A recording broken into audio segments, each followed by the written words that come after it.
Okay, you're listening to Klass FM here in the morning time, and we are for this Thursday morning, Thursday, July 23rd in the year 2026. I want to say happy birthday now to all those out there celebrating birthday today. Happy birthday to you. Enjoy your day to the maximum. Well, just to say here, well, I'm sure I would have made a post just a while ago there about a very unsavory situation that's unfolding in the West End this morning. It was this morning, earlier this morning, I was contacted by the family of the late Alberto Hughes, a former elected member for West End and former government minister.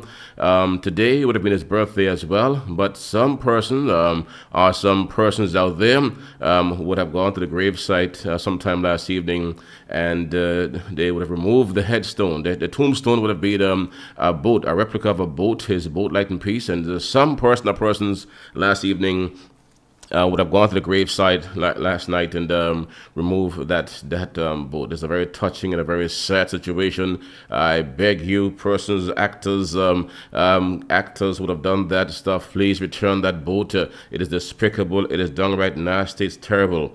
I mean, as I said this morning, one of my posts online is the lowest of all the lows. Now we have gone to a new low. We have descended to a new low. It's a nasty situation, and I ask you, please, I mean, whatever it is, please, whatever the situation is, I might be here with you. The reason behind that, I don't understand the rationale behind it either at all, really. But to go to the graveside of the late Alberto Hughes last evening and remove that boat, the replica of the Light in Peace, which form part of the tombstone, is despicable. It's nasty, right? So I want you to return it. It is not good. This morning early, I woke up this morning to wailing and screeching and crying and police action. In fact, I was in the area just a while ago. It's not good at all. And his wife, the children, the grandkids, the family circle, they are this morning in pieces. It's not good. It's a terrible situation. And I've heard the cries this morning. I've heard the wailing on my way here as well. People are not happy this morning. The family members they are torn. They are very torn and heartbroken by this new development. So the word is that somebody, or some person, or persons, and I don't want to call them good citizens, but they, in fact, they are persons who, there's a saying around here that calls people like those good citizens, meaning that they're bad actors. But they would have done a terrible thing last night. Last night, by going to the graveyard, right there by the roadside in West End, and they would have stolen that boat from the grave. Not good, nasty, despicable. Leave a bad taste in the mouth, and you're hurting the family big time. And the question is, what could Alberto Hughes could have done so wrong to receive this type of dishonor, even in death? That is what you have to ask yourself as well. What is it? What's the motive behind all of this? Why would someone take the time and engage in the work, put the work in to remove a tombstone that was placed between four columns? That will take some work. Will have taken some doing to remove that. And so what would have motivated persons to do that? I don't know, but I do know for sure it is terrible, and it needs to be rectified. All right, so folks, that's the story this morning. Not a good story, and one that have me really and truly a little upset this morning, and not a lot upset because I've heard many low stories in Anguilla over the years, but this one is the lowest of all the lows. I've heard some. In this year here, I hear some terrible things. I see some terrible things too, but this is a new one now. This is the newest one, the newest low I've seen really in all my years around here. So it's a new low. This is the lowest of all the lows I've really seen and heard of in decades. It's terrible. So the question is, we as a people, as an Anguillan people, how low are we prepared to go? How low are we prepared to go? And sometimes you have to wonder what's motivating us to stoop to these levels. We must ask the question among ourselves: what motivates our people sometimes to stoop to those levels? And what could a soul brother, Alberto Hughes, could have done so wrong, to deserve this type of dishonor, even in death? This is dishonor after death. This is what you call it right now. So not good, terrible. And the police were contacted, but my appeal this morning is for persons would have done this thing. Please, I don't know what's the motivation. I don't know what it is, but you know, it is ripping families apart. It is hurting people for sure. And I heard those cries this morning, and man, they touched my heart. They were shrilling, they were screeching, and even now they're screeching right now. It's terrible. All right, so I beg you to please return that replica of the Light in Peace to the graveyards. Put it somewhere there. They can find it. But please, man, don't destroy it. It has sentimental family value to that family. Please, I beg you to return it ASAP. Okay. So, folks, and we're now, yes, it's a lot this morning that's going on there. Klass FM in the morning time. It's now time for, yes, it's a lot. Yeah, all right. Klass FM here in the morning time. We are now going for the Klass newscast here for this morning. I am DJ Hammer. And I am your presenter. First, to look at the main points of the news. And from the local scene here this morning, internationally renowned governance expert Dr. Carl G. Corbin has told the people of Anguilla that for several overseas territories, the self-determination process is incomplete. And from the region, the wreckage of a Pan American Airways plane has been found 74 years after it plunged into the Atlantic Ocean in a crash that prompted mandatory airline safety briefings. And from the sports world, former Australian batsman David Warner has pleaded guilty to drunk driving after being charged following the random breath test in Sydney in April. This is the Klass FM here in the morning time, and now the local news in detail.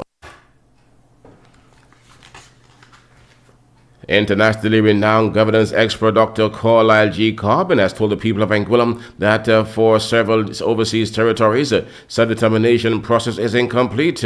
In presenting the 2026 Malihana Poetry Committee Emancipation Lecture on Tuesday, July 21st at Ebenezer Methodist Chapel, the Valley, under the theme Self-Determination, the final stage of the emancipation, Dr. Corbin explained how the colonial struggle evolved for our ancestors during the post-emancipation period.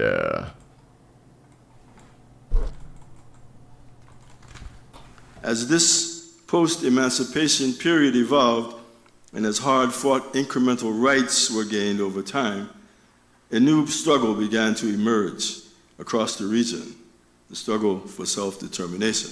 It is amazing to think that this period of post-emancipation colonialism lasted for well over a century in various forms. Some territories ultimately exercised their inalienable right to self-determination between 1962 and 1983, during what we know as the decolonization acceleration period, when the majority of countries in Africa, the Caribbean, and the Pacific gained their independence. St. Kitts and Nevis in 1983 was in fact the last country in the Caribbean to achieve independence. This is 43 years ago. For those of us who did not choose independence, other forms were constructed. There were the autonomous forms. We knew them as the Netherlands Antilles of six: Aruba, Curacao, St. Martin, Bonaire, St. Eustatius, and Saba, 1954. Puerto Rico, the year prior to that, 1953. Most recently, French St. Martin and St. Bart's, which actually took place in 2007. But as it turned out, many of these forms lacked sufficient autonomy. They were semi-autonomous. Other territories entered into integration arrangements. We know them as Martinique, Guadeloupe, Guyane, or French Guiana, with their own set of challenges as overseas departments of France. Later forms of partial integration emerged.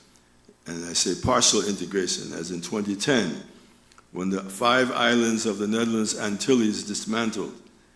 This resulted in forms of partial integration, Bonaire, Saba, and St. Eustatius, as well as forms of partial semi-autonomy, Curacao and St. Martin.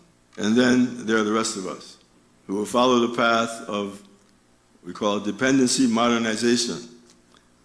Crown colony, dependent territory, overseas territory, unincorporated territory as the U.S. Virgin Islands, Commonwealth as Puerto Rico.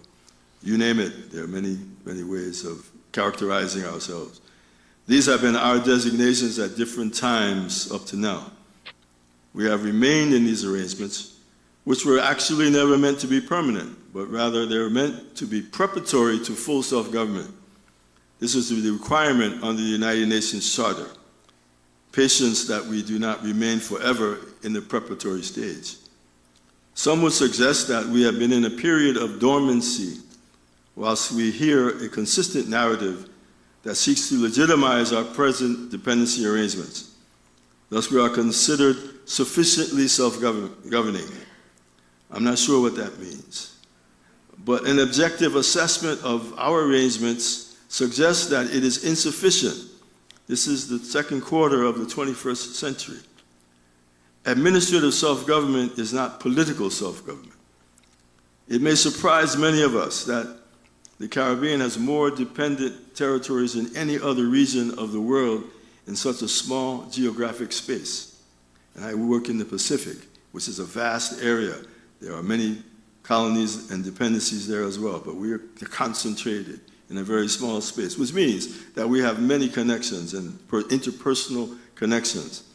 Coming to Anguilla through St. Martin, I used to go years ago from the Dutch side to the French side to Anguilla, which I thought was very interesting to do because you pass through 3 countries with 3 different currencies, and people were all related, but the currencies are not interchangeable. And the 4th currency is the one that most people use. It is an interesting phenomenon, but it's our history, it's our present day, it's our reality, so it doesn't seem different. It doesn't seem out of place, as we would say.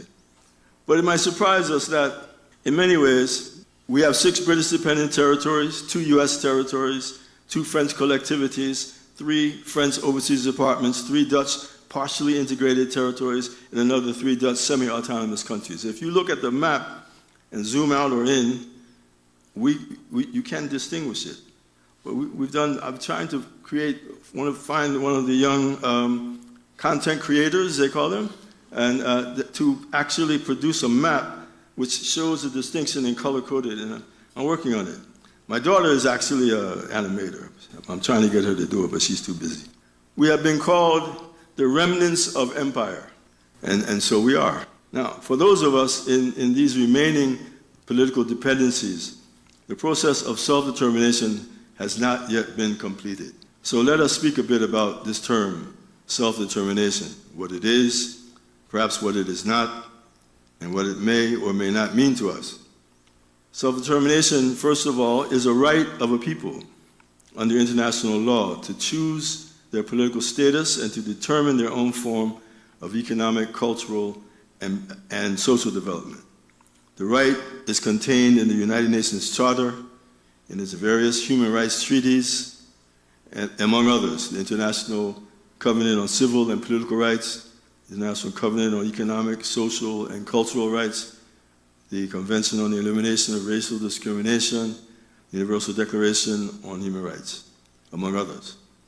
The nations of the world which administer territories are legally obligated to advance the territories to the full measure of self-government.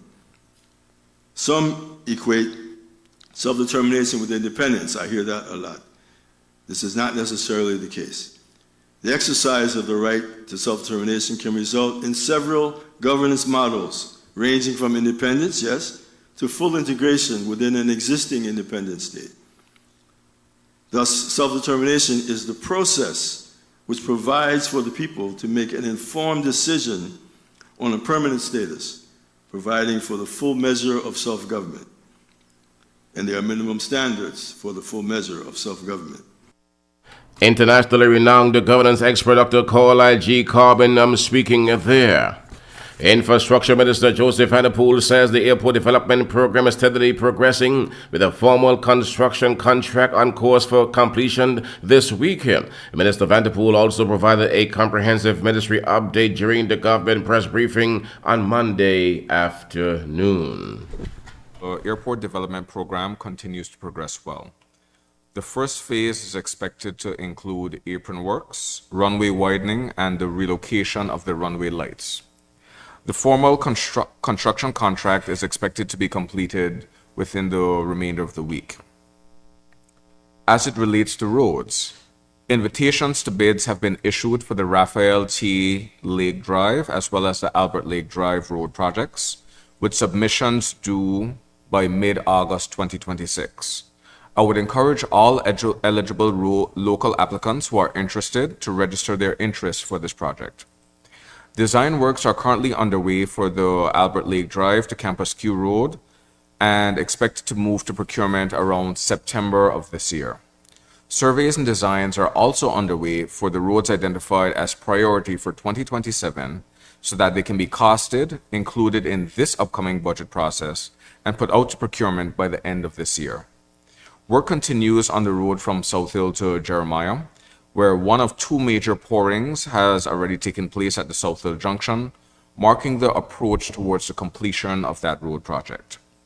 A comprehensive road program is currently being finalized for 2026 to 2028.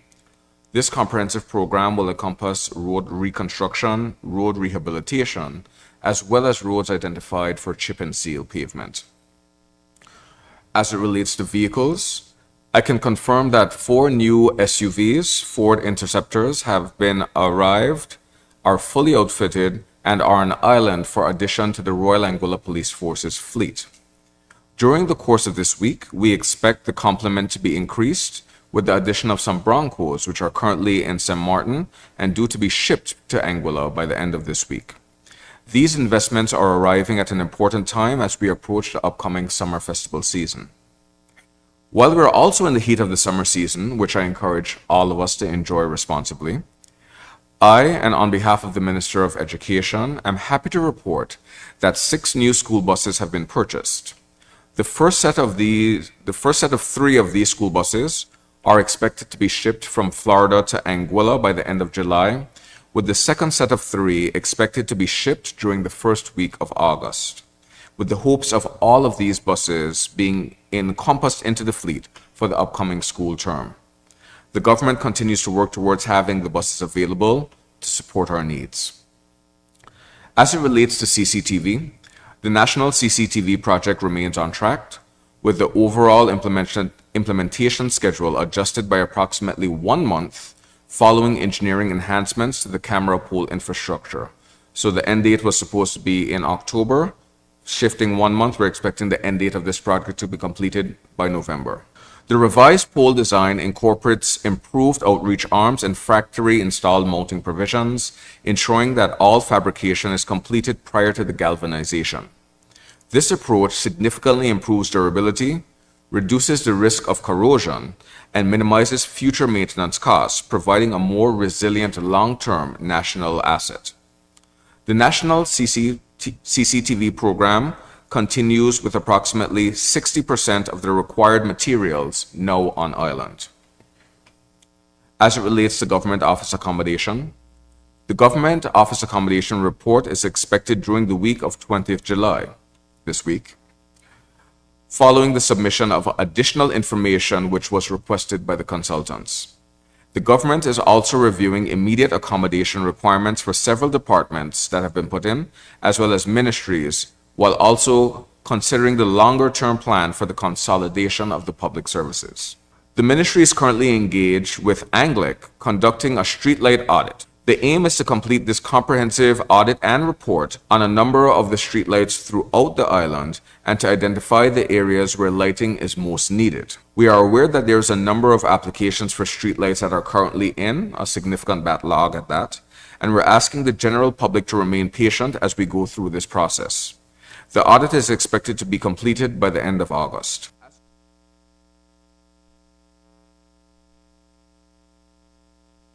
Infrastructure Minister Joseph Vanterpool, as he spoke to reporters on Monday of this week. Klass FM Radio 92.9 here in the morning time.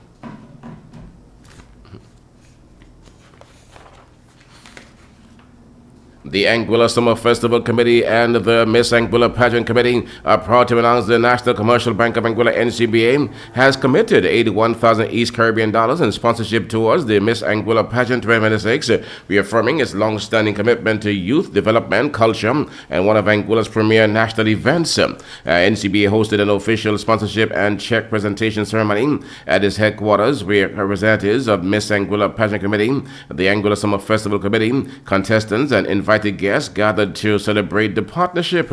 The ceremony, in fact, commenced with opening remarks by Ms. Marissa Gums, Executive Manager, Banking Services, who reaffirmed NCBA's commitment to investing in Anguilla's cultural heritage and empowering the nation's youth through initiatives such as the Miss Anguilla Pageant.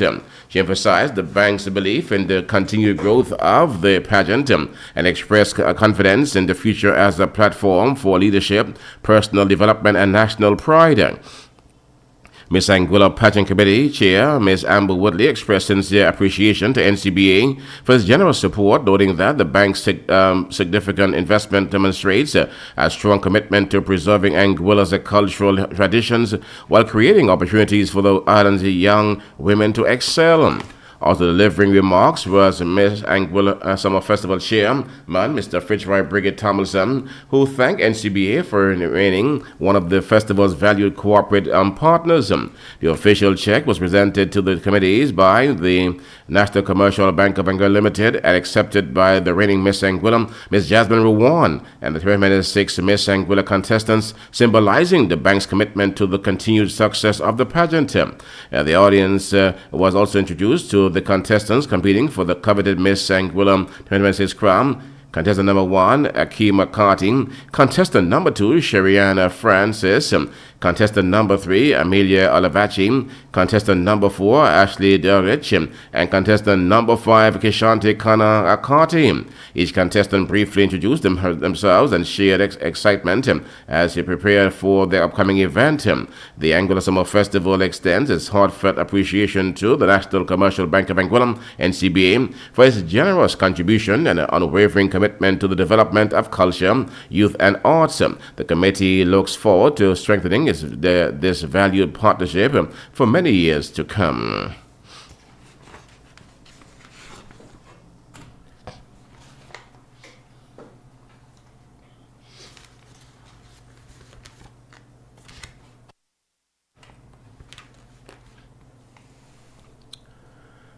The Anguilla Social Security Board has announced its support for the 2026 Miss Anguilla pageant with sponsorship of US $1,500 towards the centerpiece pre-pageant activities, the contestant pre-pageant activities.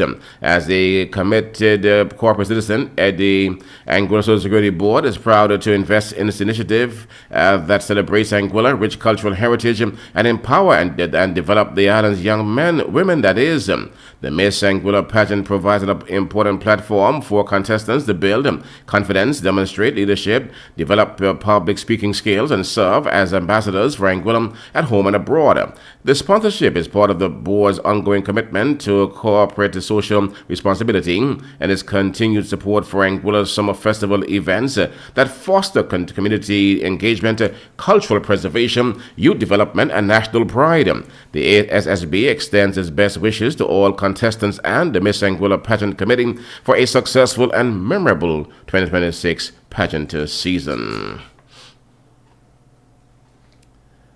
And from Monday, 20th July, over 40 children from across Anguilla, they are simply part of a summer camp. And they're not really simply part of a summer camp, but they are into a week of discovery, friendship, adventure, and community. For the first time this summer, young people from Island Harbor Community Development Hope Center, the Herschel Gums Community Center, the Valley, the Blowing Point Community Development Center, they are together as one camp family for Summer Adventures 2026, a week-long experience coordinated by the island's community development officers and the Community Services Planning Unit. Running from July 20th to 24th, the camp is part of the continued transformation of Anguilla's community development centers into lively spaces where children and families can learn, connect, and grow together. The week activities have been shaped by observations during community walkthroughs, discussions with parents and residents, and most importantly, by listening to children themselves. These are those conversations helped organizers design a camp that reflects what young people enjoy, what communities value, and the experiences families want to see offered through their community development centers. From exploring Anguilla's natural beauty and participating in the community cleanup initiatives, to visiting senior citizens, tackling creative challenges, enjoying team-building activities, and embarking on community adventures. Each day has been thoroughly designed to help children build confidence, develop lasting friendships, discover new interests, and experience communities beyond their own. This camp reflects a new way of thinking about community development, said Mrs. Hyacinth Bradley, Community Services Planner. When we engage communities, we don't just ask what programs people want, we listen. And the summer adventure is the result of conversations with children, parents, volunteers, and community members across the island. It demonstrates how our communities' development centers are becoming spaces where communities help shape the programs they serve. The week officially began with the opening ceremony at 9:30 a.m. Monday, 20th July, at the Blowing Point Community Center, where campers, in fact, were welcomed by community development officers, alongside Honorable Shelley Rogers Webster, Minister of Social Development and Education, and Mr. Jason Brand, Ministerial Assistant with responsibility for youth development here in Anguilla. The Community Development Officers and the Services Planning Unit extend sincere appreciation to the many partners and sponsors who have helped bring this initiative to life, including the Department of Sports and the Anguilla National Trust, the Department of Natural Resources, Adrian T. as a primary school, volunteers, parents, and the many community members whose support continues to strengthen communities for Anguilla's children. And despite progress in laws, policies, and programs aimed at advancing the rights of persons with disabilities across Latin America and the Caribbean region, many continue to face barriers of accessing health services and emergency care on an equal basis with others, according to a new report released by the Pan American Health Organization PAHO, the Economic Commission for Latin America and the Caribbean, and the Inter-American Networks for Persons with Disabilities and Their Families. Anguilla is a PAHO member country. The report entitled Disabilities, Inclusion in Health Systems and Emergency Management in Latin America and the Caribbean reviews experiences and challenges in 10 countries across the region and find that structural gaps continue to hinder equitable access to health care and essential services, particularly during emergencies. To address these challenges, it calls for disability to be systematically integrated into health policies, emergency preparedness and response information systems, and service delivery. Globally, an estimated 16% of the population lives with a disability, according to the World Health Organization Global Report on Health Equity for Persons with Disabilities. In Latin America and the Caribbean, persons with disabilities experience higher levels of poverty, social exclusion, and barriers to accessing essential services, including health care. These disparities often become even more pronounced during crises and emergencies. The finding also highlights the scale of the health inequities. Persons with disabilities are up to 45% less likely to access services for cardiovascular, heart disease, and diabetes, and 33% less likely to receive screening services such as HPV testing. In some cases, including among people with intellectual disabilities, life expectancy can be up to 20 years shorter. These findings were discussed during a regional event on disabilities, inclusion in health systems, and emergencies management convened by PAHO, ECLAC, and the RIDASI.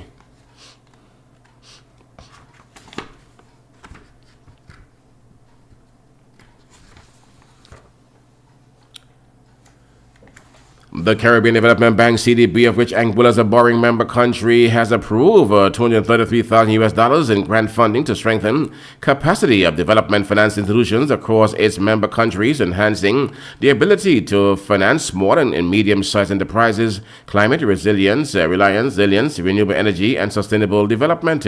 Approved by the bank's board of directors under the Social Special Development Fund (SDF 11) program, the Technical Assistance Initiative will support the delivery of 4 specialized training programs and the deployment of a web-based SME credit scoring and risk rating platform for participating DFIs throughout the Caribbean. The platform forms part of the CDB's commitment to building stronger financial institutions capable of driving private sector development and increasing access to finance for business that are critical to economic growth and resilience. Participating DFIs will receive training in SMEs, credit risk management, specialized sector financing for agriculture and renewable energy, environmental, social, and governance standards and compliance, and climate and sustainability finance instruments. The program will also provide participating institutions with access to SME e-smart digital credit assessment platforms, enabling more efficient and consistent evaluation of SMEs loan applications. Development finance institutions play a critical role in addressing financing gaps faced by the small and medium enterprises, particularly in sectors that are often underserved by commercial lenders.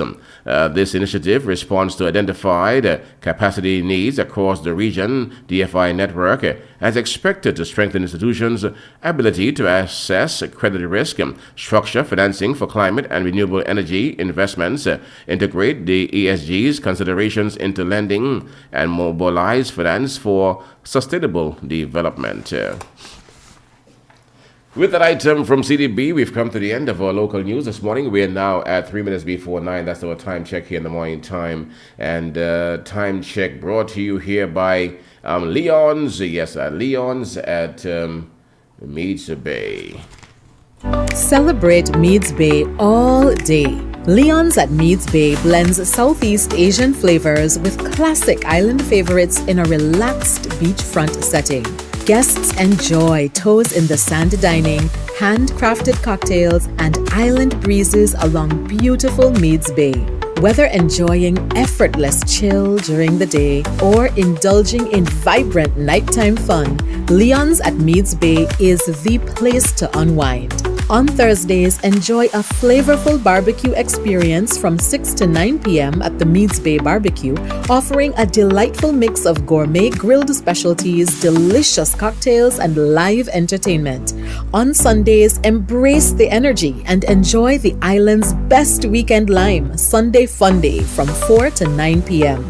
Sway to the sweet sound of their music while indulging in handcrafted tropical cocktails and delectable island-inspired South Asian cuisine. With the largest outdoor seating on the island, these elevated experiences are not to be missed. Plus, experience ease of service with the all-new Leon's payment card.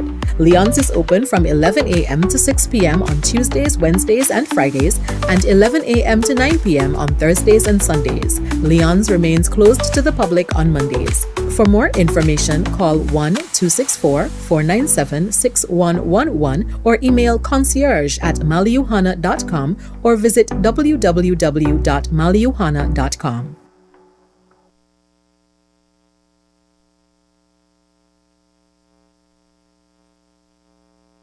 Up next, news from the region, and news from the region sponsored by Quantum Investment Services Limited, location the Caribbean Commercial Complex. It is impossible to predict the unexpected, but it is possible to plan for it.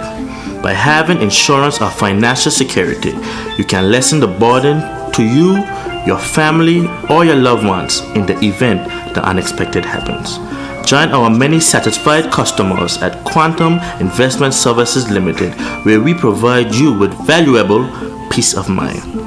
At Quantum Investment Services Limited, we offer property insurance, motor insurance, medical insurance, life insurance, air ambulance coverage, marine insurance, liability insurance, workman compensation, professional indemnity, and financial planning.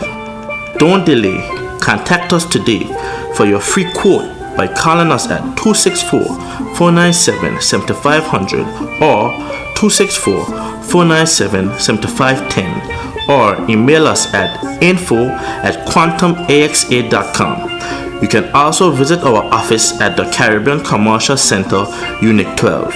Quantum Investment Services Limited, protecting you and your investment.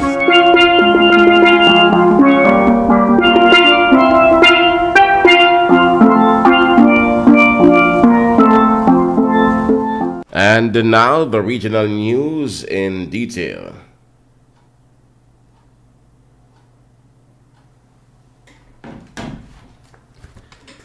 The wreckage of a Pan American Airways plane that had been found 74 years after it plunged into the Atlantic Ocean in a crash that prompted mandatory airline safety briefings. And the Clipper Endeavour was found in 2,000 feet of water below the sea level of the coast of Puerto Rico with a sonar equipped drone. It went down on April 11th, 1952, following multiple engine failure shortly after takeoff. Everyone on board survived the impact, but passengers struggled to locate life vests and rafts as the plane rapidly sank.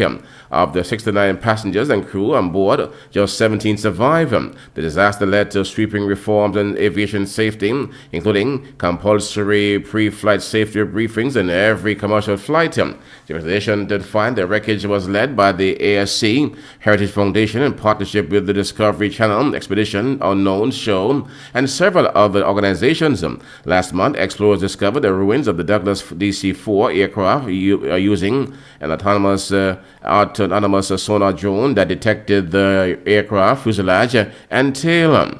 And we are all stunned and elated by this discovery, yet also humbled to remember what happened in that place so long ago, said Ross Matthews, president of the ANC Heritage Foundation. The plane had been carrying 64 passengers and 5 crew to New York when the pilot was forced to make a violent water landing. This took place back in 1952. In fact, April 11, 1952. And Cuba's government has strongly rejected a recently published U.S. Department of State report that described the island as the capital of 21st century communism and accuses Havana of waging a decades-long campaign of espionage, infiltration, and ideological influence against the United States. It asserts that the Caribbean territory has spent more than 70 years orchestrating a campaign of espionage, infiltration, and ideological influence against the United States, including cultivating American activists. A 99-page report linked movements such as the Black Panthers and the Anti-Mafia to the Legend Network. In response, Cuba's Ministry of Foreign Affairs dismissed the document as a mediocre propaganda pamphlet, arguing that it seeks to portray Cuba as a threat in order to justify continued economic sanctions and possible military aggression. The ministry accused Washington of hypocrisy, saying the U.S. has long financed efforts to destabilize Cuba while maintaining a history of intervention in other countries interference in sovereign states. President Miguel Diaz-Canel echoed those criticisms, arguing that the United States has carried out decades of hostile actions against Cuba, including the economic embargo and the covert operations. He insisted Cuba have never threatened U.S. national security and described the report as a part of a renewed neo-Marxism aimed at suppressing progressive movements and discouraging solidarity with Cuba both within the United States and internationally.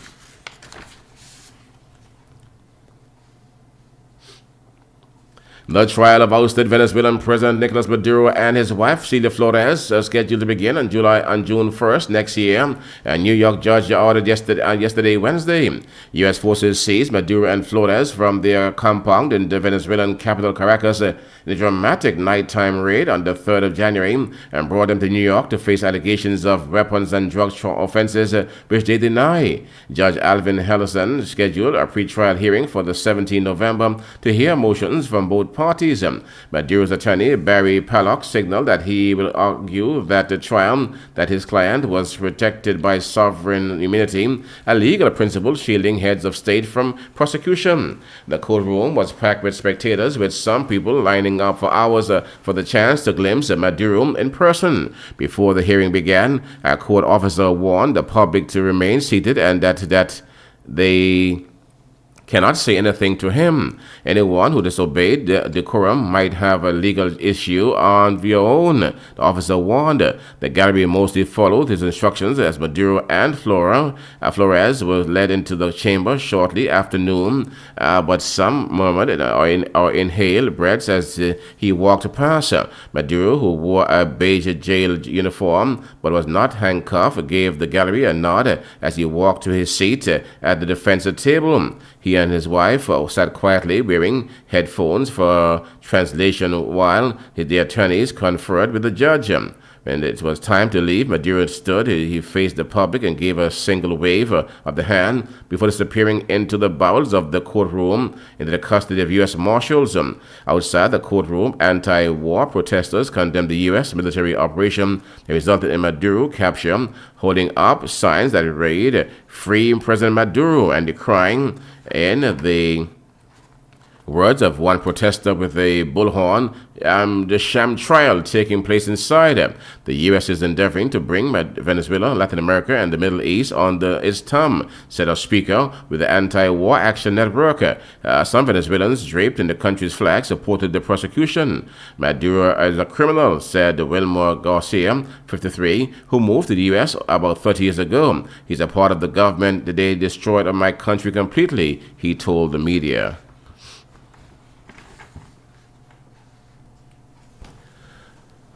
A Cuban-bound cargo plane carrying food and hygiene kits left Miami on Tuesday on the U.S. efforts to give direct assistance to the island residents while, at the same time, continuing to pressure the government. The flight carrying 7,100 packages is meant to bypass the Cuban government, with items distributed directly to the Cuban people by Catholic groups in Cuba, according to U.S. State Department. Tuesday's shipments is a $60 million first tranche of a total of $100 million the U.S. offered to Cuba some time ago. It comes after months of intensified U.S. pressure on the Cuban government and government-related institutions that has focused mainly on imposing significant sanctions against the country's military and intelligence apparatus. The imposition of an energy and oil blockade has practically paralyzed the Cuban economy and the daily lives of people on the island. The latest iteration of this was a lengthy document released by the State Department Monday accusing Cuba of running a vast espionage and left-wing influence operation in the United States over the past 5 decades. Secretary of State Marco Rubio, a son of Cuban immigrants, has taken a personal interest in pushing Cuba to make changes to the socialist system, while President Donald Trump has on several occasions suggested that the U.S. could take military action to topple the island's communist government. And Jeremy Lewin, the State Department senior official for foreign assistance, humanitarian affairs, and religious freedom, said the partnership builds upon a program that last year delivered $9 million in direct support to the island following Hurricane Melissa. And U.S. stock indices barely budge Wednesday after oil prices climb to another 3% as the fighting continues in the war in Iran. The S&P 500 edged down by 0.1%, coming off its best days in 3 weeks. Dow Jones Industrial Average dipped to 6 points or less than 0.1%, and the Nasdaq Composite fell 0.6%. Despite the modest moves by the indices, stocks had some big swings underneath the surface. Philip Morris International rallied 3.3%. After the seller of Marlboro cigarettes reported stronger profit and revenue for the latest quarter than expected. Its shipments of smoke-free products rose 7.5%. AT&T climbed 3.5% after reporting a stronger profit than analysts expected. CEO John Sankey also said the telecoms is accelerating plans to send roughly $10 billion to its shareholders this year through the buybacks of its stocks.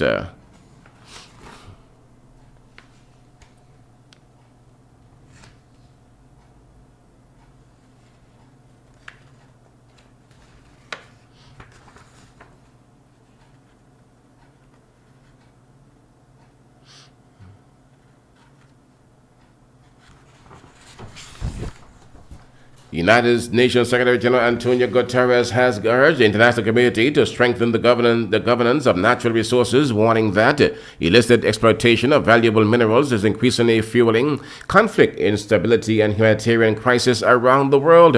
Addressing the United Nations Security Council open debate on natural resources governance, the foundation of peace, security, and prosperity, in New York on Tuesday, Guterres said rising global demand for critical minerals such as lithium, cobalt, nickel, and rare earth elements presents a major development opportunity, but also intensifies geopolitical competition and conflict.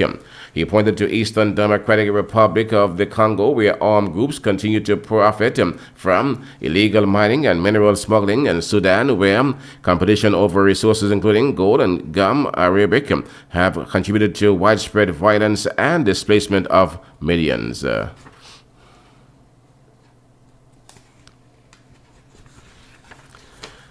The golden arrowhead of Guyana flies at half-mast yesterday as the Guyana enters, in fact, 3 days of national mourning, a solemn tribute to the victims of the devastating MV Barima disaster that has left the nation united in grief and searching for answers. From government offices to schools, businesses, and homes, the country has been asked to pause between 22nd and 24th of July to remember dozens of passengers and crew members who lost their lives when the state-owned ferry sank off Guyana northwest coast. President Dr. Irfanali proclaimed a period of mourning while also declaring Wednesday a national day of prayer and remembrance, calling on citizens to stand together in solidarity and bereave the families and survivors of the tragedy. The observance comes as search and recovery teams continue combing the waters where the MV Barima disappeared beneath the Atlantic waves. According to the latest official figures, Tuesday evening, 53 bodies had been recovered, while 76 people were rescued, underscoring the immense scale of what is now regarded as one of the deadliest maritime disasters in the country's history. Throughout the 3-day period, the national flag is being flown at half-mast on government buildings, while churches, civic organizations, and communities across Guyana have been encouraged to hold prayer services, candlelight vigils, and moments of reflection.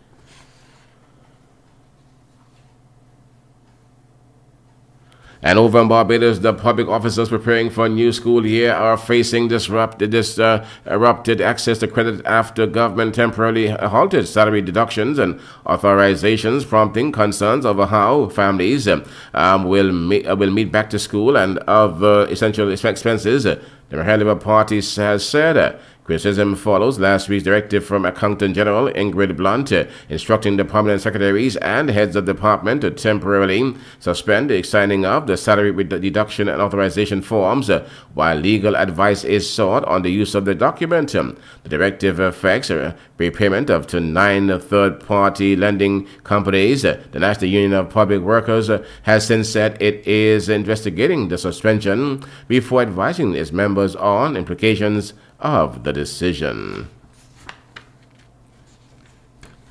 That's in Barbados. Democratic Republic and Chile have signed a landmark agreement to establish a joint investigation team to combat human trafficking, migrant smuggling, money laundering, and other forms of transnational organized crime.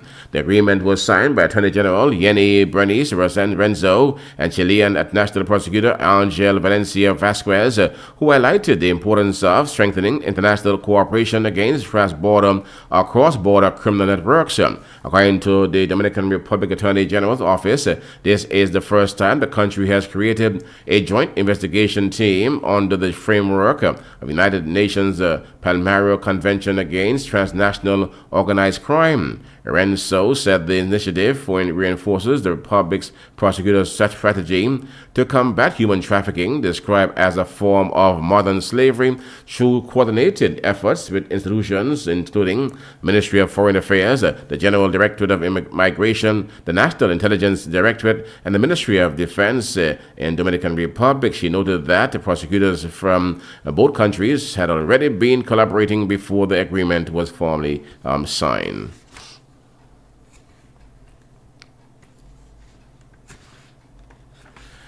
Antiguan-based Liat Air says it is taking steps to limit increases in ticket prices as rising fuel costs place additional pressure on operations. Chief Executive Officer of the company, Biko Mandu, said fuel prices increased by around 50% between late February and early March because of the conflict in the Middle East.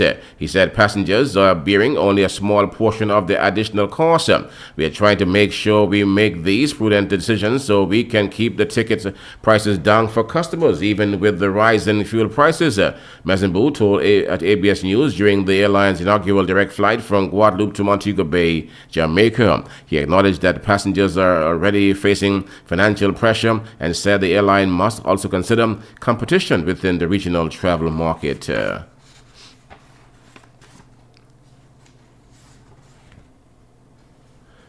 The water shortage at Puerto Rico forces us to rethink the way in which different sectors use the resource. During a discussion at the Puerto Rico Industrial Association, specialists agreed that the manufacturing industry has an opportunity to reduce the demand for drinking water through recycling and the reuse of its industrial processes such as boiler cooling and production, while maintaining operational continuity, competitiveness, and resilience of companies and the country. The Director of Infrastructure Committee of the Association of Industrialists of Puerto Rico, Orlando Beceno, explained that there are interruptions in the water supply threaten that competitiveness and operations, which is why he indicated that those tools and options for reusing or recycling water are important to stay afloat during the panorama that is being experienced.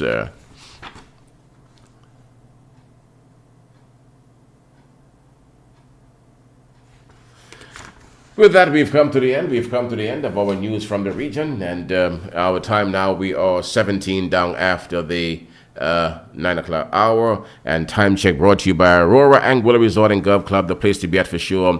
Aurora is a wonderful place to be at. The water park is a must. It's a hit for sure. And during the hot summer season, this season right here now, it's the best place to be at. Trust me, you will love the vibe down there. I love it too. It's relaxing. It's mind soothing as well. Check out the Aurora Water Park. Let them know that we sent you from Klass FM Radio. In sports, former Australian batsman David Warner has pleaded guilty to drunk driving after being charged following a random breath test in Sydney in April. The plea had been expected after his lawyer, Bobby Hill, said after a court hearing in May, the cricketer accepted responsibility and knew his behavior had been foolish and reckless.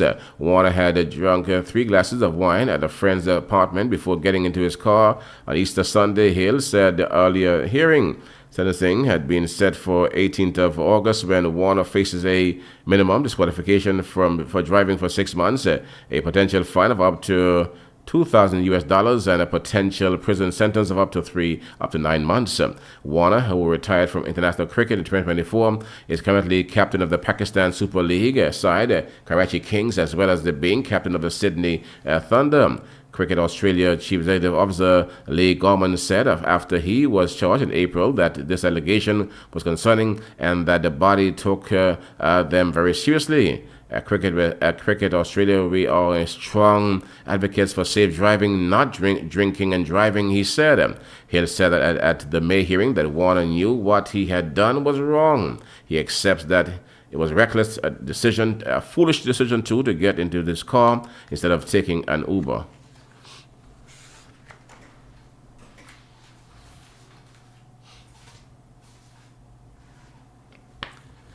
And Ben Stokes is likely to balance his country commitment with franchise cricket around the world, says Durham coach Ryan Campbell, the former England Test captain who made his final appearance against New Zealand at Trent Bridge earlier this month, underlined his continued value to Durham by helping them to victory over the Derbyshire with an unbeaten century in the One-Day Cup on Tuesday. While Stokes intends to turn out in the majority of the side's remaining matches this season, he also spoken of his interest in playing overseas as well. He said he's now a retired Test superstar who has reported back for duty for Durham, so he will basically plot a course that will involve playing one-day cups and playing as many as 6-day matches, Campbell told the media.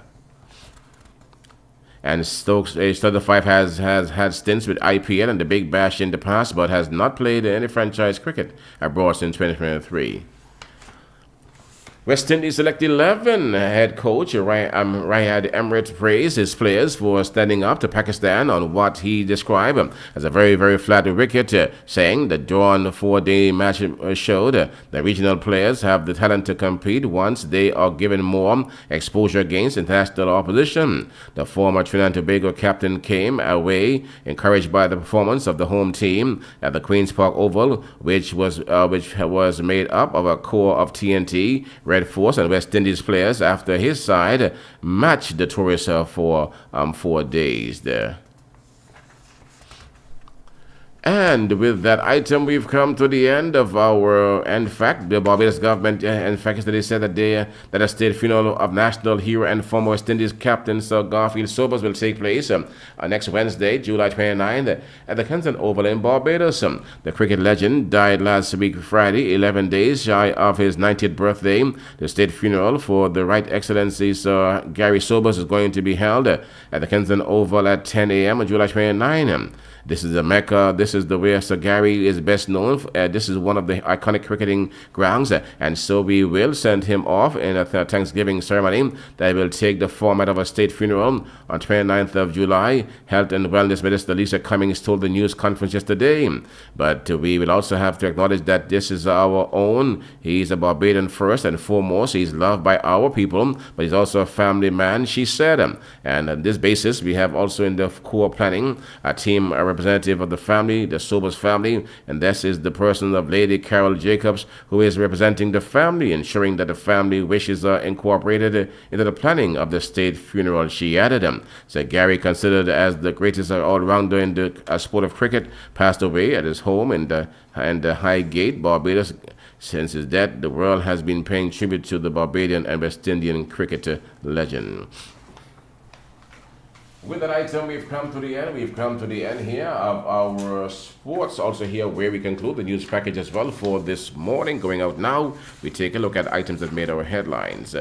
From the local scene here this morning, internationally renowned governance expert Dr. Carlyle G. Corbin has told the people of Anguilla that for several overseas territories, the self-determination process is incomplete. From the region, the wreckage of a Pan American Airways plane that had been found 74 years after it plunged into the Atlantic Ocean in a crash near Puerto Rico that prompted mandatory airline safety briefings. The Clipper Endeavour was found in 2,000 feet of water off Puerto Rico coast with a sonar-equipped drone. It went down on April 11, 1952, following multiple engine failures shortly after takeoff. Everyone on board survived the impact, but passengers struggled to locate life vests and rafts as the plane rapidly sank. Of the 69 passengers and crew on board, just 17 survived. The disaster led to sweeping reforms in aviation safety, including compulsory pre-flight safety briefings on every commercial flight. And the former Australian batsman David Warner has pleaded guilty to drunk driving after being charged following a random breath test in Sydney in April. And also the Barbados government yesterday says that the state funeral for the national hero and former West Indies captain Sir Garfield Sobers will take place next Wednesday, July 29th at the Kensington Oval in Barbados. That's the Klass newscast here for this morning. I said that you can join us here. That's this evening at 7, God's willing, for another presentation. We thank you for listening. Klass FM in the morning time. Up next, weather report, and your weather report is sponsored by Sandy Allen Beach Bar Restaurant, the home of seafood, lobsters, crayfish, conchs, wilks, the good stuff. You owe it to yourself, your loved ones too, to have that experience as soon as possible. So let's get down now to your weather report now here for this morning. Klass FM Radio 92.9 here in the morning time. And weatherman is saying for us here as we zoom in here this morning that generally settled atmospheric conditions will prevail over the next 24 hours. During this time, shallow patches of low-level clouds will continue to move across the area. Meanwhile, the presence of a Saharan dust will persist in varying concentrations across the islands today. Weather today, partly cloudy and hazy with a 10% or slight chance of passing showers. Weather tonight, partly cloudy and hazy with a 40% or moderate chance of passing showers. Winds are east at around 9 to 18 miles per hour. Seas around 3 to 5 feet high. Sunset today will be at 6:51 p.m. and sunrise tomorrow will be at 5:49 a.m. Weather report sponsored by Sandy Island Beach Bar and the restaurant. Klass the firm in the morning time, 25 minutes down after 9. That is our time right here. And to tell you what, that's our time right here, Klass the firm in the morning time. Okay. Okay, and Klass the firm here in the morning time. So we are now going to get into, jump into our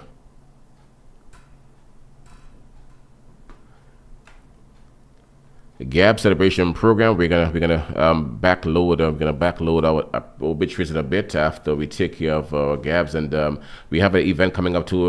Brunches is coming up here this weekend. We're gonna have some folks in this morning as well. Brunches and blessings will be with us, and after that, we're gonna load up our obituary notes, right? So take note of that. So death announcements will follow in a bit. Just stand by, right? So right now, let me just jump into our celebration program. And again, this morning when I came in, I told you about the situation that's happening there in down there in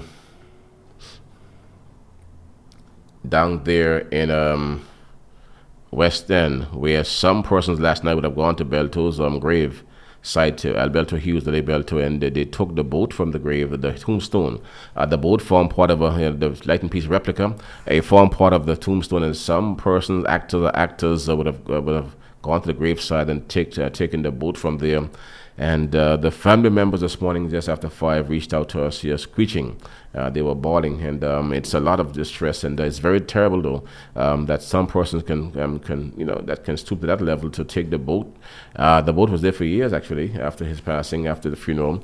But for some reason, and today would have been Belto's birthday as well. But for some reason, some persons, would have chosen to remove the boat from the grave site, and they took the boat as well, remove and took it away. That's what they would have done. A very sad situation unfolding there right now. So the appeal this morning from Belto's wife, sister, and the children is to please return that replica, and that tombstone. It has sentimental value to the family.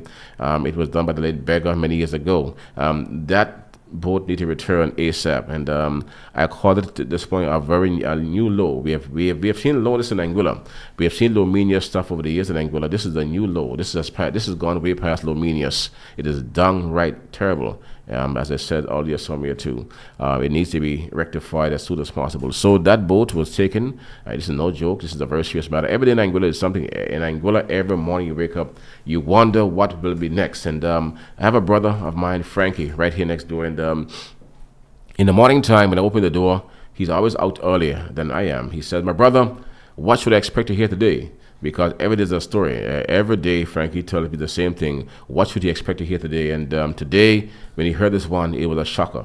He said, "We're getting worse. We are going down. I believe it's true. We're getting worse for real." And this is a terrible situation. It's terrible. So every day in Anguilla is some story, and this is a really crazy story. We have a person could have gone to the grave site and removed that replica of Belto's Lightning Piece and from his grave on the occasion of what would have been his birth date as well. That adds more insult to injury. It's not good. It's a very terrible situation. So folks, so my plea is to return that boat as soon as possible. Whatever the case might be, I don't know the situation. I don't know why someone would have chosen to do that. It is, but whatever it is, please, it doesn't look good. It sounds terrible. You're hurting families too in a big way, because the kids, the wife, they're all screaming. And this morning I would have got my share of that stuff, and it just piercing shrills. It just cries. It doesn't sound good, doesn't feel good. All right, so I beg you to return that replica as soon as possible. It doesn't. It's terrible. It's just downright terrible. So 9:30, that's our time. So folks, right now we're going for our Gap celebration program here for this morning, Klass FM in the morning time. Just get onto Gabs right now. And of course, the Gabs are decked out for with all the stuff you need for all the stuff you need really for the summer. Check out Elvin and Christina, man. Theme items are there too. Whatever you need for the parties, it can be bought there at Gabs and Tackling, okay? Happy birthday to you. Happy birthday to you. Happy birthday, happy birthday, happy birthday to you.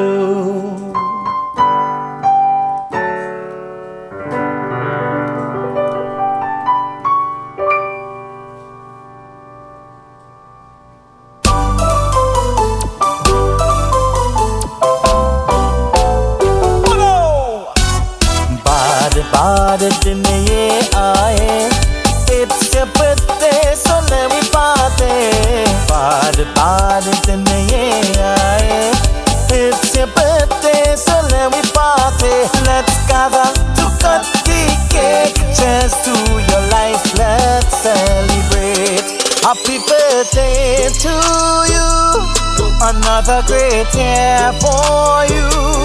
Okay, so I want to now say good morning and happy birthday. Let me now say happy birthday now to all the persons out there, who are celebrating birthday today. Thank you for your commitment to service to radio. Well, thank you, team, for that. I am committed to the broadcast. That's a fact. Thank you, team, for that recognition this morning.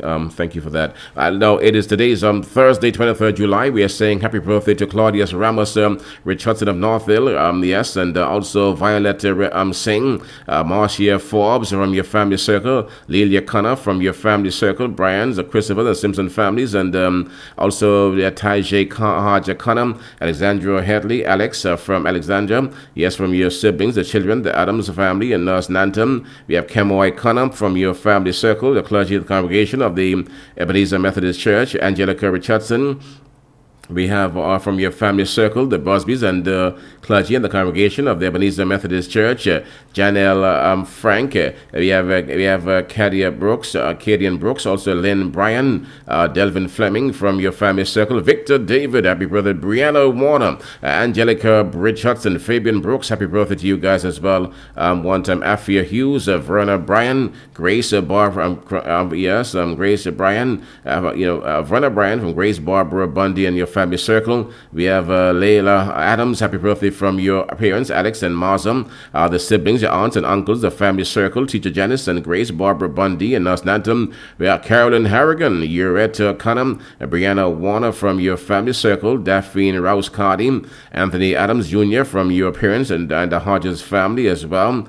Wishing you all the best on this your day. And also coming from Anthony Adams Jr. from your parents, the Hodges, your family circle, Shakima and Nurse Nanton, wishing you all the best today, okay? Wedding anniversary greetings we extend now to Venice and Bancroft Batik from your siblings, the children, sisters, and the brothers-in-law, the family circle, the clergy and the congregation of the Christian Fellowship Church, Pastor Iton Stedman and Iona Marsden and the Sixers community, wishing you all the best and many, many more. Allison and Samuel Laws from your brother Nixon Hodge, a family circle, and the Busbys and the Hodges and the Hughes families, Zenda and Adolphus Romney. From your family circle, the folks in the yard in South Hill, the Busbys and Maslin, and all other birthday and anniversary celebrants out there. Good morning. Wishing you a great one. Have a great day. Have a great one, and of course, many, many more. And kind of keep in memoriam Donna Richardson, Albert Hughes, and also Alice Gams, all who would have celebrated their birthdays today. May their souls continue to rest peacefully. The quote of the day: when one has a grateful heart, life is beautiful, by Roy Bennett. To have a great day from Teacher Janice, Grace and Barbara Bundy, Nurse Augustus, us on Klass FM Radio, Gap's Body Store, your family circle, and Nurse Nanton. That's your celebration program here for this morning. To say now that you can join us here. That's to tomorrow morning around the same time for another presentation. We thank you for listening. All right. So right now, folks, we are holding for Janique, and Janique is the daughter of my good friend Franco the Forest, Tanny, and yes, and also Debbie and those folks. He's seated with me shortly. Janique have a big event coming up at Anguilla, and we have to support. We have to support our youngsters. So we have to support our youngsters big time. Okay, so our youngsters big time. That's for sure. Right. So Klass FM here. Let's get down now here to our today's SIP program. While we wait for Janique, today's SIP program brought to you by Coffee O'Clock. Location: the Caribbean Commercial Complex.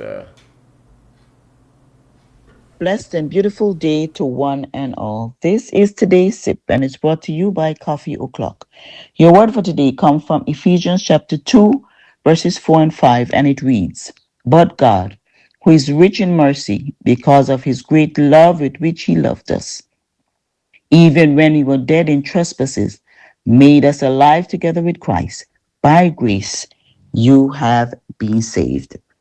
These verses act as a pivotal transition, shifting from humanity's sinful state to the ultimate demonstration of God's grace and salvation.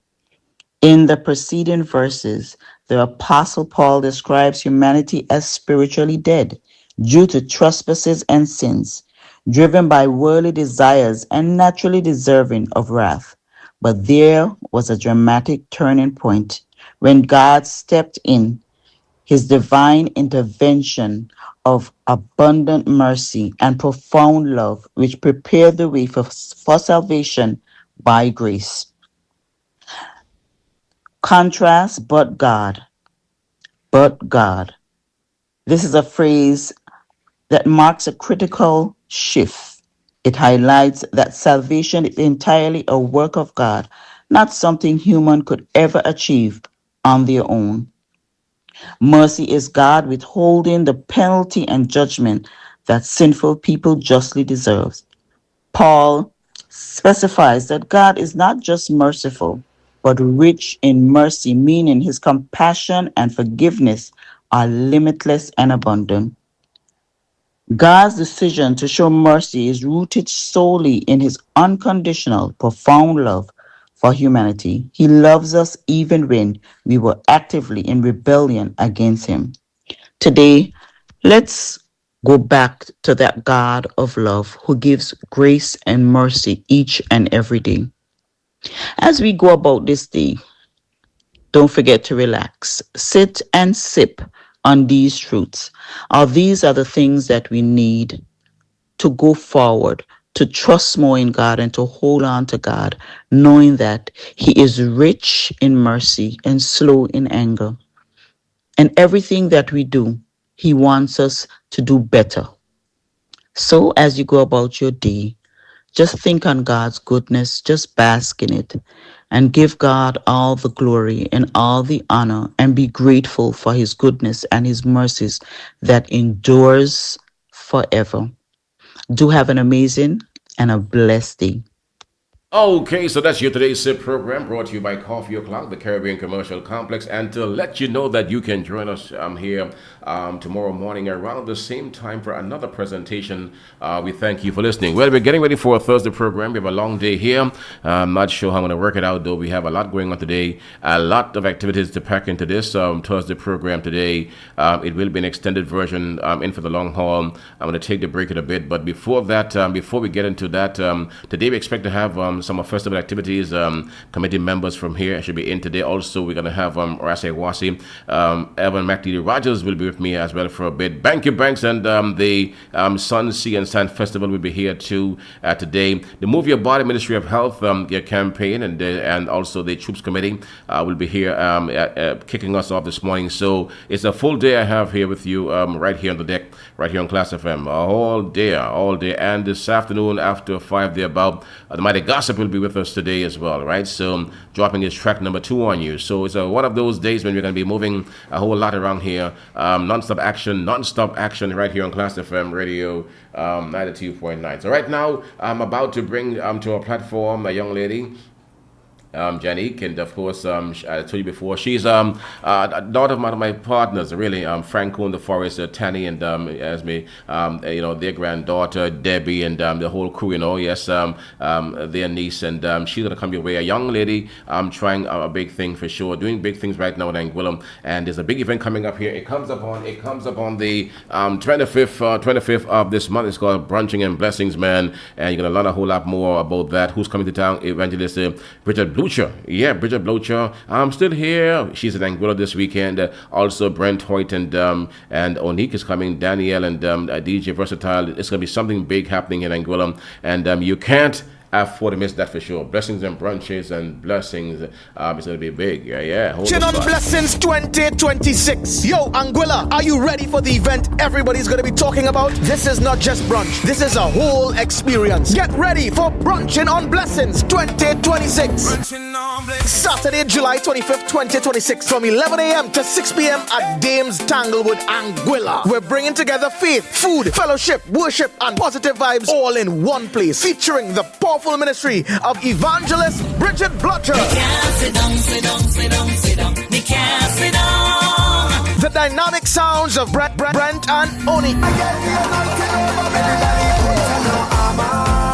Inspirational performances by Danielle, and setting the atmosphere all day long, DJ Versatile. Anguilla, are you ready? Come expecting a life-changing encounter, amazing people, delicious food, and an atmosphere filled with purpose and inspiration. Young adults only $80, adults just $120. Tickets available now at Caribbean Insurance Solutions, Hansa Bank Building. For more information, call 264-584-3592. Don't miss it. Brunching on Blessings 2026, with faith meets fellowship and the blessings keep flowing. Brunching on Blessings 2026. Eat, connect, worship, and be inspired.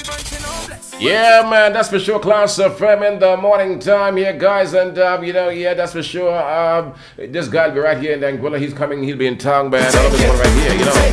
Yes, I. Brent Hoyt is coming to town. Let the church say.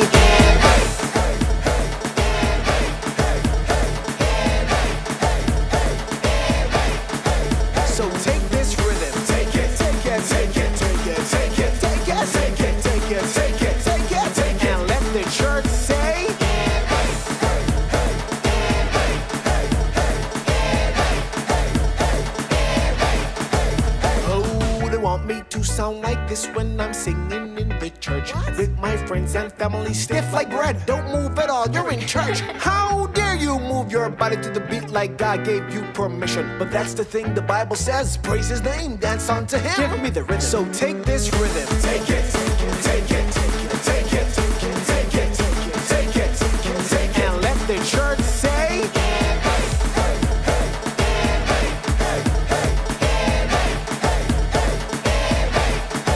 So take this rhythm, take it, take it, take it, take it, take it, take it. Okay, so that one for sure. One of my favorites here in Klass FM by the man Brent Hoyt and Onique. Those guys are great for sure, man. And but this lady right here, she's a staple on Klass FM. Well loved in Anguilla too in a big way. She's coming to town. She will be live in living color here at Anguilla, band for sure. Will be here for sure at this event called Brunching and Blessings. Yep, man. And she'll be live in living color right there in Anguilla. You can't afford to miss this concert. Get tickets now. They're on sale. And just there's a bar for one of my favorite songs from her as well. This one right here, hiding in the. Spread the word around town. This lady will be in town for this weekend, the 25th of July, live in living color at Dames in the Forest area, Tanglewood area for sure. Oh, safe to the rock that is higher than I. My soul in its conflict and sorrows would fly, so sinful, so weary.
the storms around me rages. Rock of ages, hide thou me. It is well with my soul, with my soul. It is well. It is well. It is well with my soul. Okay, it's well with my soul. Okay, and well, I've just been joined by Janique, and of course, she's the promoter of the big event coming up in Anguilla called Brunching and Blessings. And Janique, let me say a pleasant good morning to you. Welcome to Klass FM. Good morning, good morning. So tell me now, Janique, and you're a promoter. This is not your first go around, though you've done events before in Anguilla, right? Yes. Yeah, your second time? Yeah, this is my second time. Okay. That word promoter that stressed me out. That stress you out? Yeah, because I mean I was called to do this by God. So Yeah. like, to hear promoter, it just it's something I never thought that I would have been doing.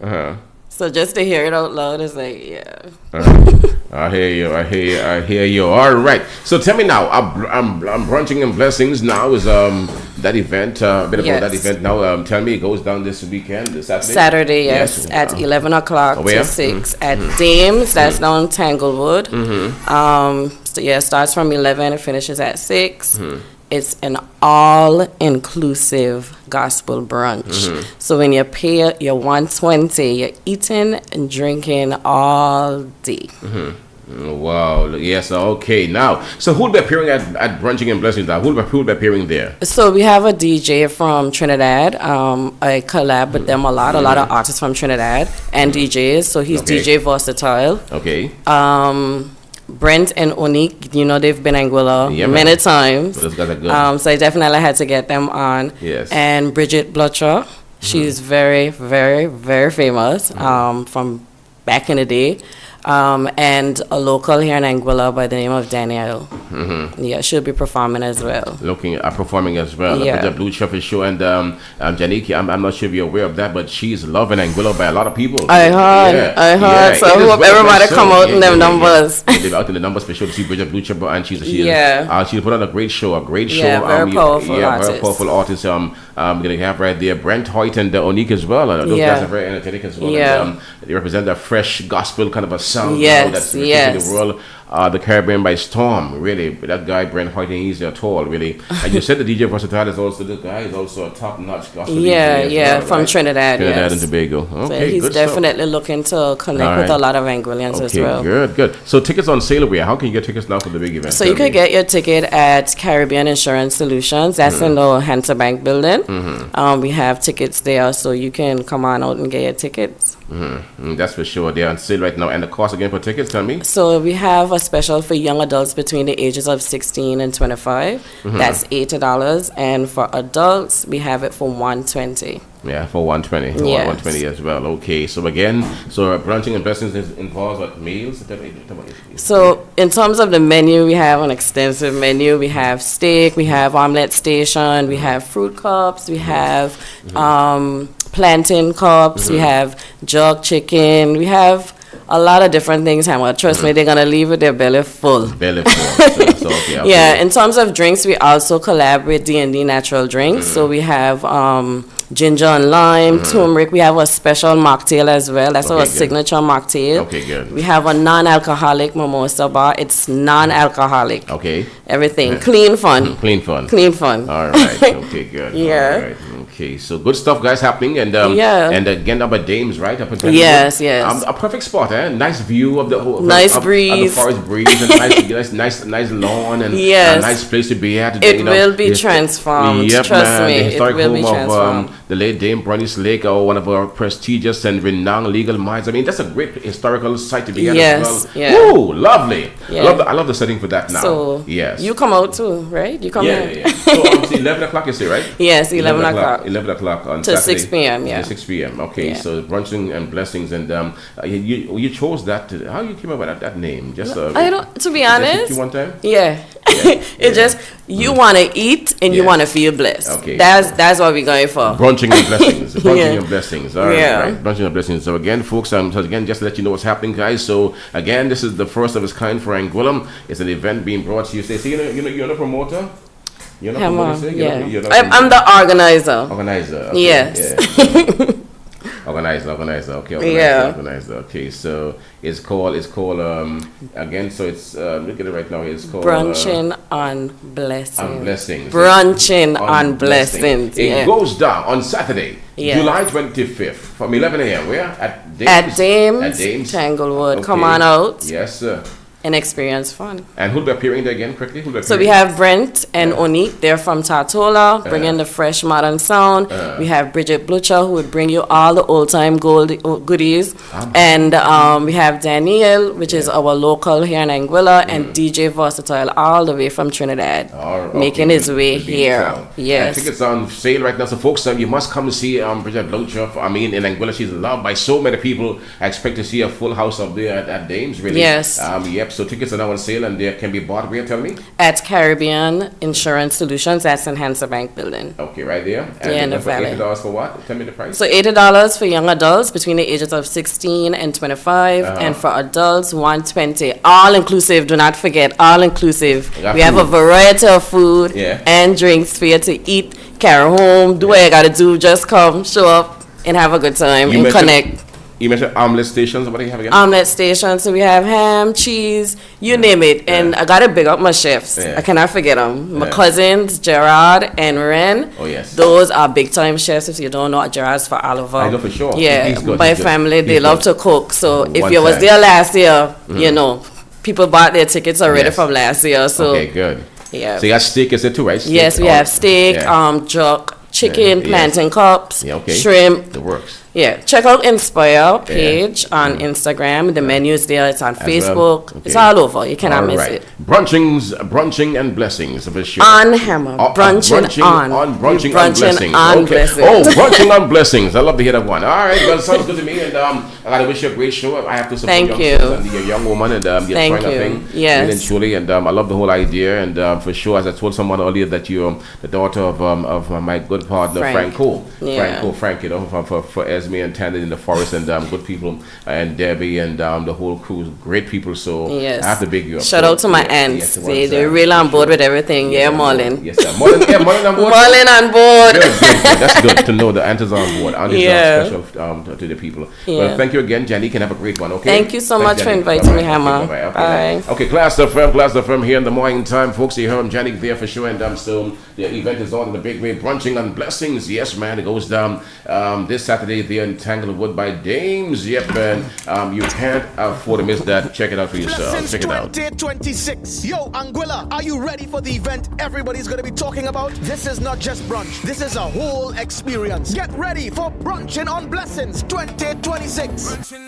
Saturday, July 25th, 2026 from 11 a.m. to 6 p.m. at Dames Tanglewood, Anguilla. We're bringing together faith, food, fellowship, worship, and positive vibes all in one place, featuring the powerful ministry of evangelist Bridget Blucher.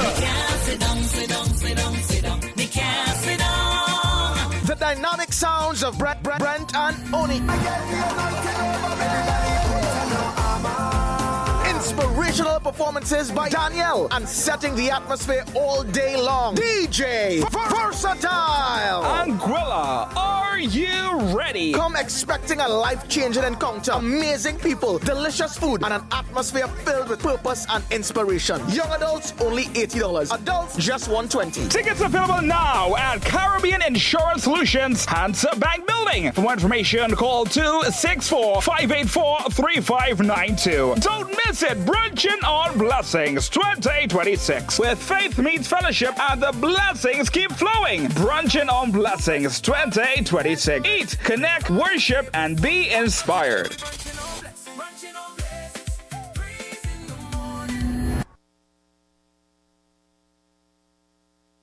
Brunching on Blessings 2026. Yo, Anguilla, are you ready for the event everybody's going to be talking about? This is not just brunch. This is a whole experience. Get ready for Brunching on Blessings 2026.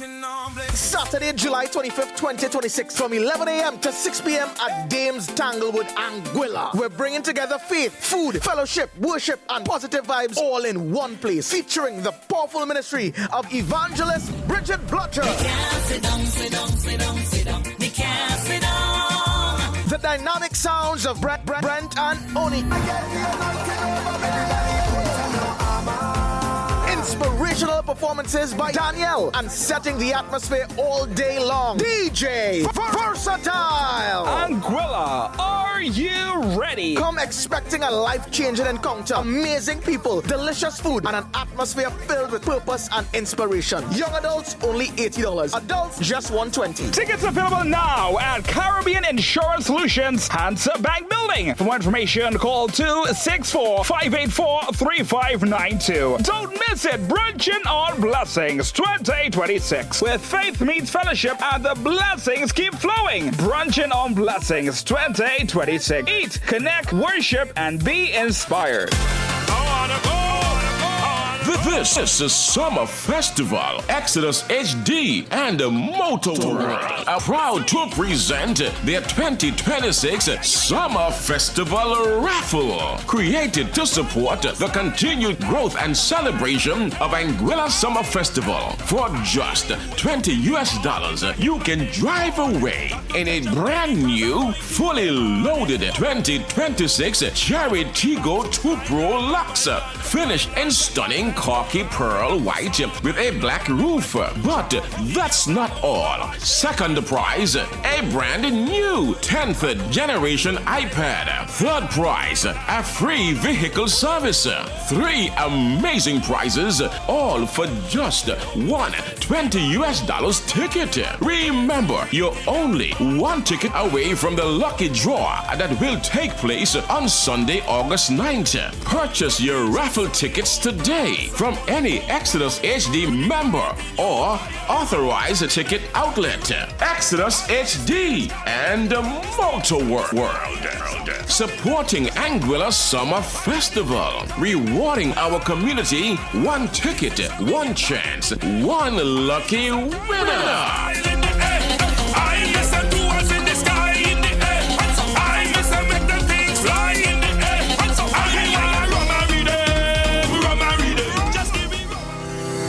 The Anguilla Summer Festival is a time to celebrate our culture, our music, and our community.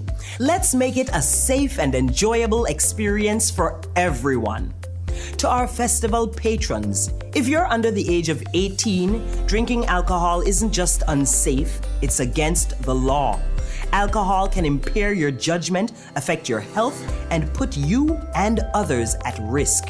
Parents, guardians, family members, and friends, please don't purchase or provide alcohol for anyone under the age of 18. A moment of poor judgment can have lasting consequences. To our vendors, you play a vital role in keeping our festival safe. Before serving or selling alcohol, always ask for valid identification if a customer appears to be under 18. If they cannot provide proof of age, do not make the sale. Selling alcohol to anyone under the age of 18 is against the law and may result in fines, loss of your vendor privileges, or other legal consequences. Remember, no ID, no sale. Together, we can make a difference. Let's work together to create a festival where everyone can celebrate responsibly, protect our young people, and showcase the very best of Anguilla. Celebrate the culture, respect the law, protect our future.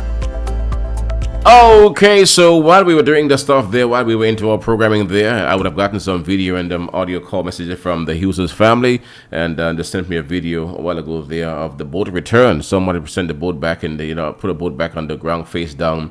I posted that too, and I just spoke to the family on the phone line just a while ago there, and they're crying, and this ordeal has messed with the day. They returned the boat, and the family said, look how they put the boat down on face down. down and all this stuff, man. And why would they have done that? On the day that would have been Belto's birthday, you'd have done this to the boat. And yep, man, it's terrible. It's very terrible. People are crying. I just got on the phone with the family members there, and they're all screaming. They're crying to know that people here in Anguilla would have done that really to the legacy and the memory of Alberto Hughes, and it has left a bitter taste in the mouths of the family. And the way they brought the boat back and rested down on the ground, face down like that, it has his wife and the children even more heartbroken. They told me to thank you, the people of Anguilla, for your concern, and also they thank those who returned the boat, but they're not happy. They want to know why, what would have caused this, why would you have done this, and you have returned the boat, and you turned it down on the face like that, and on the the family's not happy. They are disappointed really, and they're upset with this action taken today by whoever would have done this thing. All right, so again, I'm hard to thank you from the Hughes family. I was on the phone with them just a short while ago, speaking for a bit there, and trying to console them too, because man, they're in a bad mood, a very terrible mood they're in right now, for sure, with that situation. Not good at all. So all is well that ends well, though. But in this case, the boat returned, and somebody brought it back. And even that too, the family is saying that somebody should have seen that boat return.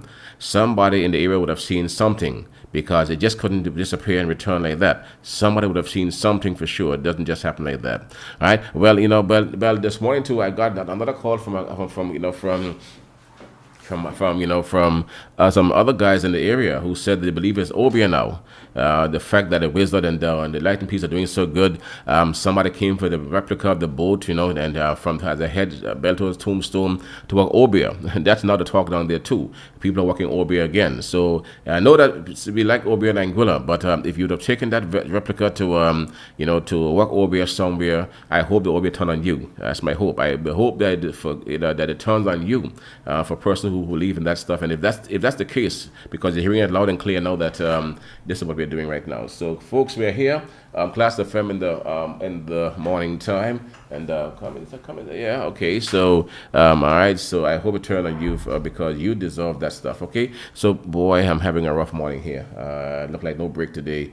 Bank is on me already. The whole team is on me already. So I'm gonna go through. I think I'm gonna have to buckle down to go through today for a bit here. So folks, I'm holding the spot. You've got Klass FM here in the morning time. And hold the spot you've got here. Also, we're going to have the folks from the, I don't believe it over here, but really and truly, this is what I'm hearing now too, that they may have taken that replica to go and walk over here because they're trying to see if they can stop the Lightning Piece and the Wizard. And so this is one way of trying to do nonsense. I'm hearing that coming to me loud and clear from all around the place as well. So walking Obia, man, over boat racing doesn't make sense. And Obia doesn't work either. Obia doesn't really work either. So if you're working Obia, that stuff really is like a joke, but I hope that it turn on you. If you believe in that stuff, I hope it jump on you, because it's downright nasty. It doesn't make sense. It's worthless. It's really worthless. Okay. So guys, we're here now at the morning time. So yeah, that's the talk right now. The guys would have taken that boat up to go walk Obia somewhere, trying to see if they can slow up the pace of Lightning Piece and the Wizard. That's the big talk around the place. All right. So right now, folks, we are 3 minutes after 10. That is our time right now. So that's our time right now. So you mean they would have taken the boat to an Obia cavern somewhere and overnight did the rituals and hoping that by doing that they can slow up the Lightning Piece? Well, that can work if you believe in nonsense, but if you don't believe, that can't work. So so be prepared to see more Lightning Piece, more Wizard, if you believe in that stuff. Okay, but I hope that's not the case though. But that's the buzz around in small circles right now in Western Long Bay area. All right, so folks, right now we are now at 5 minutes down after the 10 o'clock hour. Hold the spot that you've got. Hold the spot. Yeah. Aquam Check, your pure, refreshing, and reliable drinking water producers and distributors, is putting on one grand, exciting summer festival raffle. You heard me right. Aquam Tech Grand Raffle, just in time for the Anguilla Summer Festival. It is easy like ABC. Make purchase of 2 refills or more and receive your complimentary raffle ticket. Prizes include $300 Eyes Wide Shut ticket, massage for for one at Sri Balinese Spa. $350 EC grocery voucher at JW Proctor's. $350 EC Anglic vouchers. $150 dinner voucher at Straw Hat Restaurant. One ticket for Maribel's August brunch party. Draw date Tuesday, August 4th. Spread the word around town. It's Aquam Tech Grand Raffle just in time for the Angular Summer Festival. Aquam Tech way of saying thank you for your tremendous support. Aquam Tech Raffle is sponsored by Eyes Wide Shut, Straw Hat Restaurant, Sri Balinese Spa, and JDS Accounting. Aquam Tech Raffle. You've got to be in it to win it.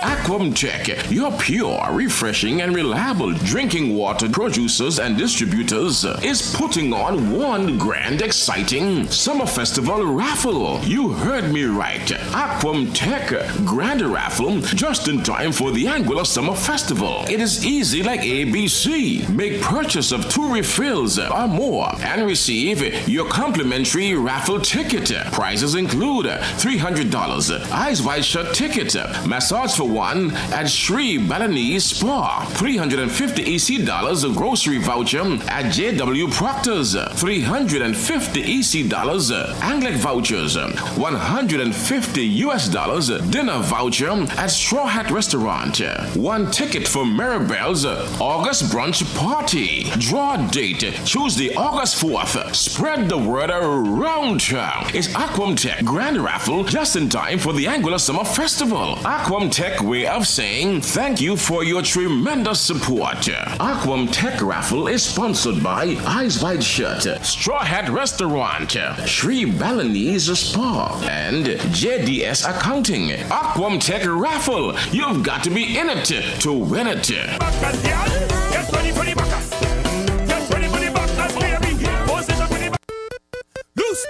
Aquam Tech, your pure, refreshing, and reliable drinking water producers and distributors, is Anguilla. Get ready for an unforgettable summer event. Yes, the countdown is on for the South Valley Community Street Festival. Join us on Saturday, August 1st from 8 a.m. to 8 p.m. as South Valley comes alive with energy, entertainment, and community spirit. Enjoy a full day of delicious food, exciting vendors, family fun, great giveaways, and non-stop vibes for everyone. Keeping the energy high all day will be DJ SWAT with live performances by Took and the Boys String Band, Road March Champions out of St. Martin, the Skillful Band, and closing out the night in spectacular style with Boss and the Horsepower Band. Bring your friends, bring your family, and come experience one of the biggest community events of the year. The South Valley Community Street Festival, blazing with excitement, bursting with vibes, and powered by the community. Mark down the date, Saturday, August the 1st, 2026, South Valley. Don't miss it. Okay, so wasting no time, folks. I would have heard me the newscast yesterday morning and even night before that too. I spoke about the happenings down at Rendezvous Bay this weekend.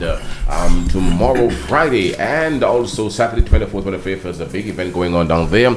CN and Emancipation Festival. We heard Banky in the newscast. You heard him with the newscast on yesterday talking about the event and all who will be appearing there and the exciting initiative it is for sure, and all the good stuff, the food and even last evening, I was in the office and someone called me about the idea and how noble it is, in fact, to take care of the older people. There were persons who were proud of that in our society, and I was not aware that persons were so involved and so deep in their thoughts about the elderly and the youngsters. They said around carnival time we tend to forget the older people, and Bank is right. In fact, I think I sent Banky a message from some persons yesterday who would have been saying that that what he's doing is saying thank you, Banky. You're on point in all this stuff for this event. So there's a lot of support in the community scene from what I'm getting, the feedback from out there for such an event. So it's a conscious event, and the one that really goes to the heart of emancipation, because it's much more than jumping up, walking up, gyrating.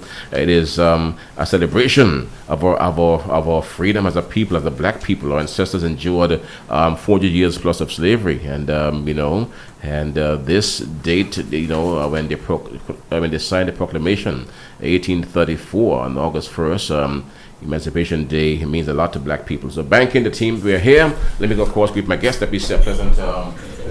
What's happening? We have a full house today, guys, and good morning. Good morning, my brothers. Good morning. Welcome. Greetings. Okay, so we have people here. Banky, who we have? What we got? Okay, we have a full house right now. It's see, sound, and say. This is the sound aspect. This is the sound aspect. Okay. We got Kuma Fire. He's in town for the big event. Yes, and we've got Tony Ruff. Your partner Tony is in town as well. Is in town. And the guys are here. And we got Mark. He's working with Mark is a big man. Mark is the man. Mark is the barefoot soldier. Mark is the man for sure. Now tell me, Banky, and how are things shaping up for? Is it called what again? C? You have my flyer there. Since always, even though she's hiding. My flyer. Okay, good. Yeah. She's at my daughter's home. I know she's a boss. She's a boss and things, man, for sure. I like what's happening. Sea South Sail, man, and it's a festival. It kicks off tomorrow. So how are things shaping up? How are the plans coming together? Yeah. We put a lot. Anything we do, we put a lot in the aesthetics. A lot into it. Yeah. We've been tweaking the venue especially for this. Yes. We got the food court. Yes. Where you got like 7 vendors. It's gonna be good. You got to come there on Friday morning, right? They open the thing. Because we want to have the food court open by 11:30. We got so many things. We got we got sauce. We got what you call it?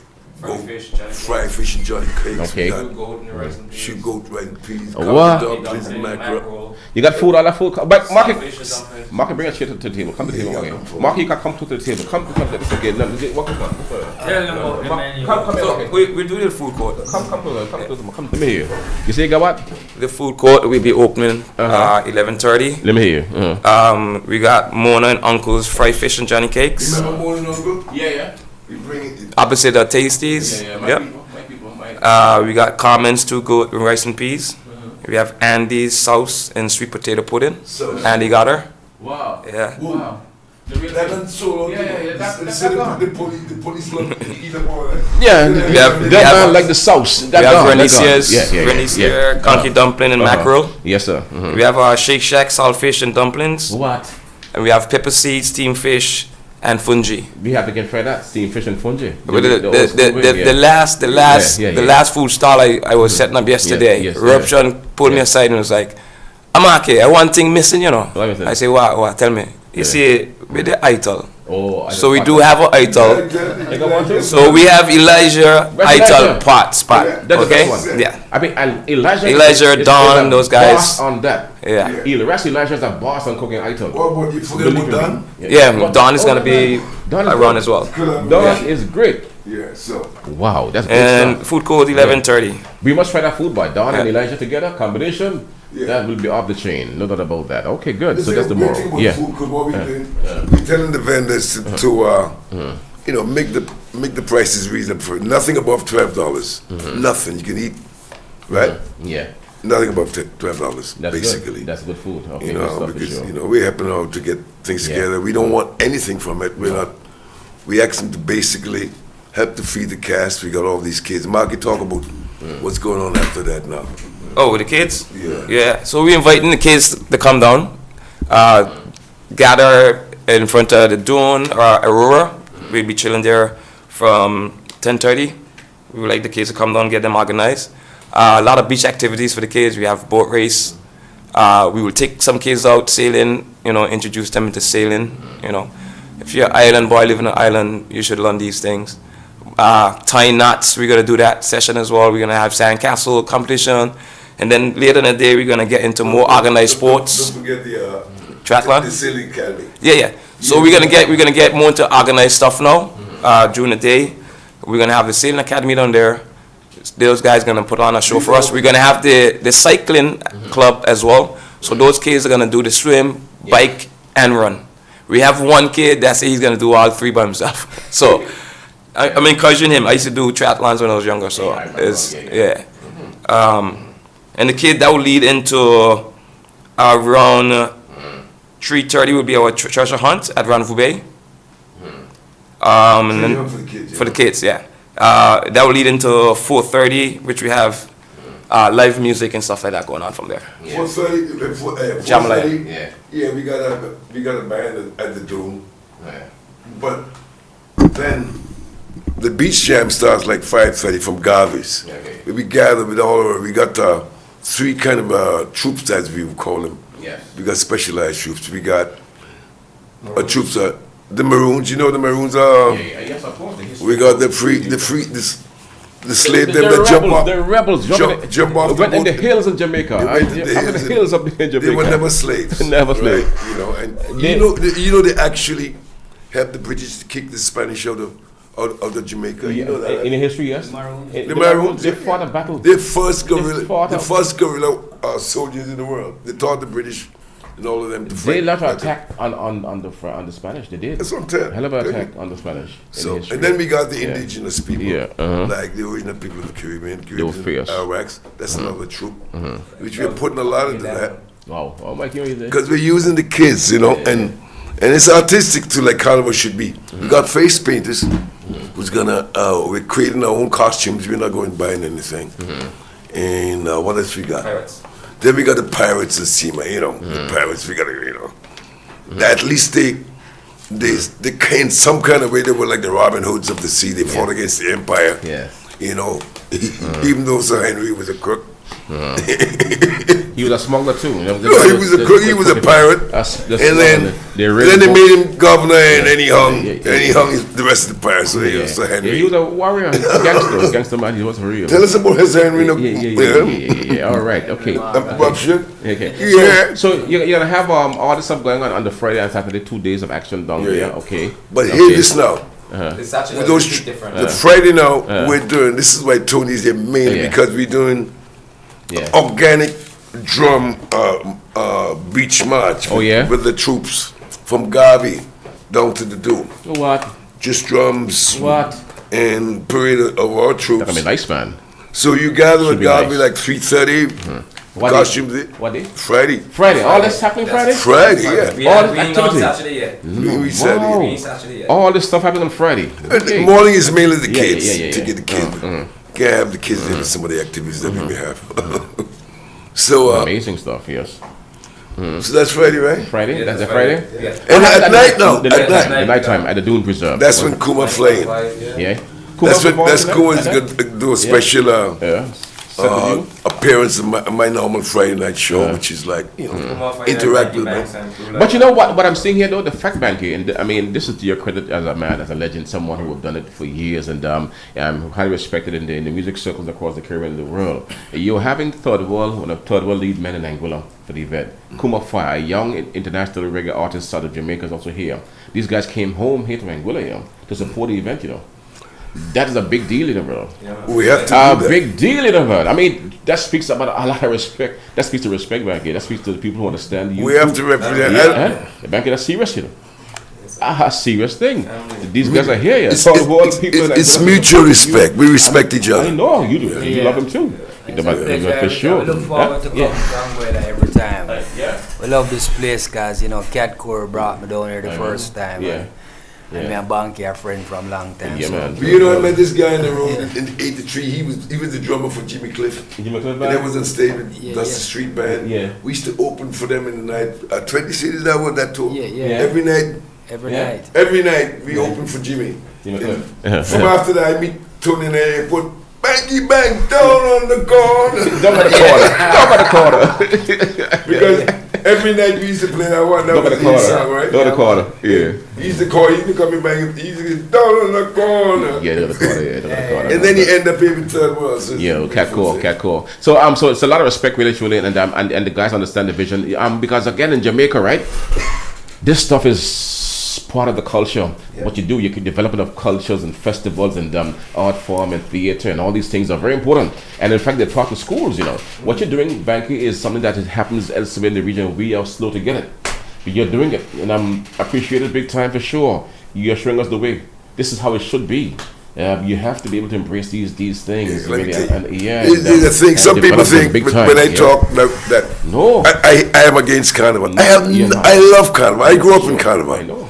I don't like the direction they're taking. You can't lose the essence of what carnival is about. No. You know, and say, oh, but you know, like, got it wrong. That's ignorant way of thinking. No. You know, I love Calypso. I love the Queen Show. I love the troops, but you got to get it right. You're not getting it right.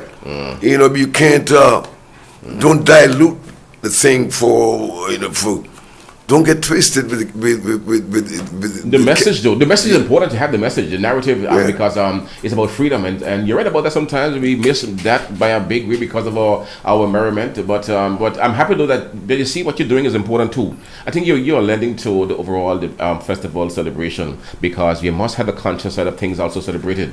You're adding a dimension. You can talk. Adding a dimension to it. We can talk about how we don't like what's going on, but if we don't show action. That's why we do this, you know. You can get up there and talk, oh, you don't like carnival, you don't like the video. No. But if you don't do something, you just talk, you are doing your part to enhance this whole overall celebration. That also adds to carnival, to what we're doing here. It's part of the whole thing. It's a part of the whole thing. For sure. So we have to support this for sure. And again, young people who are around here, those who are up and shooting, need to understand our story. What you're doing is also trying to help the youngsters who are coming in now, Marky, to understand the story. Because if they understand our story, they won't be shooting. We were all one people brought here on some slave ships. You know what I did? Drop some off in Jamaica, drop some off in Trinidad, drop some off in Guyana. I mean, all one people just drop some off. They drop my brother off in my brother off in Trinidad, drop me in Davis, drop your uncle over there. So then you don't know. Then you got problems because you may find your sister. but this is what's happening right now. Your relatives are all around. So because they're in different countries, you feel that it's as a Vincentian. He's I say he and your family. You crazy? But they come from Africa, the same slave ship, the same bloodlines, bro. That's what. But this is what keeps us connected in the way we are. So Kuma, Kuma, give us your. Kuma's in town. Before we start, before we get to Friday, Saturday night. Kuma, again, my brother, welcome to Anguilla. And again, I know you. I saw you perform at the Dude, and you're a young international, reggae artist loved by the world, really and truly. And I saw you on a video someday here on a piano as well performing. Tell the folks what to expect from Kuma Fire at the Dune Preserve on this coming Friday night. Tell me. Well, you know, Kumar Fire, the roots reggae artist, you know. Yes, I'm happy to be back in Anguilla. Yes, you know, a few months after Moon Splash. Yes, the nicest festival in the world. But yeah, we're here now for a different, kind of vibration. And as Banky said earlier, it's really a cultural movement and a community, where we are trying to be a part of. So when you come to, the show this weekend, you're gonna get that energy, I mean, Black liberation, we'll leap at that because we stand for that. Marcus Garvey birthday come up today, Haile Selassie Earth Strong. So that kind of energy, come with your hearts open, to receive some positive vibes. Yes, sir. Give me a little touch of what I expect him to on Friday night.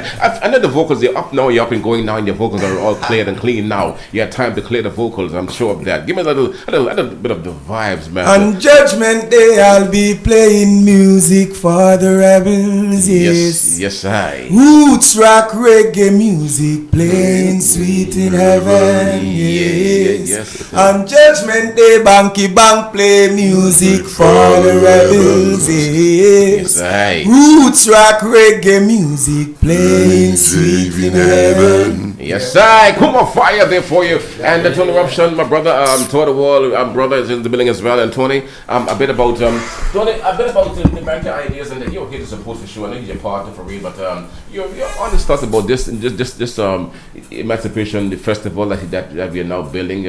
You're honest thoughts about it. Well, we're all about, as Kumar said, we're all about black liberation and black history and everything black. Everything about me is black. Yeah, so to uplift and, keep the culture, anything with that, I love it, You must support it for sure in a big way, bro. We have to keep the roots. Teach youth about that. So I guess you'll be performing live as well on there. You can perform for sure. Yes, man. He's the full band for the beach. Nobody can lick it from. Hold my drum. Third We wall. bring Third in wall is some, here. some of our local drummers. Third wall is here. You got drum? You got drum too? No, I just have a small one. That's small. But give us something. This is the original. What? Give us Cell phone. Yes, sir. Yeah, we spoke about that. This is a talking drum. Yeah, talking drum. Yeah. Our ancestors that they used to So use. coming on the beach. Yeah. Hey, Panther, see coming, bringing a road march for the beach channel. You want to hear it? Want to hear the road march? Panther? Me and Panther wrote for you. I got one.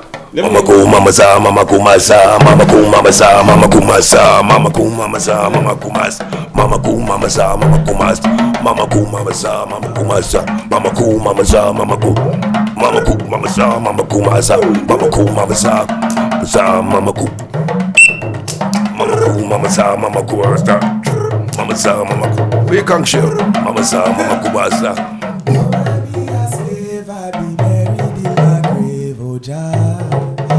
Remember me.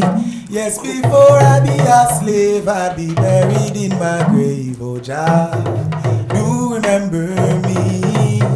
Mama go, mama sa, mama go, masa, mama go, mama sa, mama. Ooh, Panther, where latest?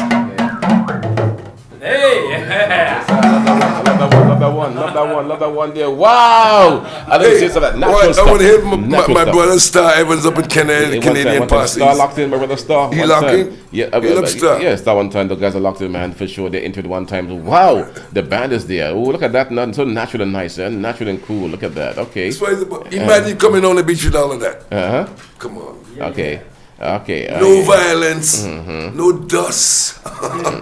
Pure fresh water. Yeah. In your face. For sure, good stuff for sure. Yeah, man. Wow, I'm loving this though. Okay, good. So natural stuff, organic stuff, the real thing for the people of Anguilla.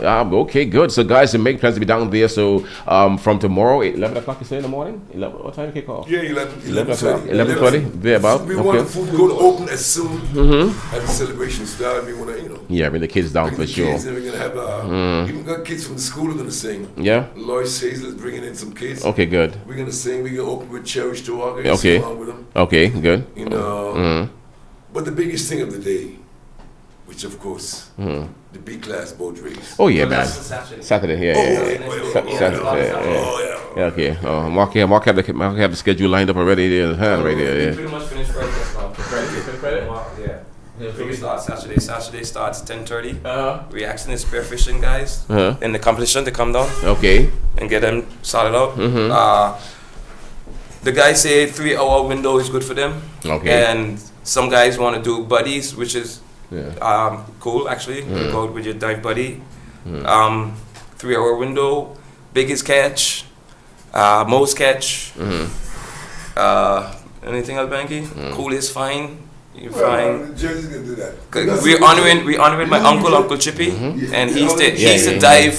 He's a shoot fish. He's a collect stuff from the ocean. Yeah, for sure. He's a do a lot of stuff. He live in the ocean. He live in that ocean, boy. He's a man. Yeah, for sure.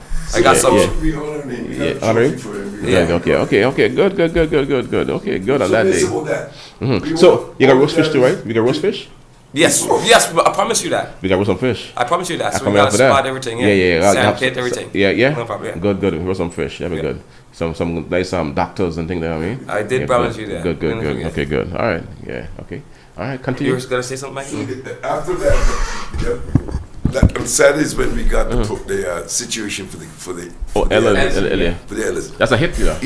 Eventually, we were thinking about. That's 11:30. We were thinking that we get a tent and put them on the beach, but what's his name? My buddy Van would say, no, Banky, I clear out the restaurant and bring them inside. Oh, good. And that was very good of him because we didn't want to take a chance if we want to take over your restaurant. But he opened up his heart and said, Banky, I cannot put the people outside. No tent, man. No tent for them. No. People, Respect first class. Them. Respect. So they inside. Now this event, my sister's going on there and do a poetry Springer. About Springer. Overdrive string band. 11:30. Good. Okay. Good. Okay. Overdrive string band there for an hour. Well, good. Okay. And then we move into the boat race, which starts there, so it's good. For us, it's the opportunity for the old people who stuck in their homes, never can see a boat race. You know, in this time of the year, just come down and we take it. They will get to see the boat race without the hassle of being in center ground and heat. You know, They'll be taken care of, comfortable. Yes. And see And it's the only boat race in the island, if you don't know, that goes right around. You can stay in one location and see the whole race. Don't disappear from you. Oh wow, good. You'll see it right in the harbor, right? The bay Right here. in the harbor. It's almost like when they do a triangle race down at Means Bay. Okay, good. All right, good stuff happening, guys. But So you be know, part of this is that. the way. This is the way the races used to be way back. Yeah. I mean, you know, when I grew up very, very young, not too far, I didn't go too far. Okay, this is a good back in the Saturday, days, they man. have Great. races right there in Rendezvous Bay. Yeah, right there, As right often as they now have in San Yeah. Juan. That's the first place I saw a race boat in my life, and I was little boy. Down in Rendezvous Bay. Right down in palm trees. Okay, good. All right. So the big Klass boat race will take place on the Saturday coming, and so after the race, what happens after the race? What happens? Well, conscious reggae party. We got smoky reefers. Yeah. Award ceremony. In the afternoon when the Island race is House. going on, we're gonna have like the Jimmy Buffett type of band, sea sound and sailing and play. Yeah. Yeah. Performing we had to do. Yeah. Yeah, that's at 4 p.m.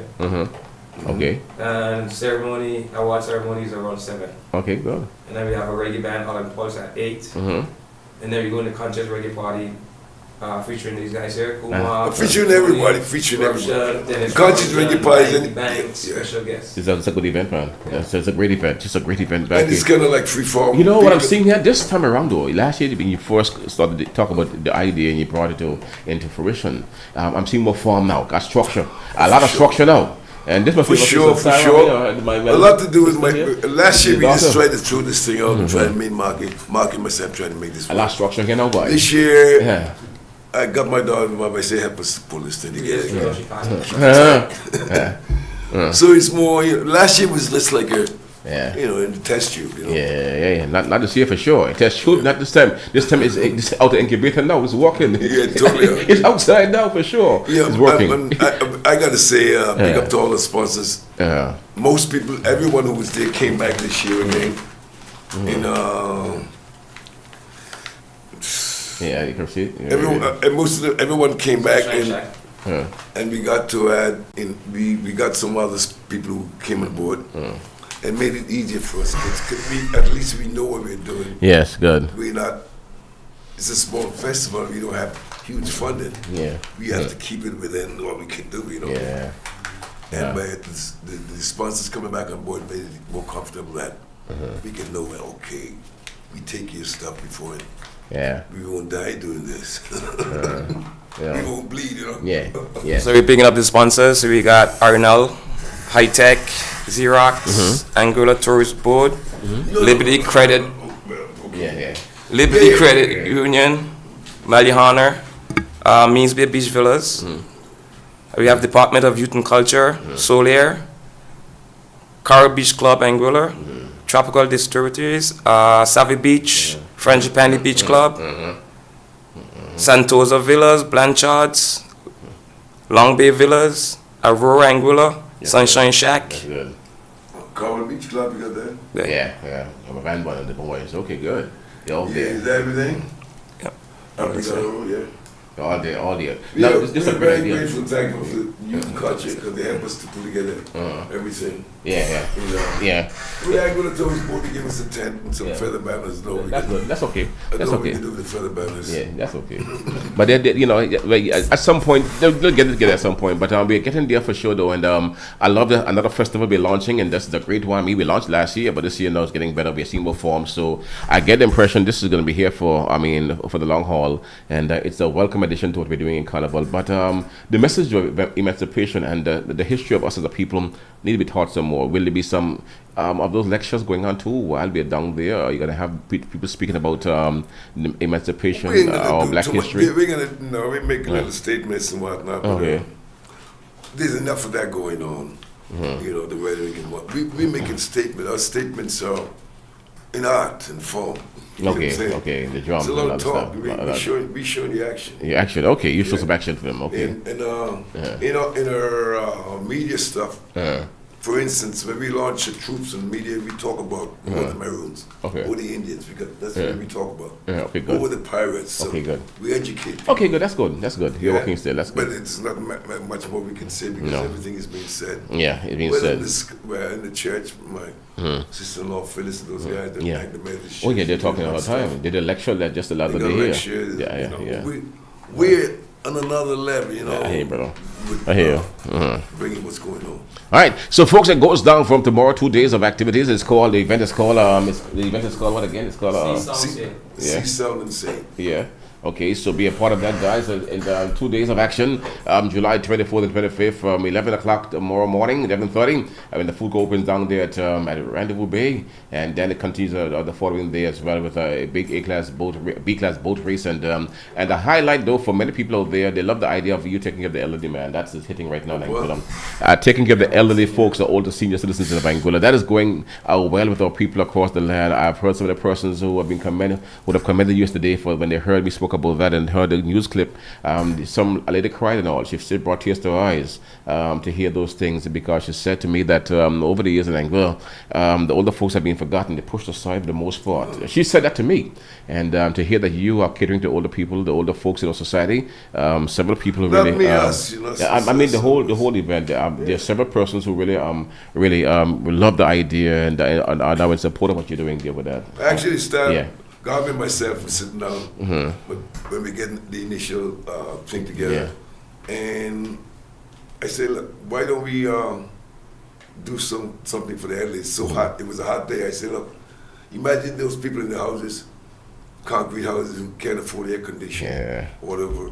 Bring them on the beach, you know, put them by the water, you know. We prepare everything for the tourists while we're doing for elders. Yeah. You know, kids. You came from the idea, right? Idea came from there. Good. Great idea, man, for sure. Be a part of it. All right. So, folks, you heard that 25 now before 11. Before 11. That's our time here this morning. Anything else back here? Anything else? You have anything else for us? So the stage is set. So the stage is set for the big one, the second annual See Sound and Sail festival. And why you chose that name though? The name, a unique name. I love that too. I was checking the name. Anguilla is there's more water around Anguilla than the whole island itself. Much more. There's more water than anything else. See Sound and Sail. You know, sound is music. Music is vibration. Vibration is language. You know. So you know people understand. Vibration band the sound live. You can get confused with language, but not with vibrations. Becky, that song that you did some years ago, how it goes again? Do you see what I see? How it go again? See what I see. Yeah. Yeah. Give me before you go down, give me a few bars that now. Make no money, but a few bars. Give me about all of them. Yeah, me here. Do you? Yeah. Do you see what I see? Yeah, Springer does a good version of that. Yes, Springer does that. Yeah. So if you come along on Saturday, I think I'll jump with David Springer and do that. Yeah, for sure. All right. So, guys, thank you for coming in, and I wish you a great show. All right, guys, I wish you a great event, man. And this kicks off tomorrow, 11:30, down at Rendezvous Bay. And so it kicks off 11:30. Where again? Where to come? Down by the first stop, down by the Dune, Preserve 11:30. That's when food court will be for sure. Bring the kids down there as well. Yeah, should be exciting down there. Opening ceremony. We get a speaker to come down and we put out some feeders to see who responds. So far, no response. Speakers? Person to open? People talk to the kids. Okay, that'd be good. Of course, there are many persons who want to do that for sure. Very hard. Yeah, man. Put out some calls. There are many people, man, who love that idea to come along and speak to the kids. I'm sure of that. So, folks, you heard that. So, who should they call, though? Persons who are hearing this now, who should they contact about speaking tomorrow at the opening, really, for the kids? Who should they call? What's the number? Call you. My daughter's been trying to reach out to some. But it can happen right now. Just now, it can happen right now. So, you have a number to call? Whoever wants to come and say something to kids. Just come. Just show up. Just show up. Because right now we have a vacant space. Right now we're trying to reach out to some people. Yeah. And we're not getting the response. Come on down, folks, on 11:30 tomorrow at the Dune. Believe me, you're going to have some people on there for sure. I will be happy to speak to youngsters and a big... I know these two persons right now who would love that to come down and speak. So you're going to have some persons in a while. So, guys, thank you again for coming in, and I wish you guys a great event. 2 days of action. It's called See, Sound, and Sail. It's a festival, This is a special emancipation festival we're having here in Anguilla, and being powered up by the Rendezvous, as it's being brought to you by who? It's being brought to you by the Rendezvous community, by Bank, the whole Rendezvous team, community, the whole have to crew. say that. Yeah, man, they're doing it big time. The second annual one, so come on down and be a part of it. Thank you, guys. All the best. Okay. Yes, Ron Raption and Fire and Marky and Mikey and My dear son Sahara, all the best to you one time, Mr. Banks, all the best to you guys, okay? Peace, man. All the best, man. Take care. One love, okay? All right. I'm gonna pass down there. I'm gonna pass down. I'm speak down there. I'll come up sometime. Peace, yeah, Mr. Ruption. Nice, man. All the best to you. All right, okay, young Banky. Take care. Okay, young Banky. Take care, young Banky. All right, so folks, we're here now, 20 minutes now before 11, and we are moving right now, guys. Klass FM morning time now, and so I was about to take a break, but I can't again. I have to go full. I have to go through now. This day is about to become even more crazy, very busy, and so let me just get across here. Turn around the platform now. Oh boy, I'm getting ready for it now. Yes, you ready for you now? Come inside, rest good, and a quick break tomorrow, where we'll be live tomorrow as well at Master Assist as well, folks, in the morning. Hold the spot that you've got. Hold the spot. This summer, celebrate 25 years of Master Assist in Anguilla. Mark your calendars. Friday, July 24th, from 9 a.m. to 3 p.m. Join us at the CIS office, Hansa Bank Building, Lansam Road, for a fun-filled Customer Appreciation Day. Enjoy tasty refreshments, free health screening, and great music to keep the energy flowing all day. Bring a new member or upgrade your membership for a chance to win exciting prizes while supplies last. Plus, all members will be entered into a grand prize raffle for even more chances to win. Friday, July 24th, join us for a day of celebration, community, and appreciation. Don't miss it. Master Assist, proudly serving the people of Anguilla for 25 years. Okay, we are moving along in the morning time. Just about 19 minutes now before 11, and I would have mentioned you earlier this morning. You know, the Move Your Body campaign, and over the last couple of years, I've been speaking to you about the importance of that campaign. The need for us to keep moving our bodies. It helps us to maintain, very vital, important body functions, and to keep our blood pressure, blood sugar, keep us in optimal health, really and truly. And as we prepare for Summer Festival, I would have heard of a collaboration between the Troops Committee here in Anguilla and, of course, the Ministry of Health. I want to go with my guest. That'd be so pleasant. Good morning to you. Welcome to the program. Good morning to you. Good morning. Good morning. Okay. Good morning. I'm speaking to. Tell me. I'm speaking to. Program Officer for NCD, the Ministry of Health. Ministry of Health, and of course, K.A. Gums. You're the Chairman of the Anguilla Parade of Troop Committee for 2026. And I'm speaking now to Executive Assistant from Motor World Anguilla. Motor World Lady, and my brother here.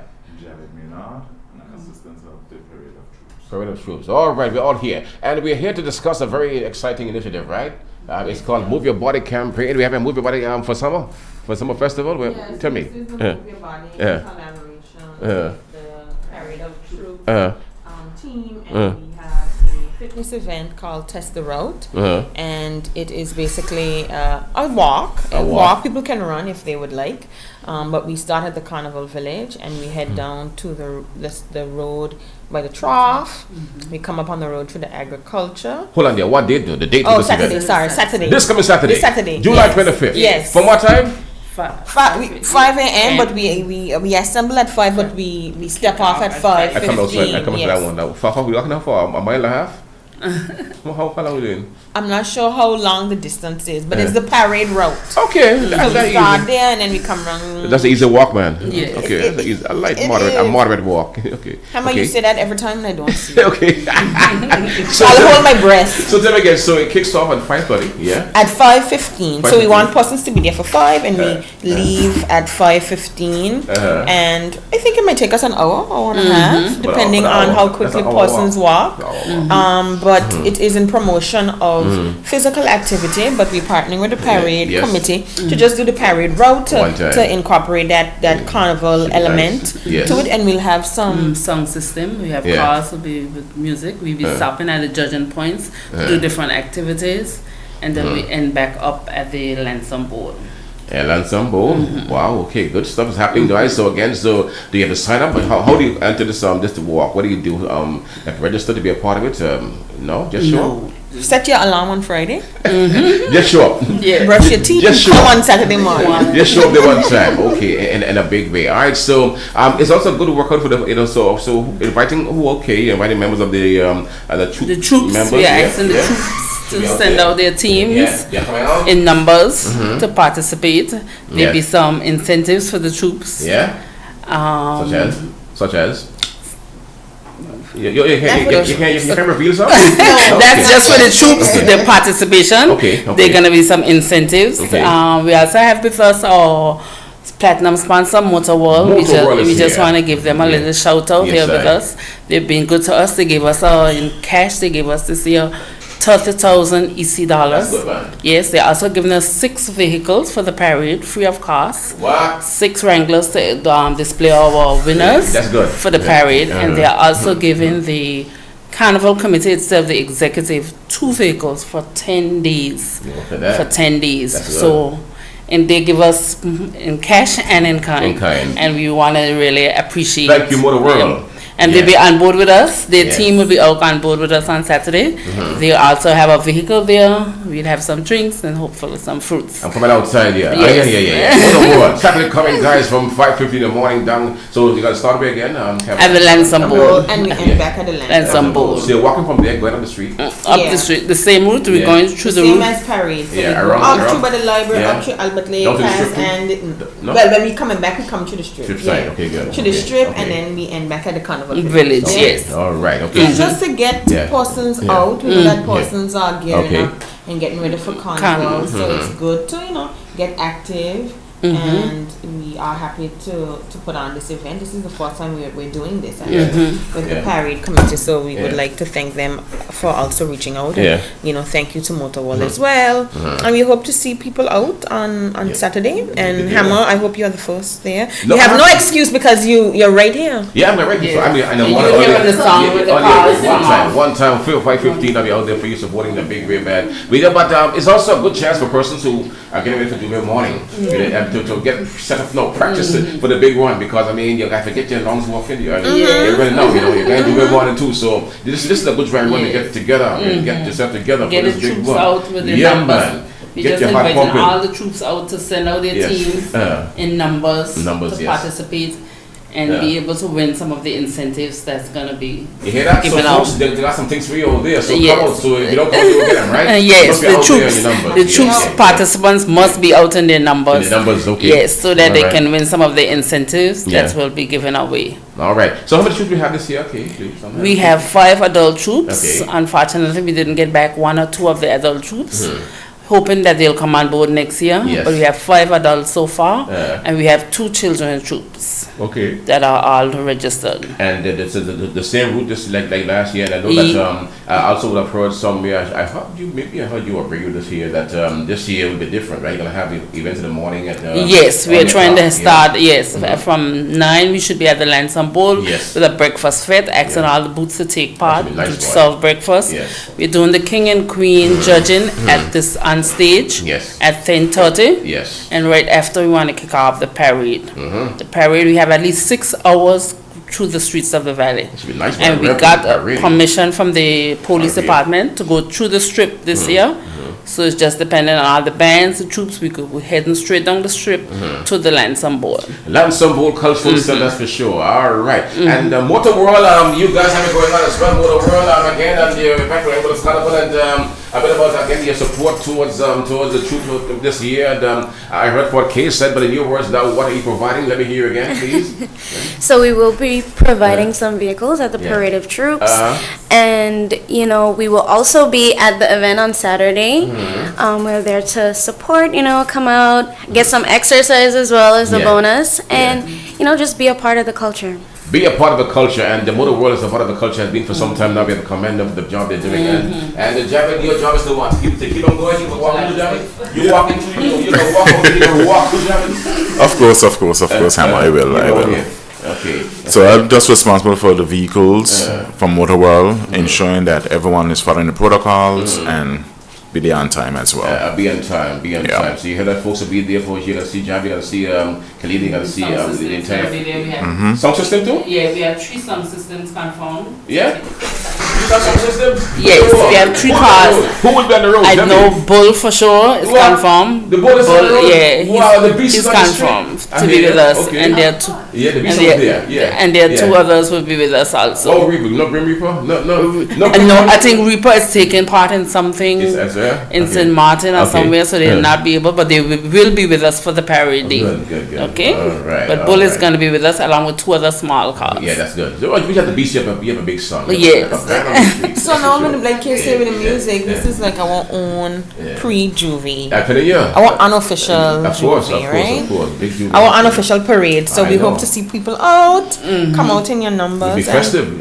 Yeah, and just have fun. And the benefit is that you get to burn some calories. We all want to burn calories. Everybody wants to. Right, at the end of the day. So we hope to see everyone there. Yep, so mark down the day. Yeah. I can't hop on that point. No, of course not. Any harder. I'll come to again.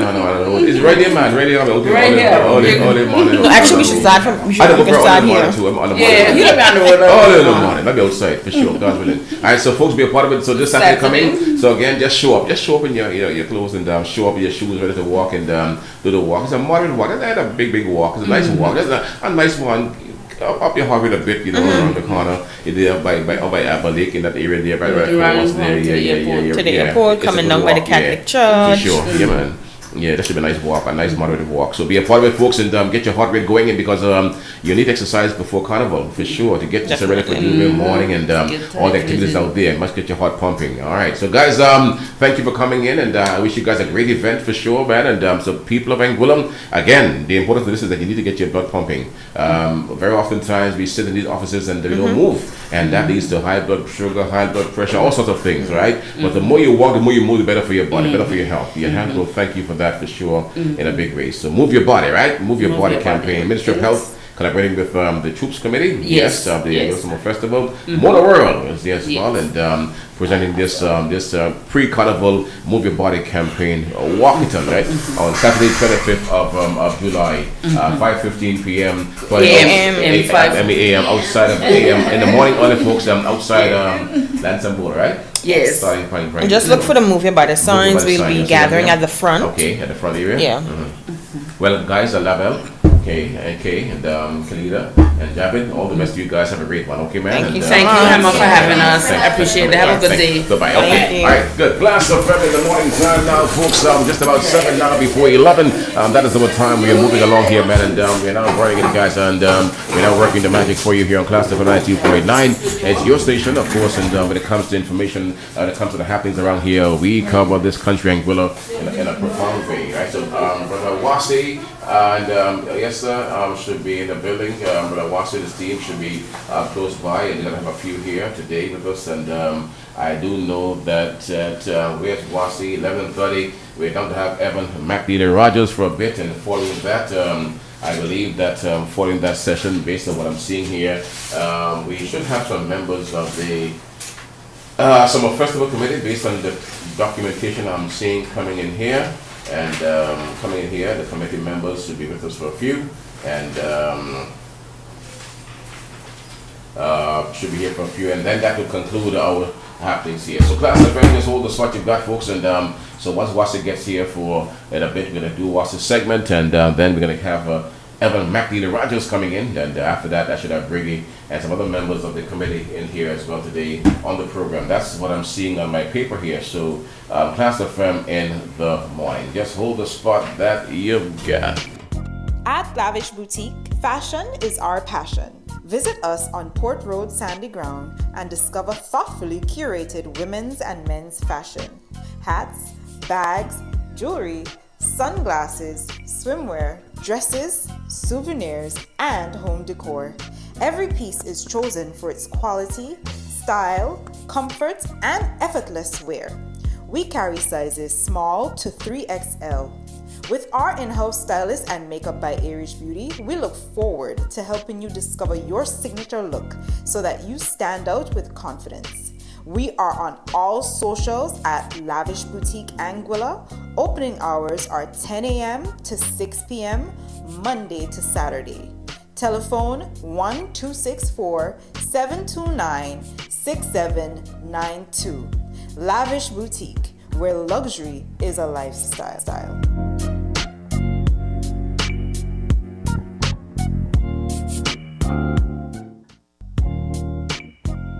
Lavish Boutique, fashion is our passion. Visit us on Port Road Sandy Ground and discover thoughtfully curated women's and men's fashion. Hats, bags, jewelry, sunglasses, swimwear, dresses, souvenirs, and home decor. Every piece is chosen for its quality, style, comfort, and effortless wear. We carry sizes small to 3XL. With our in-house stylist and makeup by Irish Beauty, we look forward to helping you discover your signature look so that you stand out with confidence. We are on all socials at Lavish Boutique Anguilla. Opening hours are 10 a.m. to 6 p.m. Monday to Saturday. Telephone 1-264-729-6792. Lavish Boutique, where luxury is a lifestyle.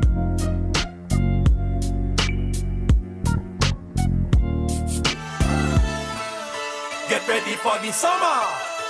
Anguilla for the summer. Visit Anguilla and win US $10,000. Purchase your Anguilla Summer Festival passport today and be a part of the biggest summer experience of the year. Attend the official festival events. Scan your passport at each event and you'll be entered for a chance to win the grand prize. The more events you attend, the more scans you collect, and the greater your chances of winning. Get your festival passport today by visiting www.anguillasummerfestival.com. Don't miss your chance to experience the excitement, celebrate the culture, and walk away US $10,000 richer. Anguilla for the summer. Be there, scan, vet, and win. Get ready for the summer.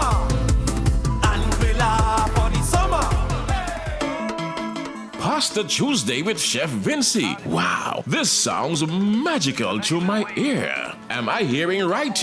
Yes, Chef Vinci is joining the Cafe Dora team every Tuesday for Cafe Dora Pasta Tuesday, offering her signature pastas. Come out and enjoy Vinci's veggie and chicken pastas and her popular seafood linguine served with mahi-mahi, shrimp and lobster, and of course, your choice of wine or cream sauce. Pastas are available from 11 a.m. to 1:30 p.m. Please call 235-3672 to order. That number, once again, 235-3672, or just to stop by and dine in. Yes, it's Pasta Tuesday at Cafe Dora with the renowned Chef Vinci.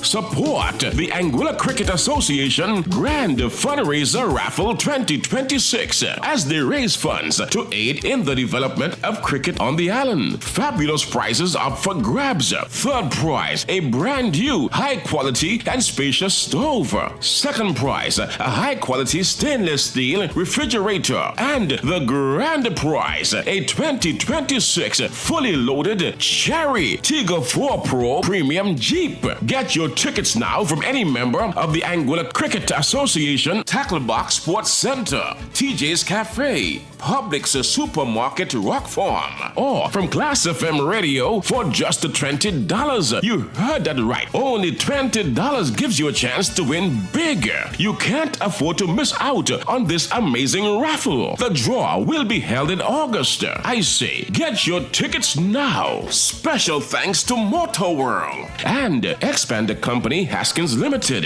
Spread the word around town. Is the Anguilla Cricket Association proudly presenting a grand fundraiser raffle. Please support the development of cricket on Anguilla. Rally round the West Indies, one forever. At Lavish Boutique, fashion is our passion. Visit us on Port Road Sandy Ground and discover thoughtfully curated women's and men's fashion. Hats, bags, jewelry, sunglasses, swimwear, dresses, souvenirs, and home decor.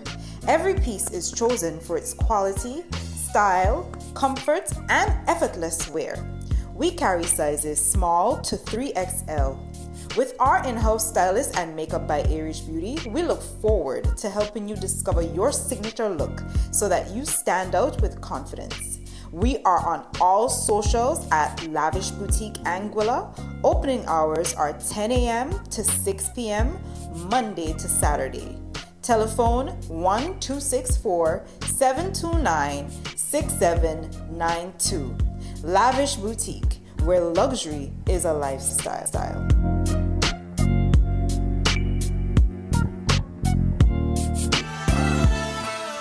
Get ready for the summer.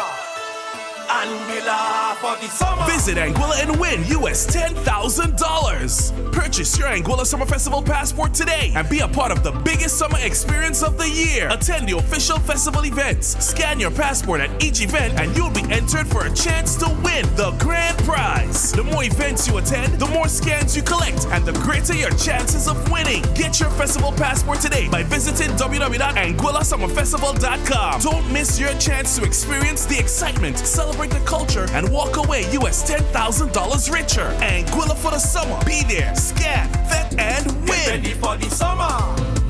Anguilla for the summer.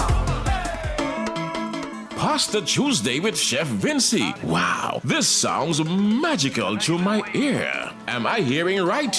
Yes, Chef Vinci is joining the Cafe Dora team every Tuesday for Cafe Dora Pasta Tuesday, offering her signature pastas. Come out and enjoy Vinci's veggie and chicken pastas and her popular seafood linguine served with mahi-mahi, shrimp and lobster, and of course, your choice of wine or cream sauce. Pastas are available from 11 a.m. to 1:30 p.m. Please call 235-3672 to order. That number, once again, 235-3672, or just to stop by and dine in.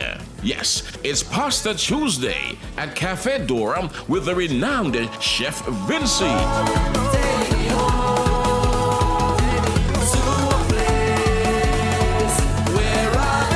Okay, so guys, we're here at the one time, wasting no time. Brother Watches and betting folks are requesting for time, so this morning we're gonna get into it.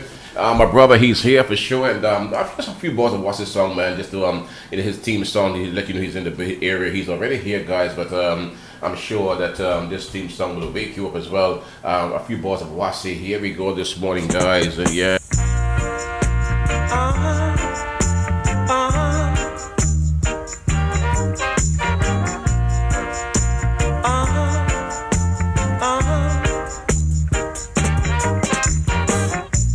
Blessed are they that keeps the commandment, for they have a right to the tree of life. Don't presses, I say, cannot enter. Hypocrites too cannot enter. Jack come back quickly. It's reward for you and me to judge you for the work you do. Yeah, no liars and thieves cannot enter into Judge's kingdom. Oh no, no, no, no. But by the work that you do, yeah, blessed are they who keeps the commandment. For they have a right to the tree of life. No false teachers and prophets cannot enter. No liars and thieves cannot enter. No, no, oh no.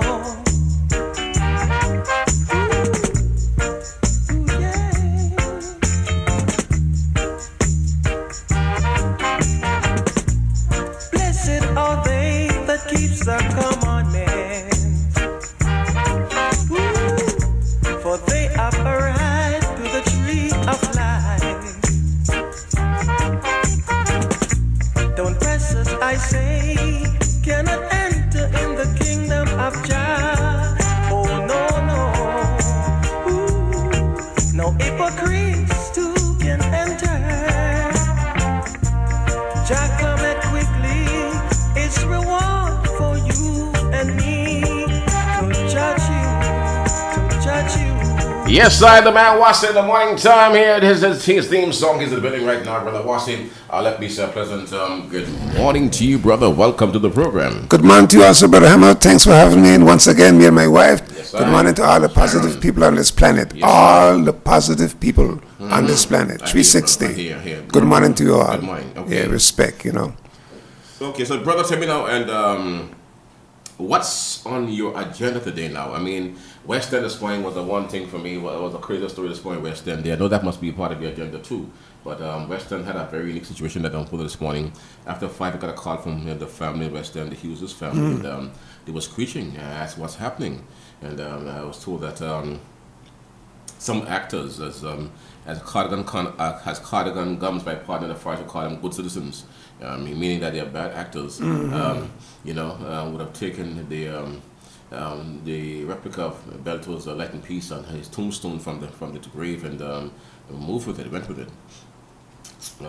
It led to a lot of anxiety, a lot of concern, a lot of disappointment, brokenheartedness. But lo and behold, they returned that stuff through the morning this morning and rested down after sunrise. Yeah, after sunrise, they rested back on her belly, on her turn over, and rested down there. So and they brought her back after that. So I wonder what would have motivated a person to do that. I mean, to a replica of a boat and a tombstone for that. Why go to a grave site and disturb a grave really by removing the tombstone? Because the boat is actually a tombstone. Yeah, of course. Okay, of so course. why do that? Why do that to the boat? I mean, it doesn't make sense to me. And then this point was in the area, and I got a minute talks from persons who said that the whispers going around now. The rumors around is that there are fellows around the place now who are working over there. And I'm trying to see how best they could cut down their Light in Peace and the wizard now. So they may have taken that to an Obia shrine somewhere in Anguilla, and for a ritual last night or this morning. That's the talk around here, but I don't know. But if that is so, that would be sad. But either way, though, it's terrible. Either way, it would be very bad. It is bad what would have occurred there. Terrible, disrespectful, downright worthless, downright low, very low stuff for sure. This is the worst I've seen in a while. But whatever been done, and for whatever reason it's been done, it's not right. It is not right, and whatever it is, a vehicle have a reverse gear, right? Yeah. Those people that is involved with that, those are the people that don't get damaged over that same matter, Those are the people that's going to get damaged. God don't like ugly, no, my brethren. And for you to do that, that was a plan. That way, nobody can just get up last night and say we're going to do this thing. They plan it. They plan what time they was going to do it. They execute a plan. And the thing that got me thinking the most, then, Brother Hammer, is to put it back there high day and nobody can see. You mean cars passing? It would, Brother Hammer, that wasn't in a car, No car in Angola could carry that. That must have been in a pickup or some bus without its seats, so you can see what's in the bus. It's a good size replica, a good size boat. Of course, it may be 7 feet long. It could be a little less than 7, but it could be around in that area, around 7. It's going to be roughly long as a grave, right? The person or persons, which mean no one person can do that. To move that from there, vehicles moving about all night. What time you take in the night to take that? Dismount it from where it was standing, put it in a vehicle, take it away for whatever period of hours, do all whatever is being done, and then take it back after the sunrise and put it back, and nobody can see nothing. Well, those guys must have a proper cover too. They must have walking in a smoke screen. But if they're walking with these things where you can't see them, but this is what I said. They had been walking with a smoke screen. But that. Vehicles passing up and down there all the time. You're going to tell me the time they're going to take you to put that back. Remember, you got to pull up this vehicle. You got to stop. You got to take this thing. You got to walk in the graveyard with it because you can't drive to the tomb. No, you got to walk with it. You have to walk with this. And no one man can do that. You're going to tell me that not even one car ain't pass and see that? Come on, man. No, heck, I see. If there was a woman there with a man and a thing, the other cars would have seen them. But somebody see something. Somebody had to see something, but because it would take more than a minute and a half to do something like that. And don't tell me that more than a minute and a half that's passed, especially in the West End, cars on the road all the time. And that time of the morning, people going to work, people full speed going doing things that time of the morning. And nobody ain't see nothing? I didn't see but couldn't see still. All this thing was done under a smoke screen.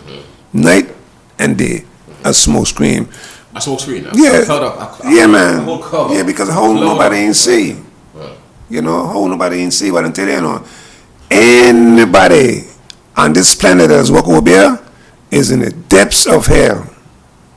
And especially if you're going to do it to harm people or to destroy property. And these people look like they don't fear God. They more fear man. That's why they're walking at man. They don't think about God, right? The man that don't fear God is a lunatic, you know. Yeah, man. There's no man on this planet, Brother Hammer. I don't care where he come from on this planet, that I can fear he in front of God. No, you can't do that. I don't fear man. You do what you want. You say whatever you want to say, you want to do. You do that. But I ain't fearing you as a man. I fear God. There's only one person we should fear. But these people working with the devil. So they don't fear God. This whole thing though, I mean, in Angola, because I mean, I don't really believe in the nonsense. But it has worked. It has worked? It has worked, but Obi it work? Obi in Angola from the time I was a little boy, you know. I born meet Obi in Angola, you know. There was a time when I had fellas to be about taking up people's children and selling them. I went through all them crises too. I could call names. I could call names of people who take up children, and I could call the names of the children. Who went missing? Who went missing. Some of them was collect. Some of them we find some. At least I could say we find two. The rest of them will disappear. But we found two. So you mean that this will happen? And those two, they are still alive today. Oh, yeah? Those two youngsters that he went with. Wow. You're going to take up a little youngster. Did what, sacrifice him? Yeah. Take him in the wilderness, Brother Hammer. Okay. The night when this specific youngster was taken in the wilderness, Brother Hammer, rain poured on like a hurricane. Rain. And you know the man when him find that youngster, he dry as a chip? In the house somewhere? In the bush. Yeah. But dry as a chip. And rain fell the night. Lots of rain fell the night, Brother Hammer. He was. Whatever had him protected still, he didn't get wet, but Hammer, they find this, you dry. Well, hidden somewhere. And one of them had already started walking on him, maybe had done give him something to drink, or whatever the case may be, so them almost get he lavish. But the other fella, they find he the thing. A set of people went out searching. So Angola had these kind of guys for years, though? For years, man. But those were different type of fellas than these fellas now. Those fellas used to take up their children and sell them. These fellas working on you self. If you got something they don't like you to have, they mash you up. You see some of these men would be going around shaking people and be careful shaking hands with people, you know. I hear, bro. I heard about that too. They got some. I always be careful shaking people's hands. They got people here that walk around with them hand mount up. I hear. And if they don't like you, them come and shake your hand. Take it on. Yeah.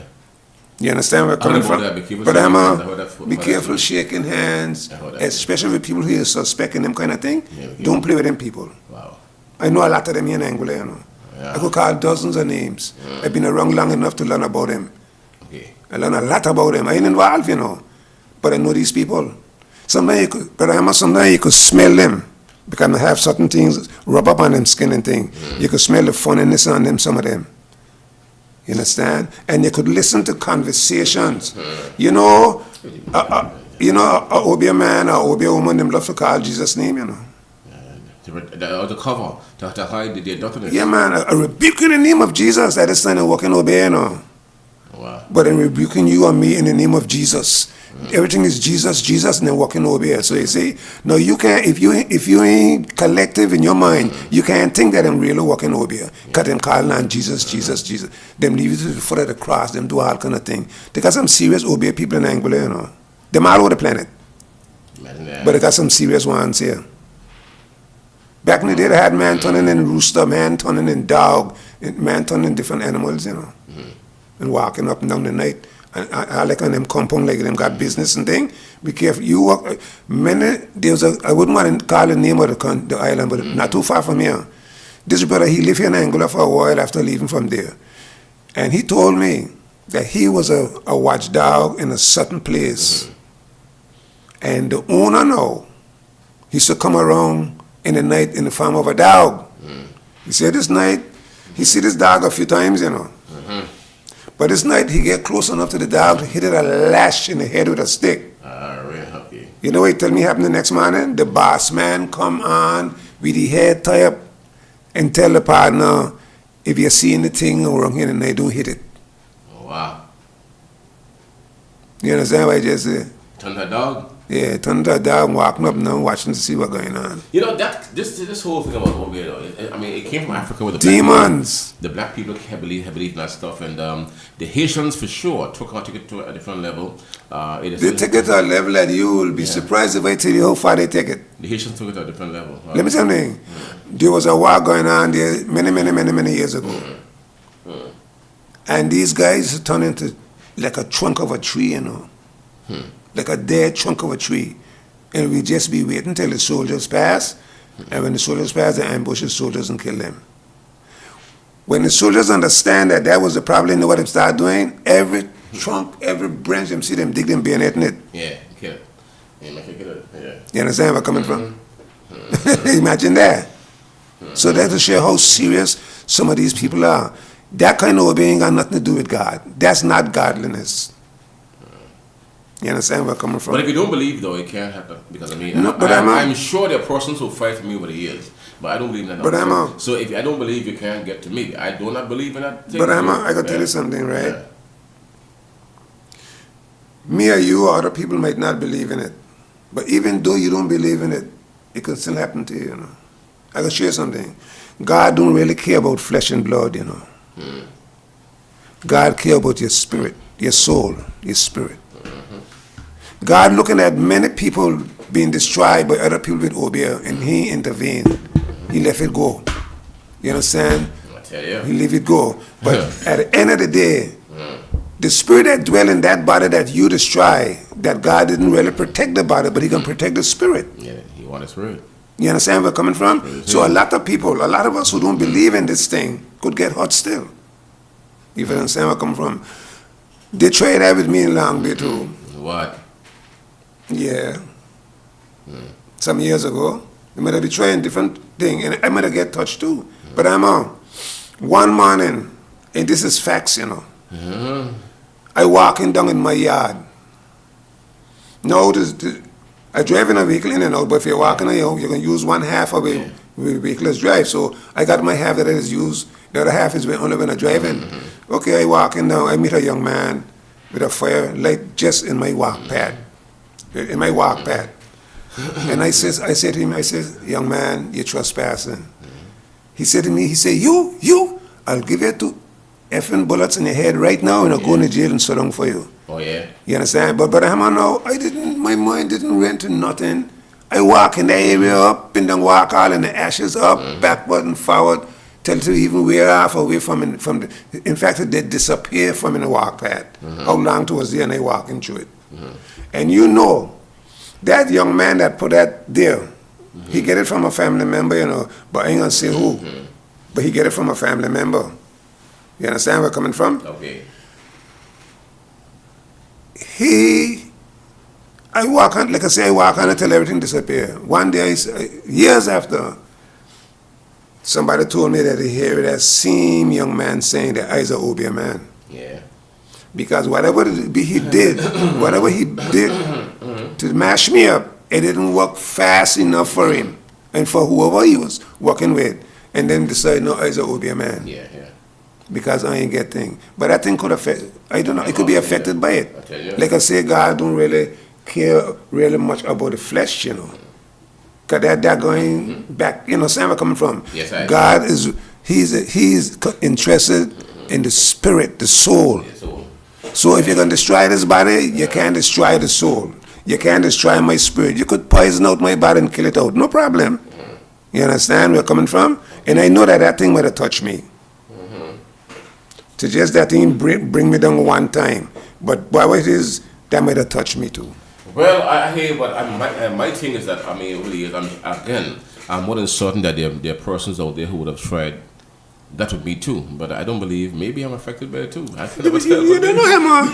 You don't know. But maybe I don't know. You don't know. I don't believe it. You're functioning all right, but you may be affected still. I hear you. Because some of these people don't want to bring it on one time, you know. Slow. They bring it on slow. But I mean, we could smile or laugh over these things, you know. But these things are very serious. You could be affected, and it's still I know. You understand where I'm coming from? Yeah, man. It has. The Bible tells us, God tells us not to believe in it, you know. Yeah. But it has worked. So even though you don't believe in something, that don't mean that it can't collide with you. With you, they could still collide with you.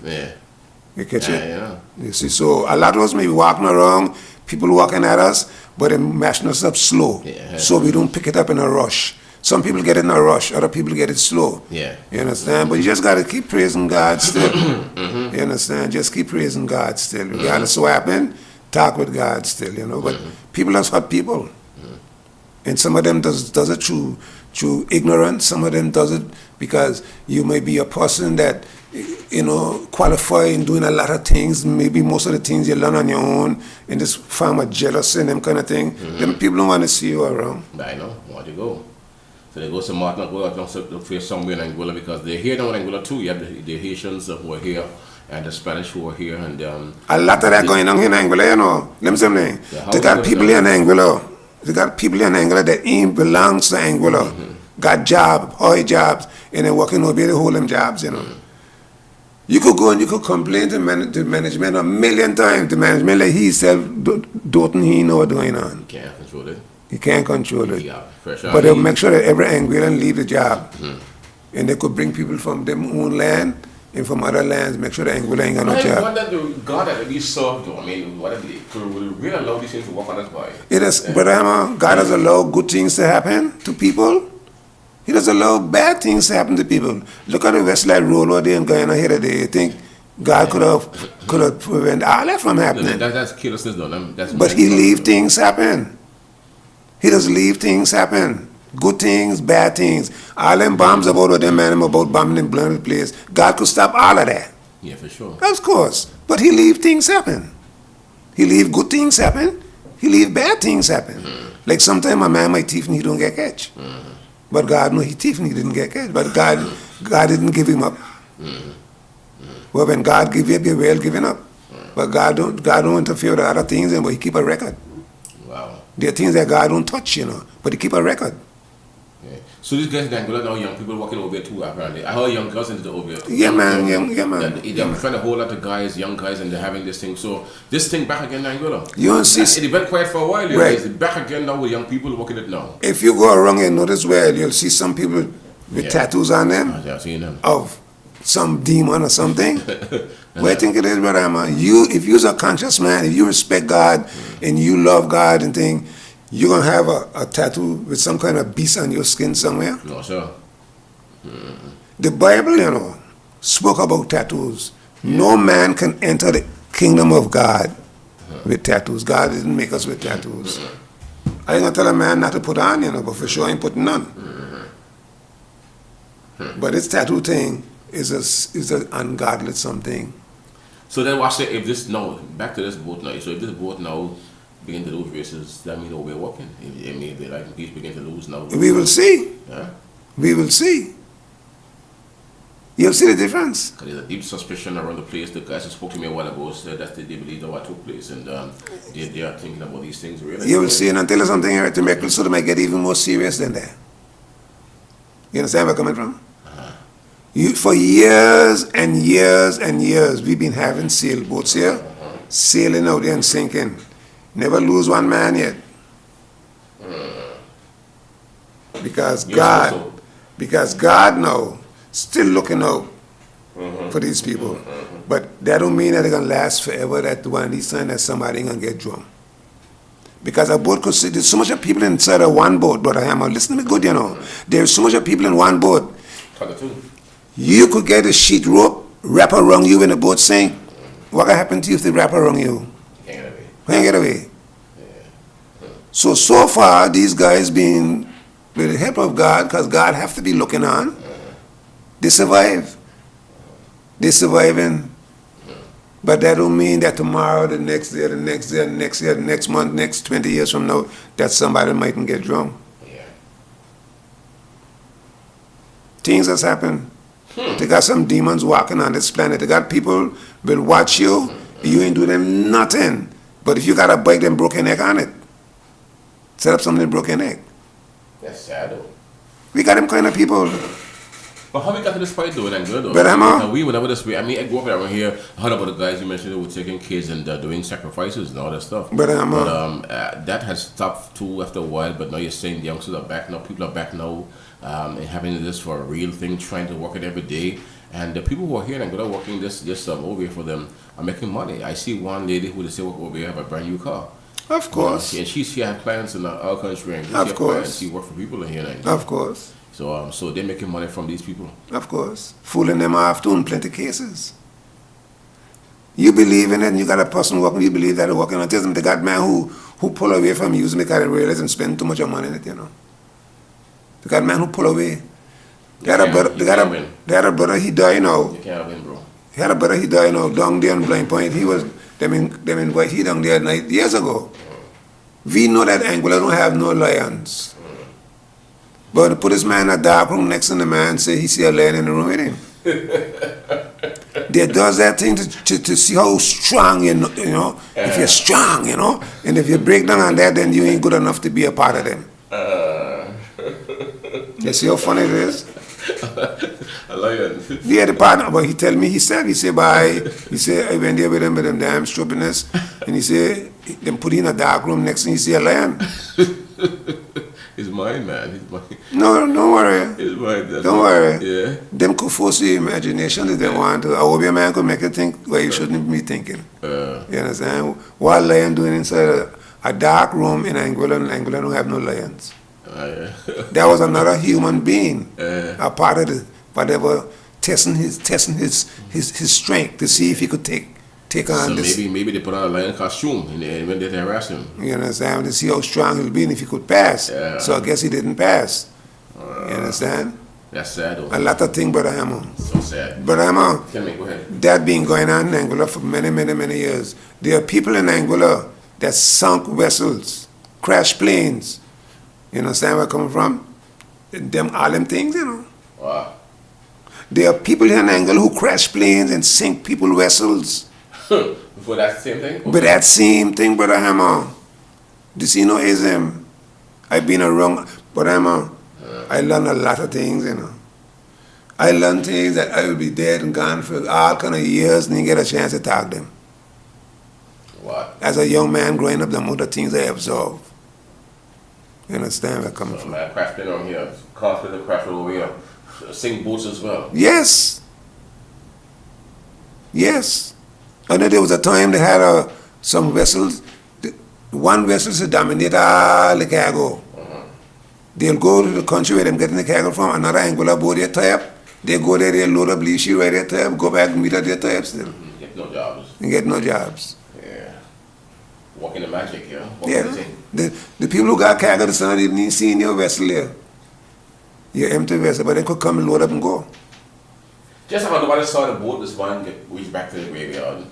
If it is true that those guys are working that kind of thing, well then you don't see them. You're gonna blind you from seeing them. That's what I tell you. Like a cloud. Yeah. Because cars had to pass. So you don't see them. Cars, and another thing, they couldn't be in a pickup because it's where the driving going, people gonna see it. Yeah.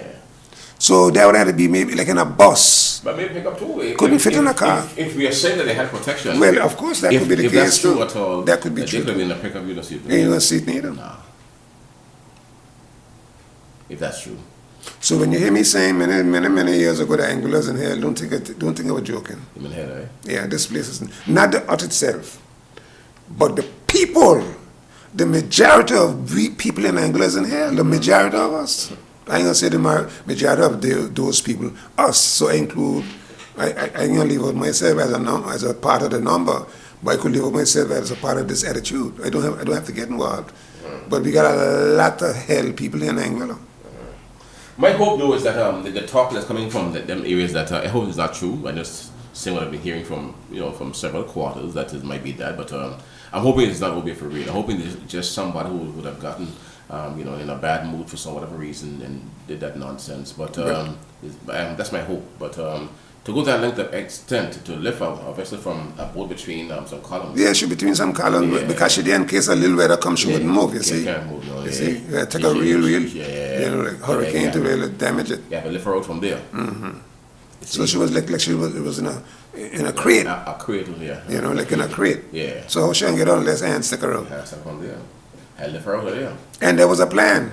They didn't just go there and take it up and thing. They planned from whatever amount of time before to do that. And there ain't no one-man job. Nobody. 2 or 3 men. 2 or 3 men. 2 men could do that job. You understand? So don't tell me that somebody wouldn't see them. They must be moving in a... And then the height of the columns too. You have to clear the column. Of course. That ain't easy. You see? And that taking time too. So in vehicles passing. That's hard to do. That's a lot of trouble. Any vehicle passing there, your eyes going to glance in the barrel ground. Right there. But they're going east or west. Still going down there. Your eyes going to still glance in there. Yeah. And that right by the road too. Right by the road. Yeah.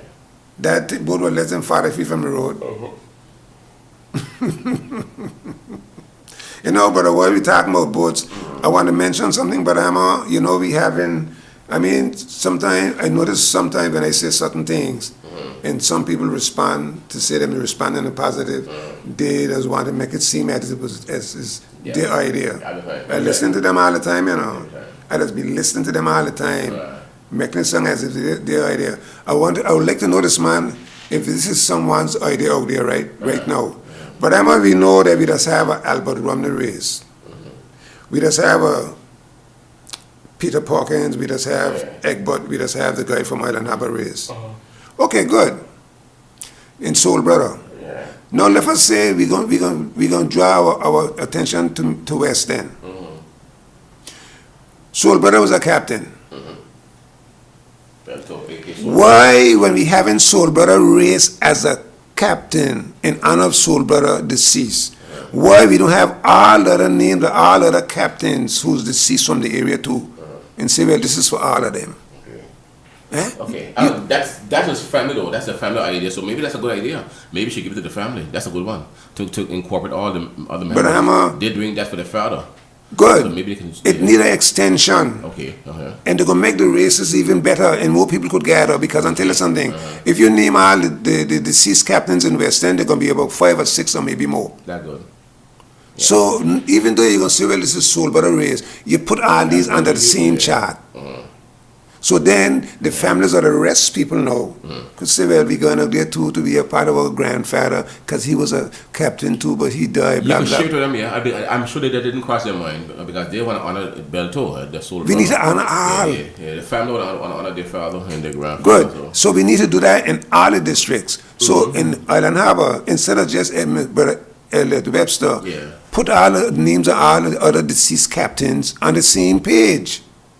And then we need to, this is where we get more serious. We have retired captains in Angola that's still alive. Yeah. Why we don't have a race for them? Posting them boys. Why we don't have a race for those people? Give them their own race. So they could come out while they could crawl around still, they could come out and sit, put up a tent for them, give them food, drinks, everything, and leave them have a nice day looking at a boat race that was put together for them while they're alive. When you're dead, you could see a boat race.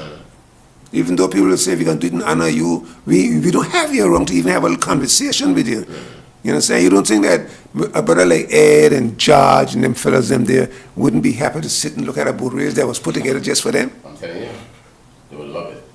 They would love it, but they can't love it if they're dead. But they would love it if being alive. George and Tate's and all them man them who's still around. You have a race for all the retired captains that's still around with us. Give them a race too. And add more names to all the other guys rather than having a race to just one man. And they got, what talk a foot from Blind Point? Yeah, talk a foot. His name should call him. His name should call him too. Why are we... The hog boat. You remember the hog boat? The hog boat? If I remember the hog boat. Yeah. The name changed now? The hog boat. The name changed now? The name is no, I never again. Why? Yeah, that slipped me sometime, but because the hog boat was more common. Hog boat, yeah, is a big name. You understand? So why we... Foot was her captain. It's great. So why we don't do these things for these people? Do it for the dead, do it for the living too. Do it for the dead, do it for the living too. Yeah, fair enough. Well, in this case though, the Western race in particular, that race for Alberto Hughes, aka our soul brother, the families are doing that to maintain the legacy, to secure the legacy, and to, in his honor, be right about that. So you say they can add some other names too, all of the captains. Yes, because why did that honor them one time? Why you honoring your father? Honor those people. You're saying honor all of the deceased captains one time. All right, I'll tell that to the team. I'll let them know that. So the boat race will get sweeter. I'll tell them something. Yeah. Because if you have that for the one brother, which is good, and my grandfather was a captain too, and his name come up too, I feel happy. Well, Archie. No, I mean reference. Okay. And he was his own different kind of captain. I don't know if he's a race boat, but he was a captain too. Freddie Hughes said Archie used to be out the night time. He said he used to be to Martin at night time. I want to the mind, and in those days, hustling around and moving around, and he would call Archie coming in too. He boat. Your grandfather Archie had a boat too. Yeah. For sailing from West End to St. Martin at the night time. Yeah. Yeah. They pick up flour and all sorts of things out of St. Martin. Brought back to when Archie was a businessman, so you understand? Yeah. Archie Fleming. Yeah. So so that's how it is. So it's a lot of rich history around here. For sure. Yeah, so we need to organize this thing better so it could draw more people. Because remember, our living captains that retire, they have lots of family. So let us say use my grandfather and you still around. I come now to watch the boat race too, because my grandfather, he was a captain too, he's still around. I come now to enjoy the race too. But if you can have it for one man, they're gonna get in a crowd. They're like a real they're too much like of a family. We need a national something. There's too much of a private something. We need a more national something. You could call them names on the top still. But give us the names what about Balde, Frederick, Evans? Yeah, and there's more. Evans had a boat too? Evans had his own boat. What? Right now. Evans had his own boat named Melodious. Didn't know that. And he used to sail it himself. Evans from West End? Of course. Long way. Yeah. Okay. He had his own boat. Didn't know that at all. I didn't know that boat. I helped him haul it up and haul it down many times. Was it A class boat or B class? What size was it? Well, in the times. Yeah, B class. She might have, those boats at that time should have been between 18, 20 maybe, in them kind of sizes. Most of them would have been around them kind of sizes. Because after a while, when it started raise different sizes, then they become the A-class boats. The big ones are A-class that carries 32 sailors. Then you have the smaller ones that I think they were once A-class too. Back in the day. It just step up, Yeah. It step up. Because the light wheels, originally light wheels was just 18 feet long. When you first come in. And there's a guy by the name of Ilray, he died. He had a boat by the name of the Ram. She had a straight bow. Ilray? Yeah, Ilray there. Yeah. The guys always had the garden, tomato field one time. Back in the day, he planted tomatoes back in the day. Lots of them. Tomatoes. He had one of them there above the great berry ground, plant up in tomatoes getting done. Ilray. Okay. He had boats too? Of course, named the Ram. What? But that same Ram I telling you about, she went a race already. The second boat coming 30 minutes after. What? A lot of history here, man. A lot of history. I thought Ilray was a farmer. No, he had a boat. Ilray had a boat too. He had a boat named the Ram.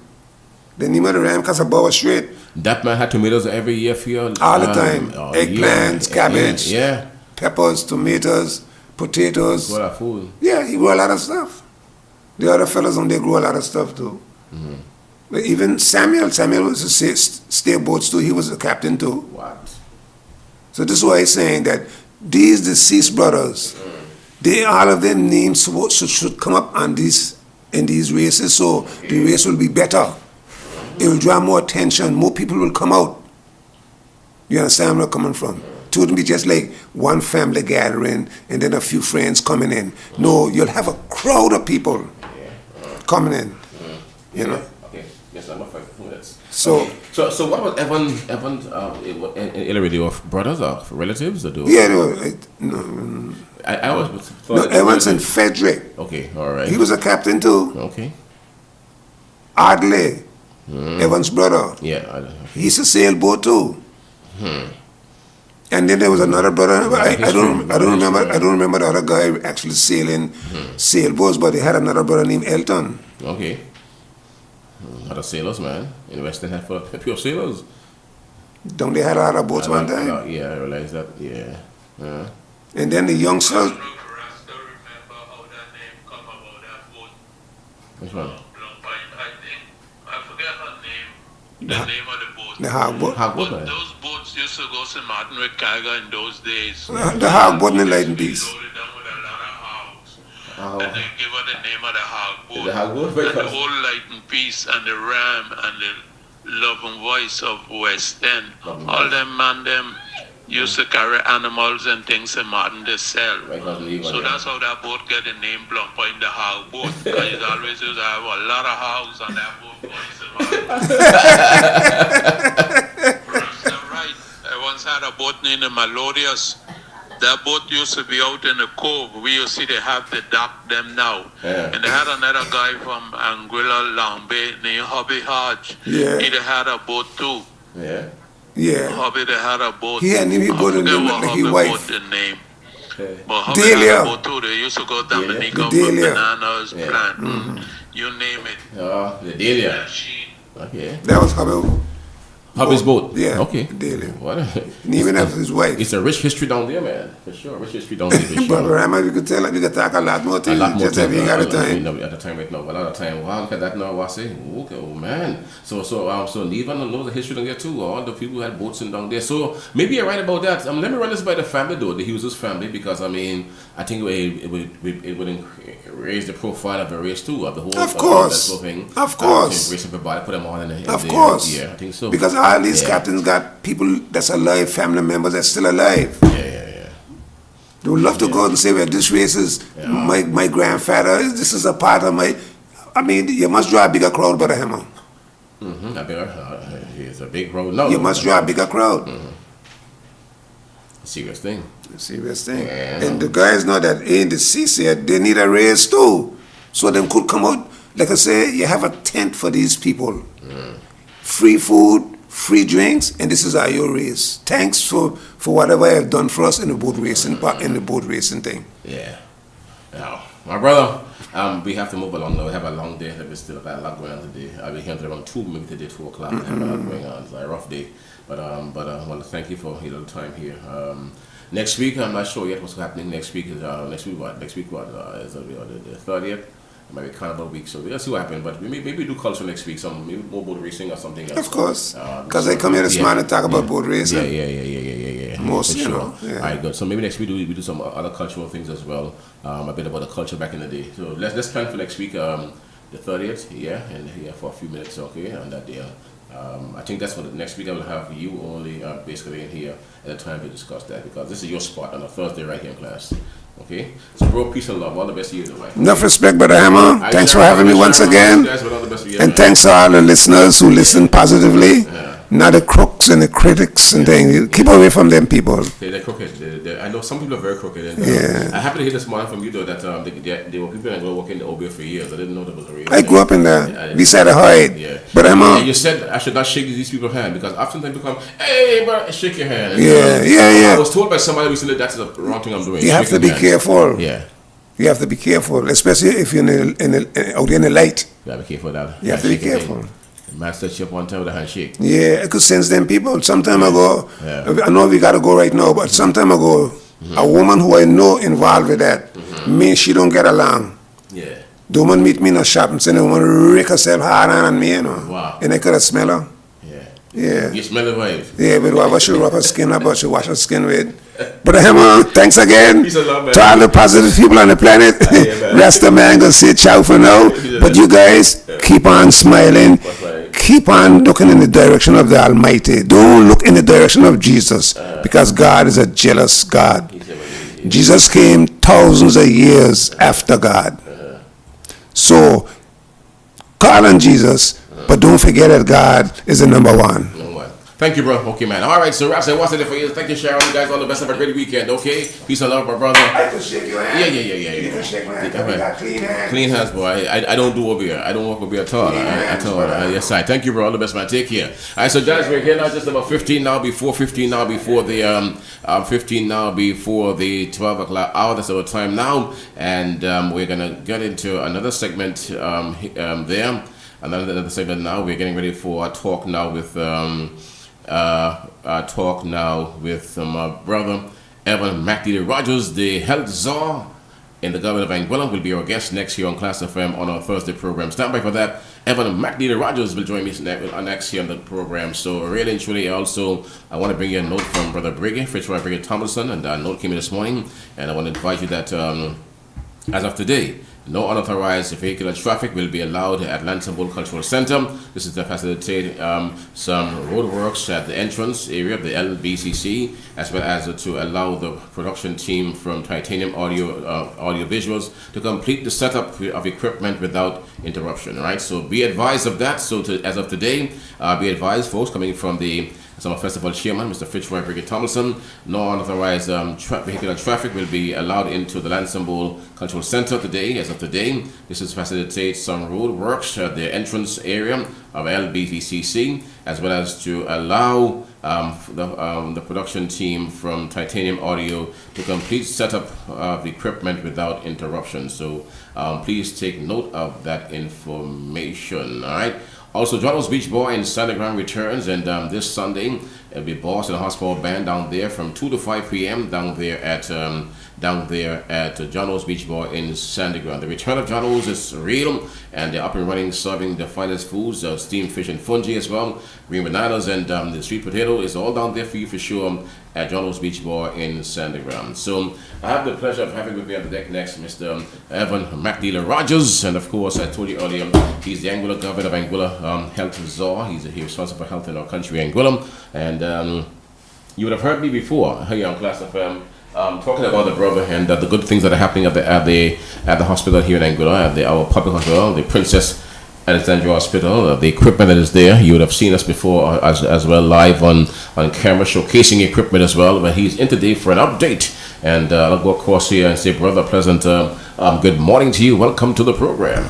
Good morning, Hammer, and good morning to your listening audience. Those who are listening and those who are viewing. Good morning to you. It's always a pleasure to be in the studio and to be communicating and having conversations with your listeners, the people of Anguilla, and your worldwide audiences. Yes. All right, Mr. Rogers, has been some time since we spoke, and I'm sure we have quite a bit to unpack today within the next 45 minutes there. So, in terms of health development, health promotion, I know that you're full steam ahead, and you're very busy in that regard. And I know we spoke about the happenings. Where are we now in terms of the advancement, of healthcare in Anguilla? Where are we? How's the work progressing? Well, of course, there are still a number of challenges that we are dealing with. There is the issue with respect to the compensation packages and so on and so forth. That is being dealt with. However, I'm still steadfast in improving the quality of healthcare in Anguilla, through services and so forth. Equipment is only one phase of it, as I would have said before.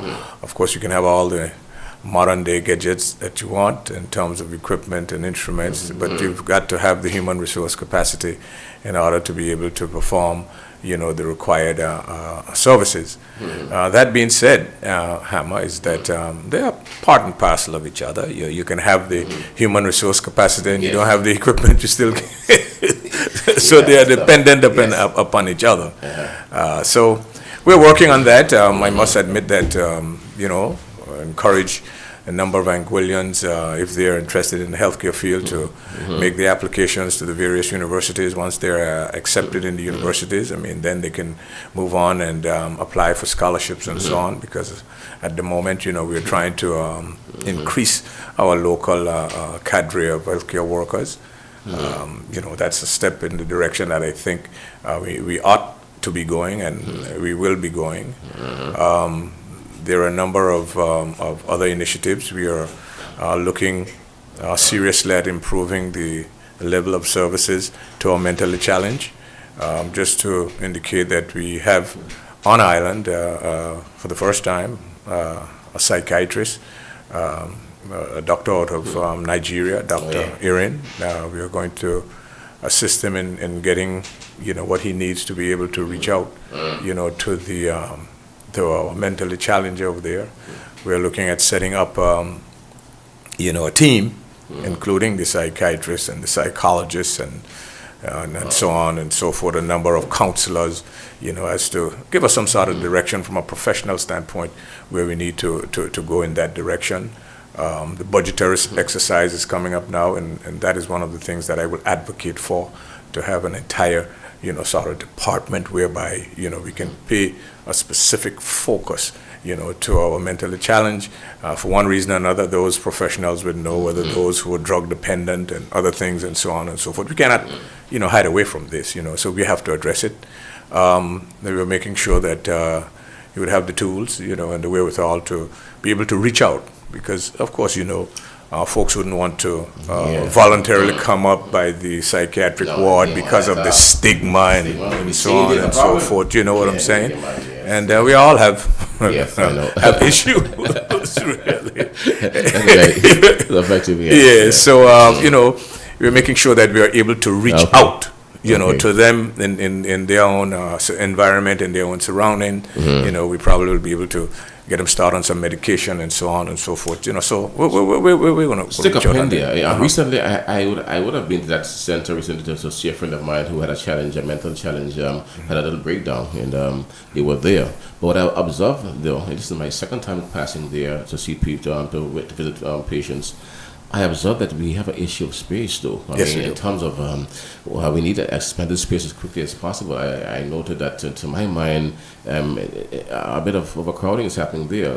Do we have a plan for what extension? What's the plan? Yes, but basically, Hammer, as part of the the overall development in terms of the medical complex and so on, that is being looked at as well. Drug rehabilitation, we cannot hide or put our heads in the sand anymore. There are issues that we're dealing with, and we have to expand and increase the capacity for those who are mentally challenged, so that they would be able to be, treated in a much more dignified manner, so to speak, rather than the overcrowding and so on. So it is a work in progress, going forward.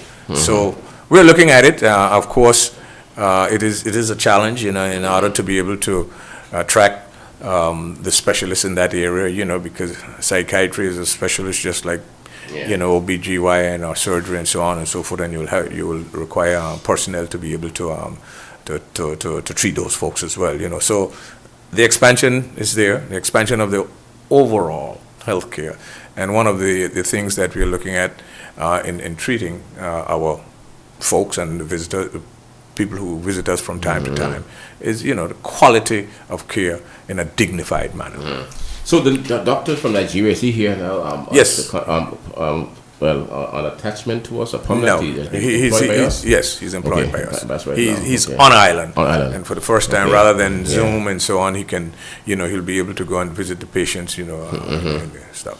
That makes a difference. It makes a big difference, and then we have increased the number of specialists in terms of the psychiatric nurses and so on and so forth. There are one or two those that have been added to the staff as well. But we are putting it together, a holistic approach. As I said earlier, we're going to have the psychiatrists, we're going to have psychologists, we're going to have counselors, because in the education system we need it too. Child psychology, you need counselors, because as you know, this is a different time from when we were growing up. We were afraid of everybody who was older than us, and particularly your mother, your parents, friends. You were afraid of them. Yes. Oh, absolutely.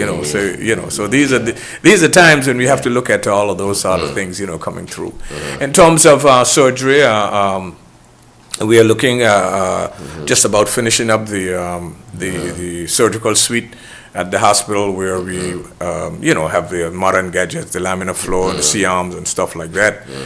It's being worked on. Of course, as you would realize, if we were building it from scratch, we would have experienced less complications, because if you retrofit something, you're going to find out here and there, and the guys in construction would tell you that it's easier to build something from scratch than to remodel and so on. But be that as it may, we are moving ahead and making sure that we have the correct bits and pieces in place. We have the testing for the flow, the laminar flow, to make sure that everything is in place, so that we can have that joint replacement. We are looking towards before the end of the year.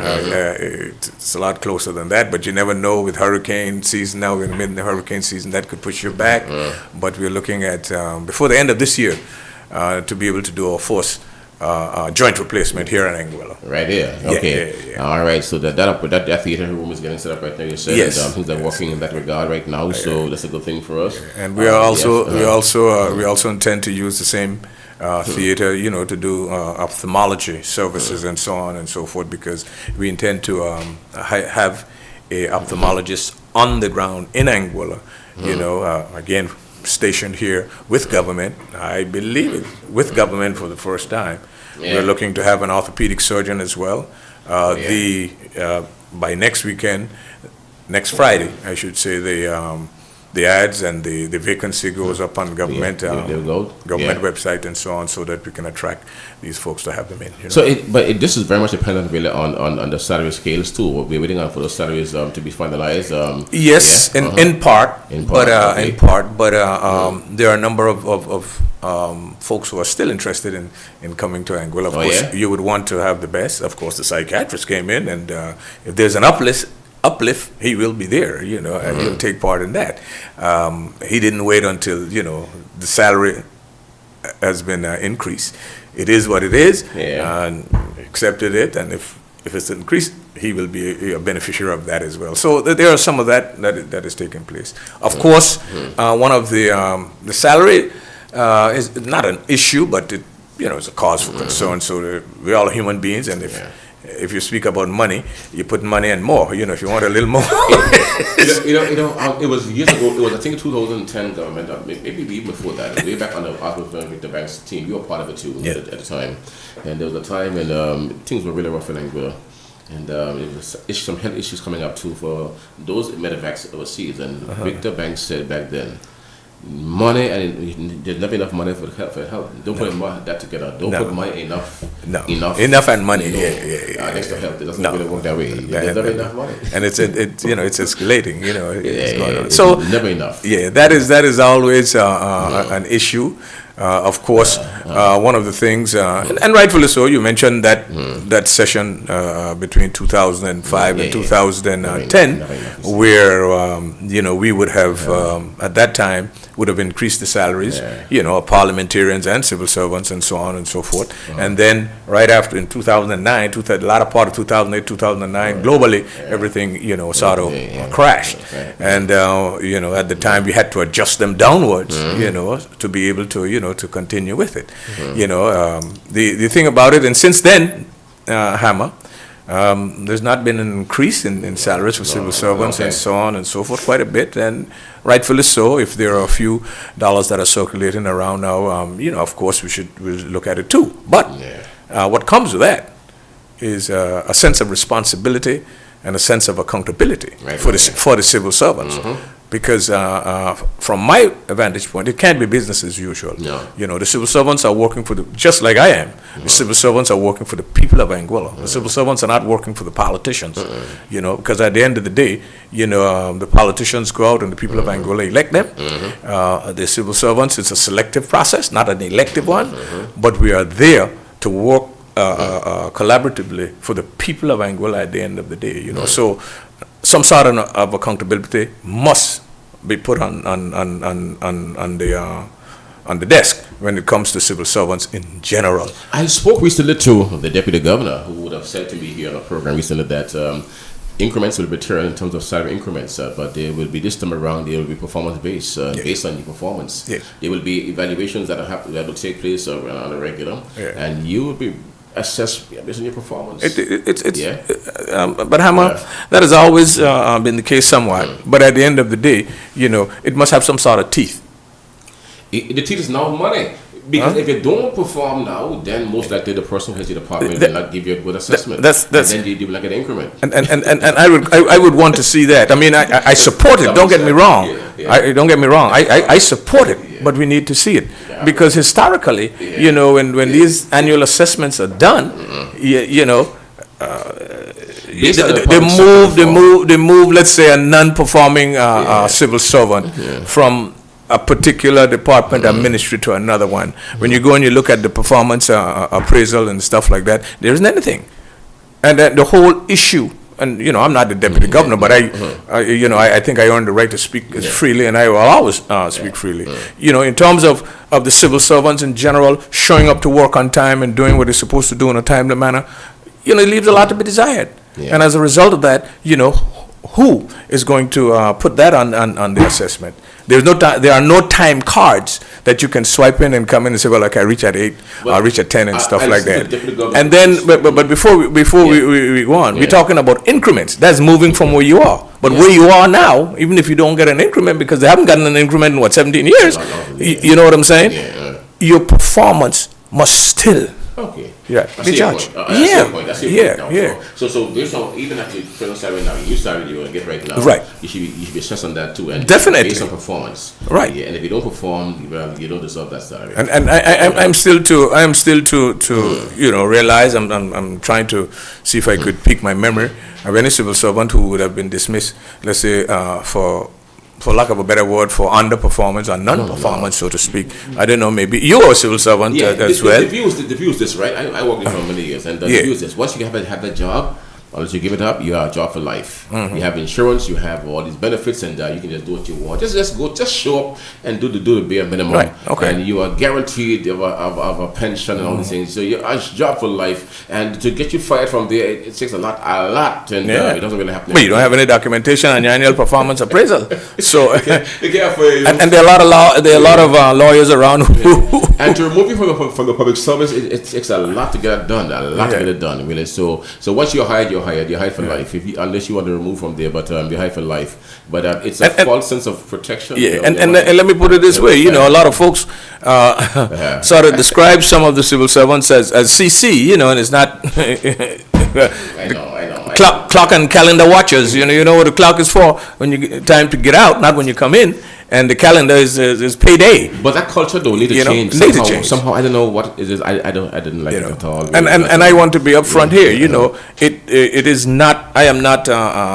Let's say criticizing or blasting the civil servants in general.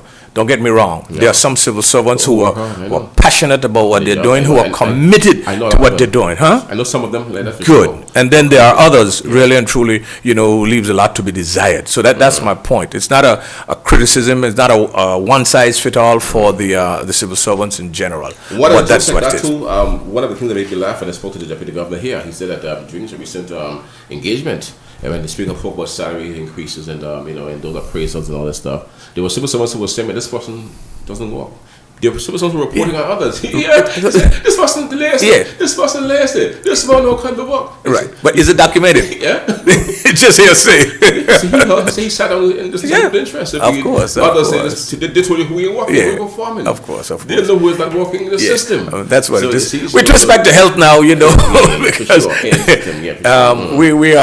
we are as I said, looking to increase our human resource capacity. We're involved in training. There's a training exercise that is taking place at the moment. The soft skills training, I would have mentioned that about. That's working. It is going through the community college. Through the Anguilla Community College now and so on, and they will be monitored. They will be monitored because I said on various media platforms before, my number is public, and I just don't want to hear from the public when they have an unfortunate experience, whether at the hospital, at the clinic. Yes, I want to hear it. I would also like to hear, some suggestions and where we can move forward. And they're coming in. I want to thank. I want to thank the people for contacting me and WhatsApping me and so on and so forth, because we are all in this together. And it's not a I got you situation, because at the end of the day, health affects all of us in one way or another, and it is incumbent upon us in order to be able to get it close to right. When I say close to right, because there's no perfect situation. Improve on what we have so that we'll be able to benefit. It will be able to benefit all the folks and that are there. Now, in terms of the medevacs, those medical evacuations, I know that it's a constant thing for us, really, and it's costing quite a bit of money. And the work you're doing at some point should be able to reduce those medevacs, right? Yes, we a case in point. As I mentioned earlier, we're looking to have on island, an orthopedic surgeon. For the first 3-4 months of this year, we would have had a number of medevacs, to Trinidad and so on and so forth, that were orthopedic in nature. Accidents and vehicle accidents, the young folks, moving around and so motorcycles and so on and so forth. So that would help to sort of decrease in that area, in that specialty. Now there are others that needs immediate attention. You can get away from it, but you can reduce it. Reduce the expenditure on medevacs. We have to improve our primary healthcare and secondary healthcare. That's what we are working on constantly to do that. That again would improve that. Again, some of our lifestyle habits and so on and so forth. It leaves a lot to be desired. And while I'm here, before I forget it, just to send out my sympathies and condolences to Brother Franklin, Larry Franklin, and his family for the loss of our dear teacher Bay. We worked together and stuff like that. She, a trooper, she would have dedicated her life, teaching all of us, for a lot of years and stuff like that. So our condolences goes out to him and his brothers and so on. Again, another trooper. That's a pathway we all have to take one day, But at the end of the day, those are Anguillians, whose shoulders, we stood on for years, whether it's through education and through, the religious Methodists and so on. Up until last year, we said that she was still very active in the church with church activities. I mean, last year I covered the church event last year, the Easter celebration. They usually appear down there, and Teacher Bay was setting up the last year, and in fact interviewed Teacher Bay last year, and she was there for years with the church, selling her cookies and her cakes and her little drinks, and she maintained up to last year. So she's still strong and very strong. I mean, up to 2 or 3 weeks ago, all the cognitive skills and everything, they were there and so on. So. Another soldier for sure for Anguilla, and they showed up for Anguilla, and she was one of our constant listeners and fans here of Klass FM for sure. Every single day, they was locked into Klass FM. So and then you go a little further than that, and we hear a lot about the revolution and 67 revolution. A number of Anguillians, it was a choice. Some of them went to the British Virgin Islands, some went to other things, and those folks stayed. They serve Anguilla. They serve with distinction. Yes. We have to salute their legacy. Yes, and remember definitely we have to do that. All right. Okay. All right, so you're saying that, so back to where we were now in terms of the health here and those medevacs and all this stuff. You're saying that the work we're doing now will decrease. We'll decrease those medevacs. It'll decrease. Soon, not going to eliminate them, but it'll decrease them significantly. Significantly as well. The machine up at the Welch's Polyclinic, the one that we would have commissioned, is it up and going? Yeah, it's going. It's up. We're not going to. We haven't fully commissioned it yet because we're waiting on GE for a final module to be placed in it. They are coming in on August the 11th, to do that and have it done. Because you see, the thing about it is that yes, it can take images and so on and so forth, but we want to make sure that we have everything in place, as opposed to doing an image and then you say, okay, we can't do this because of that, So the best thing to do would be to, wait on GE, because as I said, I mentioned when you were there covering, it has been paid for by the shops, and we want to thank them and continue to thank them for the work that they've been doing and continue to do in Anguilla. but we want to make sure that the machine is utilized in totality. It makes no sense to have a machine and not have it fully functional. When I say fully functional, using all of its capabilities, so that because it's services that they are going to produce. Yeah. We have sent off one individual to train.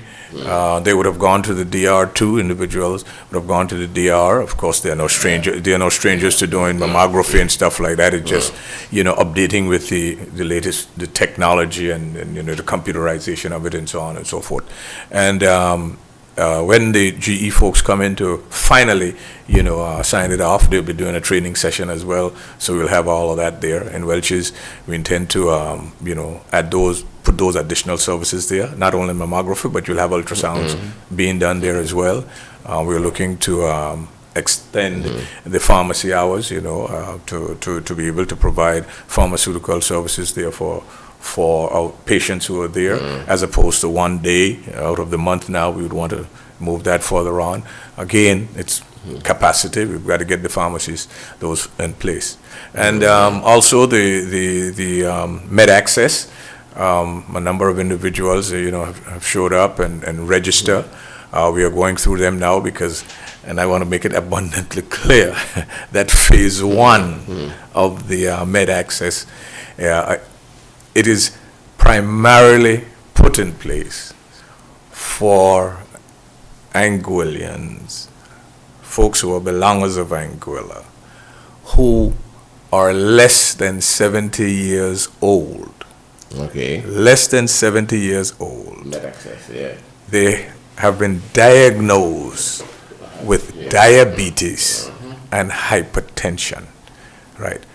It's a pilot project that we are gathering information on, because right now we don't know if there is a 500 or 300 or 200 individuals. We don't have that data, as to what it is. So, when we hear anything that is being paid for or the word free, everybody figure, let's get into it. And just to repeat again, folks who are under 70 years old, Anguillians or belongers of Anguilla, right, who they do not have any insurance coverage, right? Because if you're 70 and above, you are part of the Shield, Senior Shield. Yeah, okay. We are working in order to improve Senior Shield as well, irrespective of the politics, because I've gone beyond the politics now. Yeah. So we are working, not because the former administration put it in place and you don't want to. We are going to improve on it in terms of medication, in terms of the medical services and so on. And we are looking at a formula similar to what takes place with insurance. Okay. Right. If you're insured, you go. To the medical, so you get medical treatment or pharmaceuticals, you pay 20%. Government will cover the 80%. So we're looking at all the numbers that we have in the Senior and Junior Shield to make sure that everybody is involved. We were able to bring together the 2 private pharmacies along with the government pharmacy, to sit down, and they're all part of Access Shield, because it makes no sense for us to just say it's government, because we know that from time to time, right, and so through no fault of their own, but at the end of the day, I'm interested in, once the medications are available on island, that our people have access to them. That's so we got to work together, and that is something that we have to do with the Shield as well.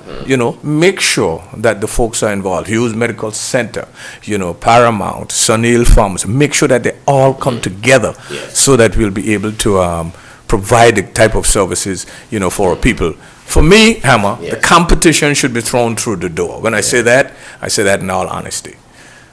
Once the services are provided on island, you and I will have a choice as to where we go. Yeah, where you go. You understand what I'm saying? Simple You'll have a as that, choice. yes. So some people will say, hey, I'm not going up to the hospital for one reason or another.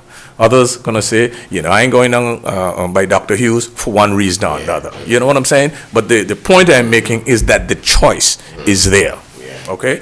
And I will say this publicly, that we have started to work collaboratively to achieve some of this, and we'll continue to do that. You have Dr. Inda, who's a orthopedic specialist who comes to Anguilla, from time to time, and he sees patients down at Dr. Hughes, and he sees patients up at the Princess Alexandra Hospital. Another case in point, Dr. Alwyn, he sees patients down at Dr. Hughes, and he sees patients up at the Princess Alexandra Hospital, right? And the patients decide, they have a choice. The choice is the same physician they're going to see down there is the same physician they're going to see up there. You choose where you want to go for whatever reason. So that is the kind of thing that we intend to do. On those things right here. And again, expanding the variety of services that are provided. Of course, as I said earlier, we have to have the not only the equipment, but we have to have the personnel in place in order to So do what that. do we need now? Again, under your watch, I've witnessed a number of bits of equipment that came through there recently, and what do we need right now to help to build out, our capacity? We need what now? We have laparoscopic towers. We have 2 of those towers now, right? We have 2 towers. And, Yes, we do. And what do we have? We have the mammography machine. What We have C-arm. C-arm as well. We have the brand new anesthesia machine for the new theater. Okay. And a number of other But there's a piece we need ultrasounds too. and so on. Ultrasound, we have those here. There's a Yes. piece you needed to. What was it? The piece that you push the human being into. What's that again? Oh, that's the MRI? Yeah. Yes. You're We working on that, right? Yes, we are. Malcolm and I, 3 weeks ago, we attended the World Health Exposure in Miami at the Miami Arena. And we were able to sit with Philips. We got a pricing on it. Of course, we had to look at all of the specs. The one that we have, thank God we had it. It was the first one we had, but it has passed its time. Yeah.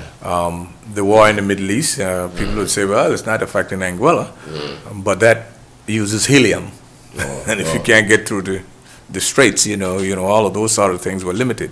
The one that we are presently pursuing is a helium-free. Okay. All right. It's the latest out there by Philip. Philip is the only manufacturer that has a helium-free. GE doesn't have a helium-free one as yet. They're working on it. And Siemens, I believe, is pretty close to having one as well. But Philips is there. We had discussions with them, and we intend to place an order. It's going to take about 6 months in order for it to manufacture, and we are working at placing an order here by the end of this month, so that early next year we'll be able to get it. The bore is what you put in. Your shoulders. I heard when you have up there, I can't get down. I heard you get the other. But this new one I will get you. Yes, the bore is much bigger. We call it the bore is much bigger. So that we'll be able to do that. And I have requested that it be containerized. When I say containerized, in the sense that similar to the one that we have there, and when we do move to the new facility, we have a choice of whether to put it in a room or to use it in the container as well, and so on and so forth. So you wouldn't want to order it now, bring it in by next March, April, and we don't have and all that sort of stuff. But Philip, the one is there. It's Philip's brand, and they have decided that they will come and take the container out with it, because you cannot dispose, of helium and other stuff like that here. They'll have to take it here. So they'll give you some little thing for it, But at the end of the day, they will replace it with the new one so that we could continue, moving on. So that's how it is. Yes, and we've also had discussions with a company. So the one that's here is Philip right now? Yes, it is Philips. Okay. It's Philips. Okay. It's a bit archaic and antique, but it is what it is. And right now, in terms of the service, it's the cost of serving it really and truly, doesn't even. So is it working right now, or do we need helium for it? Is it working? Is it working right now? Well, a few days ago it was, but because of the age of it, and because of the requirements for certain things, certain services, it goes down. Let's say it's down more than it's up. Okay. But we still have it there, playing around with it. But there are persons who can fix it here. There are technicians who understand the machine. There are persons who can repair it here. No. It's Philips. You have to come into it. Yes. The machine every so often. Yes, they have to come into it. So that we're moving away from that, and the new MRI machine. Solid state. State of the art. It'll have 5 years. It'll have 1 year manufacturer's warranty, and we're going to purchase it with an additional 5-year warranty. It's parts and labor. So that you'll be able to have it covered, moving forward. So if they should go down, parts and labor covered. Parts so and labor come in and parts and labor covered. And they probably bring the parts with them. That's exactly the arrangements that we have with the mammography. 6 years, parts and labor. The other piece of equipment we looked at while we were up there is called a hyperbaric chamber. We do. Folks do a lot of diving here, and if you go down too deep and you loss of oxygen, they call it bends, right? They call it bends. So that will sort that out. But in addition to that, the technology has advanced now. We have a lot of diabetics here. Sometimes you have diabetic sores and stuff like that. That hyperbaric chamber, it helps with the healing process and so on and so forth. So it's just not for bends alone.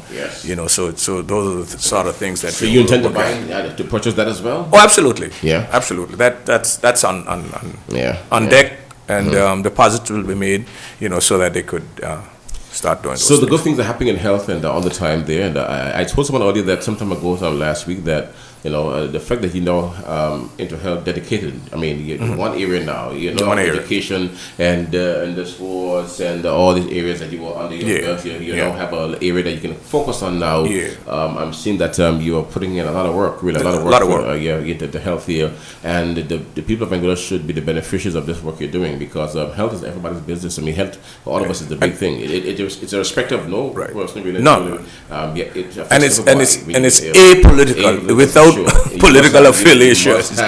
These things in place. You got to have them in place. We can't talk about whether it's .ai. We can't talk about the increase in tourism. We can't talk about our tourism product, which we are proud of.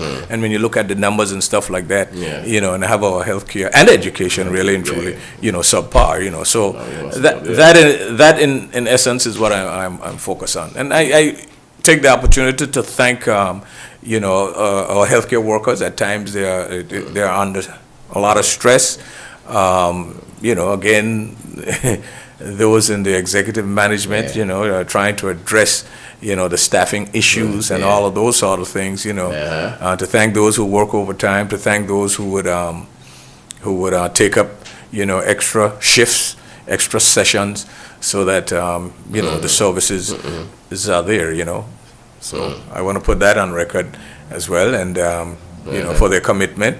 I know it is stressful, but at the end of the day, we're all in this together, so that we'll be able to provide the type of services for our that's people. Important for our people, and people are banking on that right now, and I think that's one of the areas that the Angolans are agreeing on right now. Yes, and that work is happening there. I spoke to a couple of persons, and not because they're that side or this side, but they can agree that things are getting better in terms of the we're working on it. The other thing, Hammer, is what I would want to say is that during the last year budgetary exercise, the Ministry of Finance would have done what they call a people's budget. They would have gone out to a number of, I think probably 80 or 90 persons and find out where would they want government to spend more money, in their areas, whether tourism and people too. Of the 5 areas, health was number one on each occasion. And basically they probably will do it again this year, but health is right up there at the top level. So, the general public wants to see that done. We're doing a lot of having a lot of discussions with folks across not only the diaspora but further afield, looking into having a number of specialists to come in and visit, to be able to do that. So we have to prepare for them. At the end of the day, you wouldn't want an orthopedic specialist to come in and you don't have, the requisite instruments and the preparation of the theater for them to perform what it is. So while we may have 13 to 15,000 people, we cannot have every specialty that there is there. No, it really has that. But at the end of the day, the visiting specialists and so on can come and help alleviate some of the issues, reduce the costs, and provide quality health care for our people. The administering power of Britain, though, I mean, Public Health England is there, and they are well resourced. We know that they have the human resources, they have financial resources.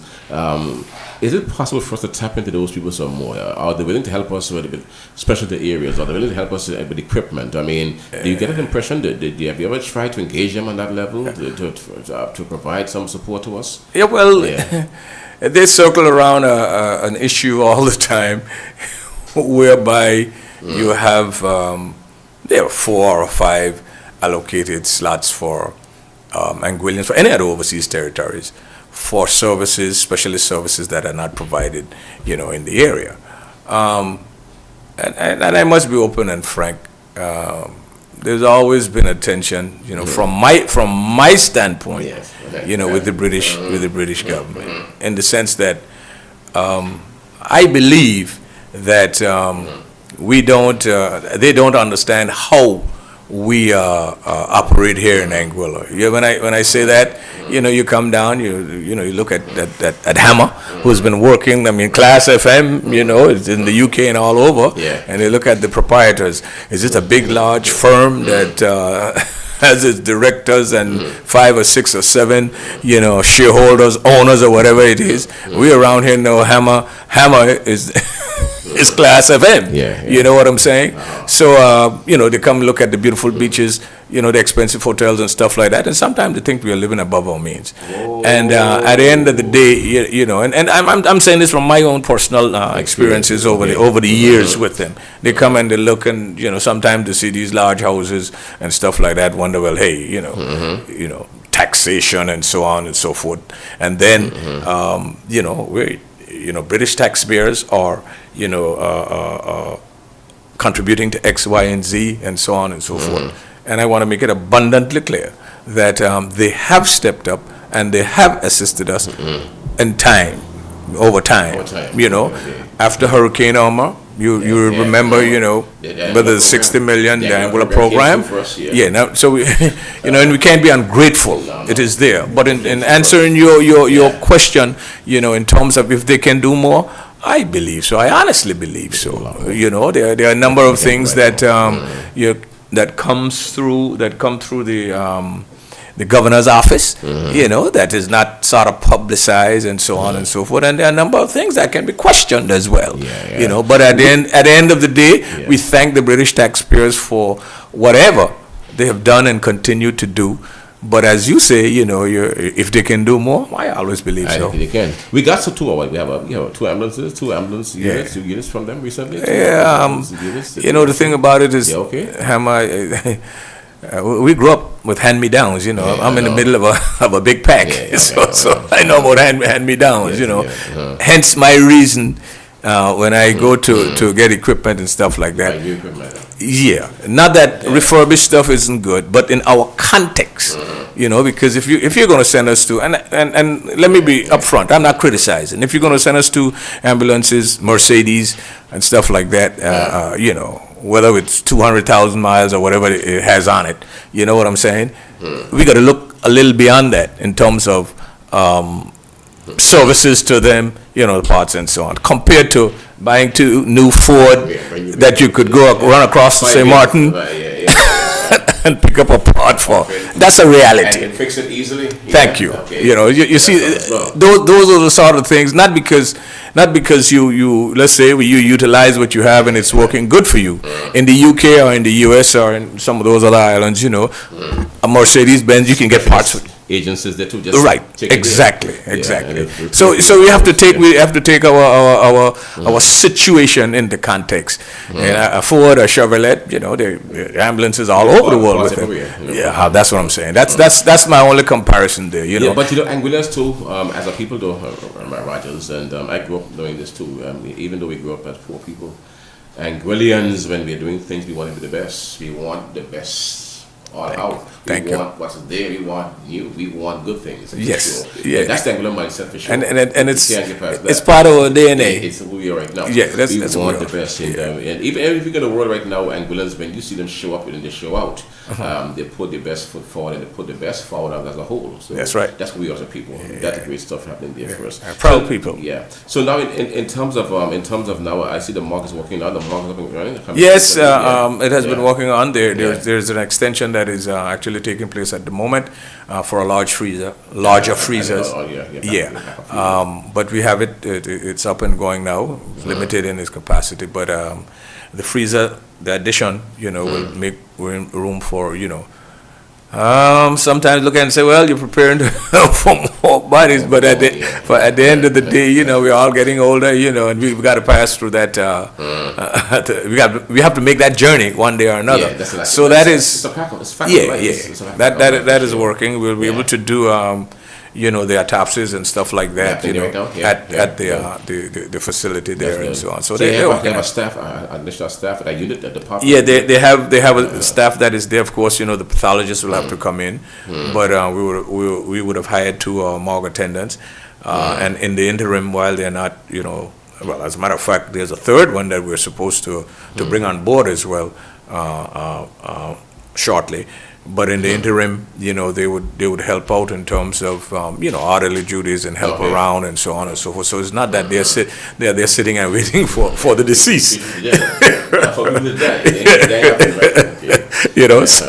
So they will be utilized in cross training in other areas and so on, again to help the quality of services that are there. We intend to send off one of the nurses for a 3-year course. She would be training in Jamaica, nursing anesthesis, to do that, a local person. She'll be going off in September, I believe it is. There are a number of other individuals who are there, and I don't think I was able to say this on this program, to congratulate, Dr. Carty, Shakela Carty from Ray Hill, who is finished her stuff and doing her internship now, and she's probably looking to specialize either in cardiology or pediatrics, which we need our young people, to come on. And I encourage young folks, whether it's in medicine, whether it's in nursing, whether it's in pharmacology, medical technology, radiology, and I may seem to be biased here, but I am health oriented, those folks who are really and truly interested in the healthcare professionals, to prepare themselves, apply to the various schools, and once you're accepted, you can bring it on to us as a government, and you can find me wherever you want, and I will help propel that folks forward. Yes, definitely, because I think that there's no better way to really invest than to invest in your people, your young people, and also, your healthcare and education systems and so on. Because with healthcare and those social development areas, healthcare and education, there is not a revenue side to it, but there are the cornerstone, the foundation of any successful society going forward. Let me run this by you, because you are a manager of health and you're into, health in the broader sense of it as well. Your understanding, though, of cremation, because I have said it before here on this platform, and maybe you're a good person for me just to engage with on this topic right now. It's no secret that I've been for some time trying to assist the Rays with their project, getting that on out of the way. But man, I'm getting some roadblocks left, right, and center. The need for for additional information, I've gotten that stuff for them. The consultants have been contacted. Eco Engineering have been brought in. Mr. Ray, before he died, did one that cost was $100,000, and that is there. After he died, it was a pause for a bit. A new machine came in now, and they asked for additional stuff. We provided that stuff, but man, we're having our tail cut here. Your understanding of cremation and is it dangerous stuff? Because I get the impression, based on what I'm getting from the departments here, that they're asking for more and more and more. When I ask for more, and one got the guys in Trinidad and Tobago laugh at me, asked me about in the oil field business, in the oil field business, because and what is some of that stuff? He said, man, you've been in the oil field, and I will up. I said, no, the oil field. I've been asked these questions by departments, and I will up. So then he laughed at me because he doesn't understand where we're coming from. This doesn't make sense. But you live in the first world as well, and I've been observing the first world, and these things are set up all around the place, close to restaurants. You understand of how this really work. Let me put up front, Hammer. That my request is to be cremated. You'll be cremated. Yes. Okay. Yeah, put that up front. So, if folks listening to me may think I have a bias towards that, that's why I put it up front. Now, I really and truly, knowing all the information that you would have, that you mentioned there, but really and truly, To be quite honest, we're not reinventing the wheel. No, man. Cremation has been around a long time. A long time. It is right next door to us in St. Martin. It's all around us, Hammer. Yeah. And just like how the modernization of journalism and radio and so on, I am sure that when you started off at Radio Anguilla, I was before that, but I got this job there. yeah, you got a job there. Yeah. What you have here in your studio now wasn't there then. No, not at okay, all. good. So, and it's just the same thing with cremation, whether it's an aircraft, whether it's cremation, and so on and so forth.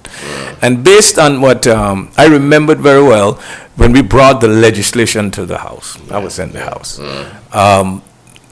Mr. Beard at the time, Edison Beard at the time, spoke about I remember. the ashes plumes of smoke.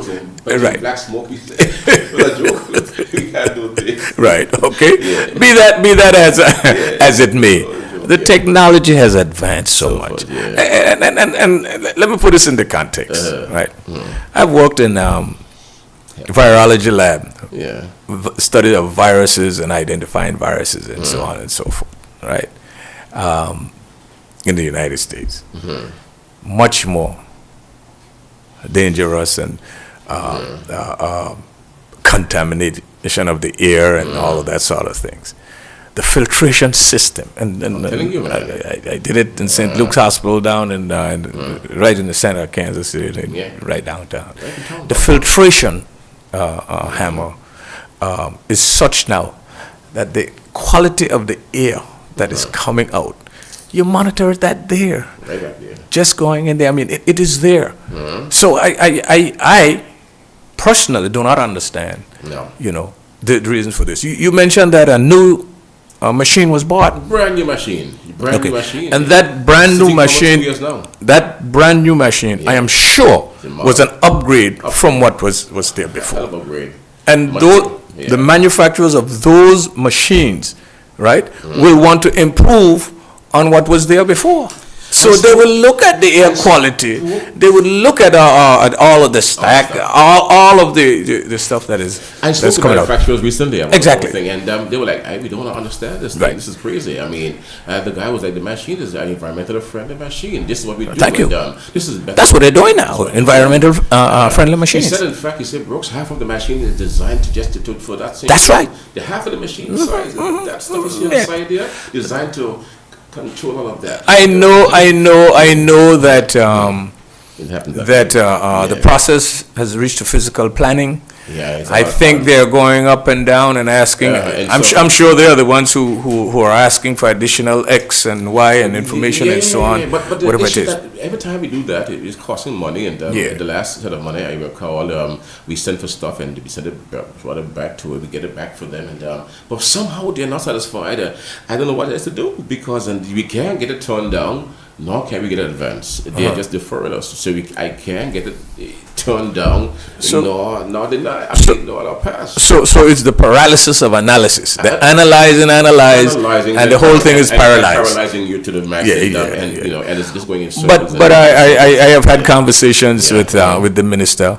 I know there is some meetings. There's a meeting that was supposed to be scheduled on Friday. Friday tomorrow. Yeah, but something changed. Again, Larry. The PS5 model pass. So right. That's another problem again. Yeah, but I believe that the meeting should still take place because everything must be put on the table. I really don't understand the rationale, but again, like I say, I'm not privy to what you would have been, the information that you would have been providing or Ray's would have been providing over the time. Right now, I'm the leader. But I am. Let me say this personally. I am embarrassed that it hasn't taken place so far. I am embarrassed too by the whole thing, really. But it needs to move forward. I know that you're not the minister for that, but I'm really hoping that we can get past this phase. This in a hurry because it's either yay or nay. It's unfair too for family to spend their money this year and investment to budget all these things over the years and to be sitting for 2 years without making any money from that machine,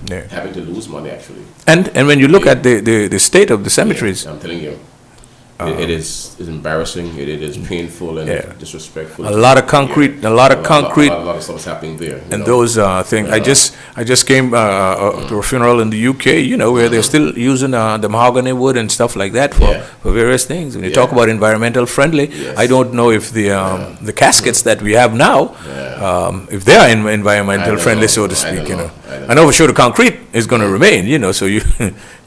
You know, but again, I will dig a little deeper. I've been asking questions, and I'll follow up with the minister and see exactly where it is at the moment. I know for sure that a meeting was supposed to be held, you said on Friday.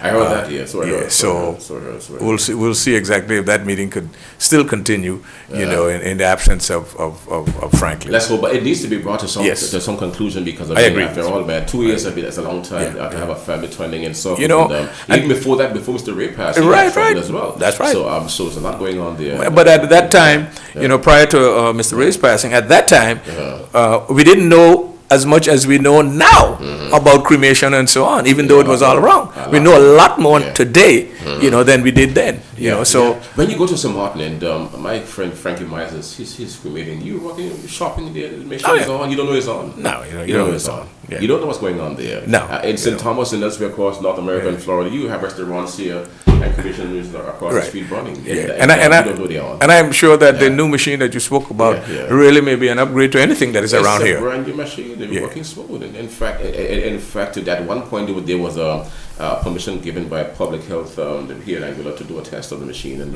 did the test, and it took place in about 2.5 hours. The cremation took place, and you didn't know it was on. It just running, just there, fans blowing, you know, but outside nothing at all. And she would have done her job really and truly on that occasion, smooth. So it works well. It works well, and I'm not taking over the program, but what are some of the things that they're asking? Are they still asking for? They want to send you back to the starting line. They are saying to us that that there's a need now, since that Ray would have passed on, he would have been EIA so many years ago. They want to send you back to do a new EIA. But the issue that environmental impact assessments, the issues that those things are darn expensive. You know how they run. $75,000 US, $800,000 US dollars for that to be done. Why reinvent the wheel, as you said a while ago? You have an EIA already. The information remains the same. You ask for specific stuff about a new machine, you have that stuff too. Right. If this stuff here, you know. If an EIA is required, let's say we did the EIA on those rotary phones that we had, right? And we upgraded to an Apple whatever 17, you know, which is an improvement from that. I don't see the rationale of wanting another. It's an increase. We would have done some amendments to it too. We would have amended the EIA. This is the basic foundation document you have here. You have concern about X, Y, Z. You ask for amendments. We would have given you those.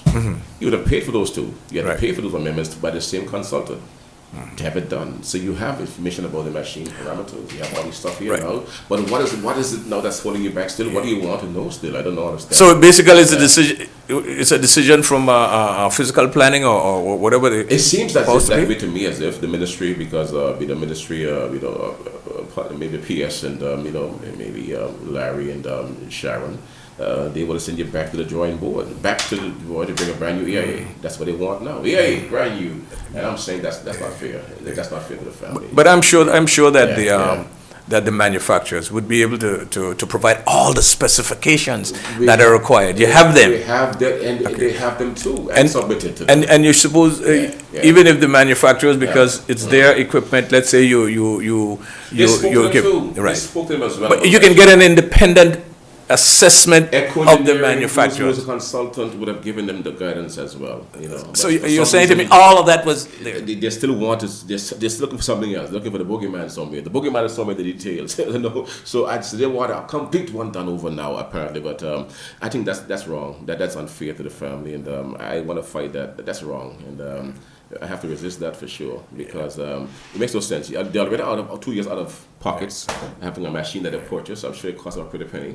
And you want them not to get a document now that costs them $100,000 again? Doesn't make sense. And especially when you already have this document here that is still a living document. The fact that you worked with this for a long time, for a while. The issue with this is that you made them amend the array EIA. to now do a U-turn saying that no, okay, scrap this now, let's get a new one. That's wrong. That's wrong. That is really wrong. And my hope is that we can get past that. A new EIA with improved standards. And you start, but you already have asked for amendments. So you work with this one for a while. You string us along for a while with the one that Ray would have done. You did the amendments. Now you want to disregard the amendments. You want to put it aside. No, ask for a brand new one. That seems like something crazy. It doesn't make sense to me. So the paralysis of analysis. Yeah, they paralyze the whole system. They have you paralyzed, and I believe that's wrong. Really, too. Well, I mean, I wouldn't want it for myself first to say the truth. I mean, that is terrible. What they're doing to those people, it is advantage and it is unfair. I don't think that there's a bigger voice and a wider audience than what you would have. Yeah, I know for sure. But it is something that we've got to work on and work on. Yeah, well, I'm going to first because I really want to get it down to that now because I mean it's too long and those folks are my people and I want to get it fixed because man, it's wrong. It is advantage. No, it's abuse. Not your people. Not your people. It's our people. Yeah. It's wrong for sure. Old lady Ray, there's an old lady now. I'll promise you this, Hammer, that I will assist and to find out exactly what are the. Yeah. What are the demons? Whatever you ask them to say, it's a complex matter. Can I be so complex? It's not rocket science. It's not rocket science. Yeah, it is some science I agree, but it's not rocket science. And the whole world is moving in this direction. So that's right. What is so different about Anguilla? Why can't it be done here when it's happening everywhere else? And big America, those things everywhere. Restaurants here, cremation here. Laundry there, cremation there. Apartments here, cremation units. And I'm saying even the stack of the high even if you worry about the stack of the quality of air that come out, you can put all sorts of filtration, to test the air that is there. All sorts of stuff.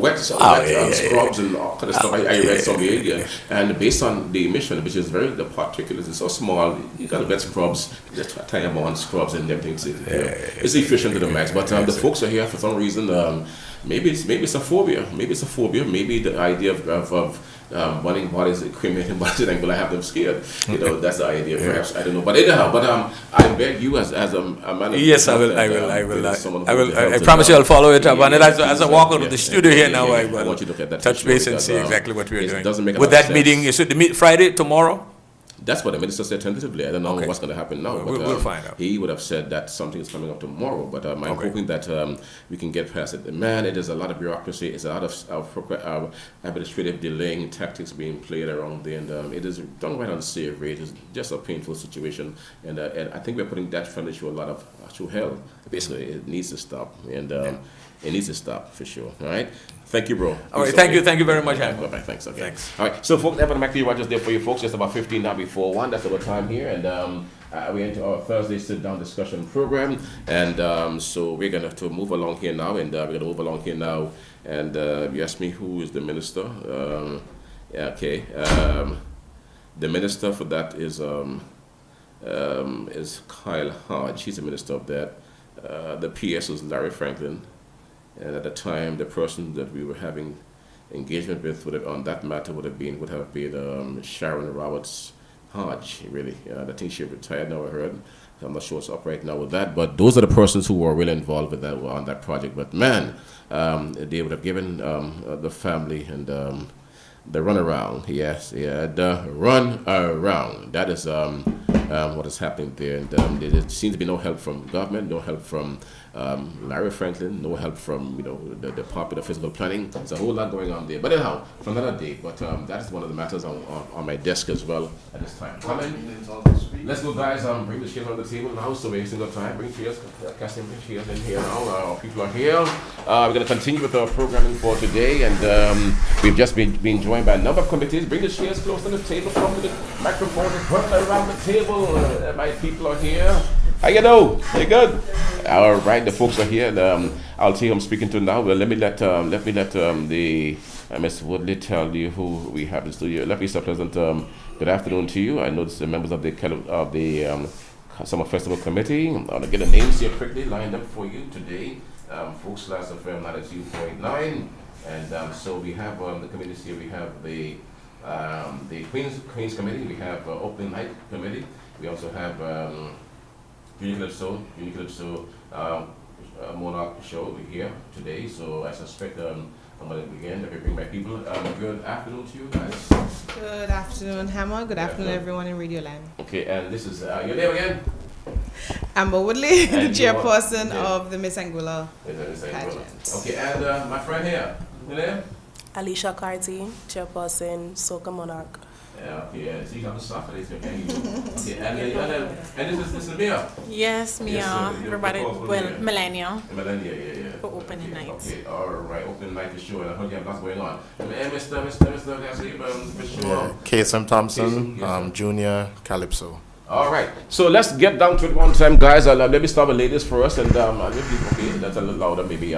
In terms of the Queen show, Miss Woodley, how things shaping up now? How things? I know the show takes place on Wednesday, August 6th at Lansing Bowl Cultural Center. How are things shaping up? The 5th, that is. Yes. So how are things shaping up for the event?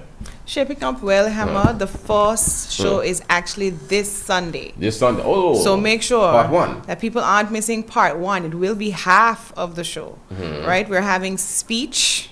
I'm still seeing it referred to as swimsuit and costume competition, but the speech segment will also take place that evening. They will compete in swimwear and ambassadorial wear. So that's what's happening this Sunday, and the show is scheduled to start at 7 p.m. sharp. We only start late if there's really some sort of unforeseen circumstance.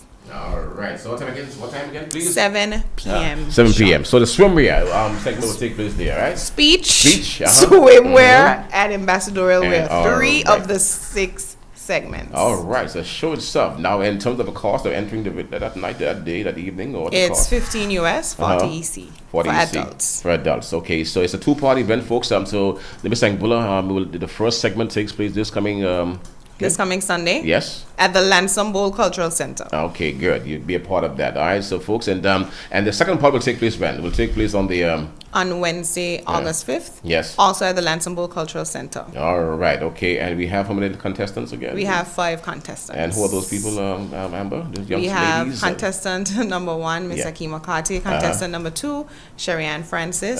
Number 3, Amelia Olivache. Contestant number 4, Ashley DeRich. And contestant number 5, Miss Kishante Kanakati. All right, we'll be there. All right, good. Okay, so stand by now. I go across now to Alicia. Alicia, again, and you are with the tell me again. Soca Monarch. Soca Monarch. How are things shaping up in your area? Alicia, tell me.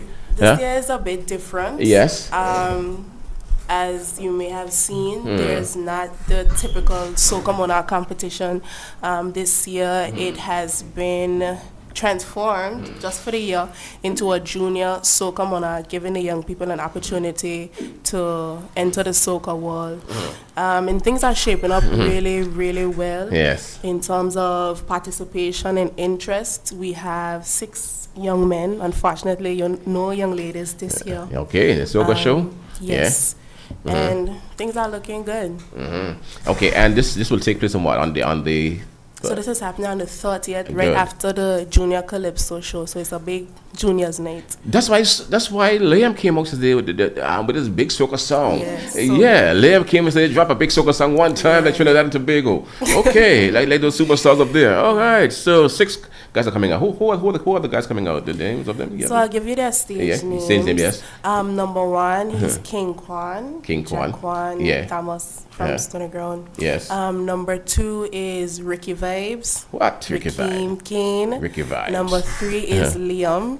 Yes, going by Liam for his soca debut. Okay. Number 4 is Kidan. Okay. Hodge. Yes, I tell you. Number 5 is Lil Rajan Thompson. He previously participated as a junior calypso contestant, so he's returning as a soca monarch. And finally, Zaro, who's Danelle Connor. And our Instagram page is live, AXAJR Soca. We're posting updates and little bios so you could get to know the people, because all of them are fairly new to the music industry. So we're really pushing and promoting them this year. That's a great idea, though, and so I'll come back to you a bit about how you're preparing them, etc. All that stuff about for the show. Now let's go to the lady now of the hour who can bring the works for us that night, dear. Make call mayor. No, that's no pressure. That's no pressure, mayor. You can handle pressure. So how things shaping up now? I know that last year you did a lighting parade. I was impressed with that highly, and I told the guys that for sure. And what do you have in store for us this year? Lighting opening night and all this stuff. What's in store for our patrons, for our people? Tell me. Okay, so I don't know if everybody had noticed, but this year we did not have the Glow Parade on our lineup this year. Also. But we did get a sponsor. Thank you to Lakes Wall. Okay. They did pump some money into the opening this year. It was $10,000 that we directed straight to the Glow Parade. That's good. So the theme this year for opening night that we have is a carnival constellation. So to tie that in, we named the Glow Parade this year Galactic Madness. We're supposed to feature the Steel Orchestra, the local Steel Orchestra, and DJ Styles should be on the road this year. Same route actually no. Last year we would have turned down at Digicel. This year we're going straight down to the trough. And then to Lansum, and then we start there. And we have Mad Minds there again. Yeah, okay. And DJ Bless, and of course the usual participant mentions and everything. But all of that would not have been possible without the sponsors that we have this year. I already mentioned Lakes Wall. On board also we have Tropical Distributors, D&J Appliances, Flow, the Caribbean Lottery. Yeah, on board, yeah. Who else? I hope I'm missing nobody else. Let me make sure. So we have Tropical, D&J Appliances, Flow, Bright Star, 5 Star Media, Just Imagine, SNS Electoral, and Island Car Rental. So all of them came on board and made various contributions to help us get the opening to a certain caliber that we can try to maintain now. All right, that's for sure. So big night there for you. So back in the day, they were growing up around here.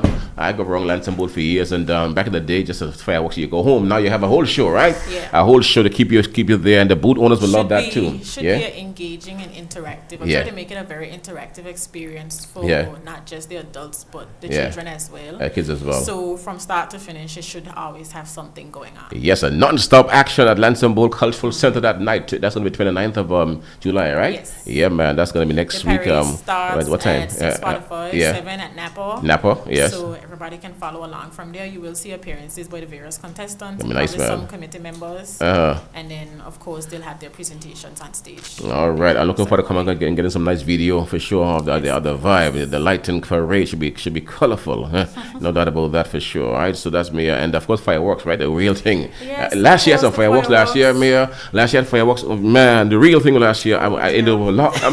Was a big firework display. One of the largest, a real big one last year. Yeah, I realized that. To get that back. Yeah. If we could enhance it a little bit more, we really gonna try, but we ain't gonna back down.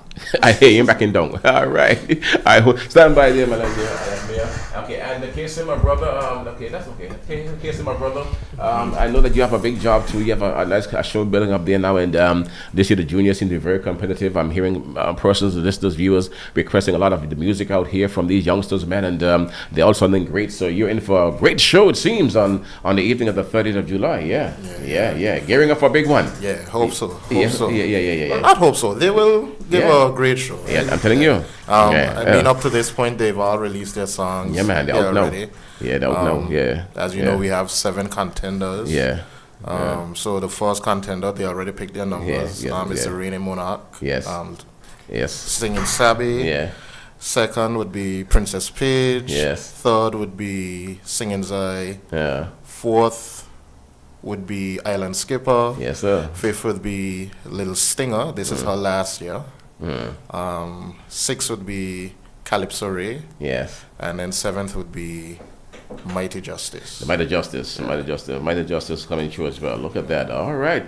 This is great stuff though for sure, and they'll be doing their songs, and the songs that it's a one song competition for sure. We know that. Okay. One song, one round for sure. All right. And there's a backing band. Who's the backing band? You have a backing unit? You have a unit? Yeah. So they go by the name the Calypso Collective. The Collective, okay. The band that has been back in Junior Calypso since its return in 2024. Okay. Yeah. All right, should be good then. All right, and the admission to this show, brother, you have an idea? Well, for the entire night, it's 50 easy because That's it's good. the same A night with two show, I think. Yeah. Junior Calypso and Junior Soca. So the night would start at 6:30. 6:30. Yeah. And then we segue right into Junior Soca. All right. 8:30. 8:30. Yeah. Should be a very interesting show, guys. Because again, the youngsters, I'm amazed by them though. I mean, the ability to learn big songs. I heard the youngsters here. Some guys are 8 years, 10, 11 years, and they are able to read and to pick up these songs and you know, to remember them and deliver them. And youngsters, that's a great thing that's happening for them right there. You know, as if like the adults. Okay, good stuff's happening there. Now back to you now, Amber, in terms of your folks again, the appearances on the night, on the second part of the show. You mentioned earlier about the night one that comes up on this coming Sunday. Part 2 of the event will feature what now? What appearances? So for part segments? 2, yes, for part 2 of the event, we're going to have talent, evening wear, and interview, and then of course the coronation will take place that evening. So this Sunday, you will leave, you know, not knowing.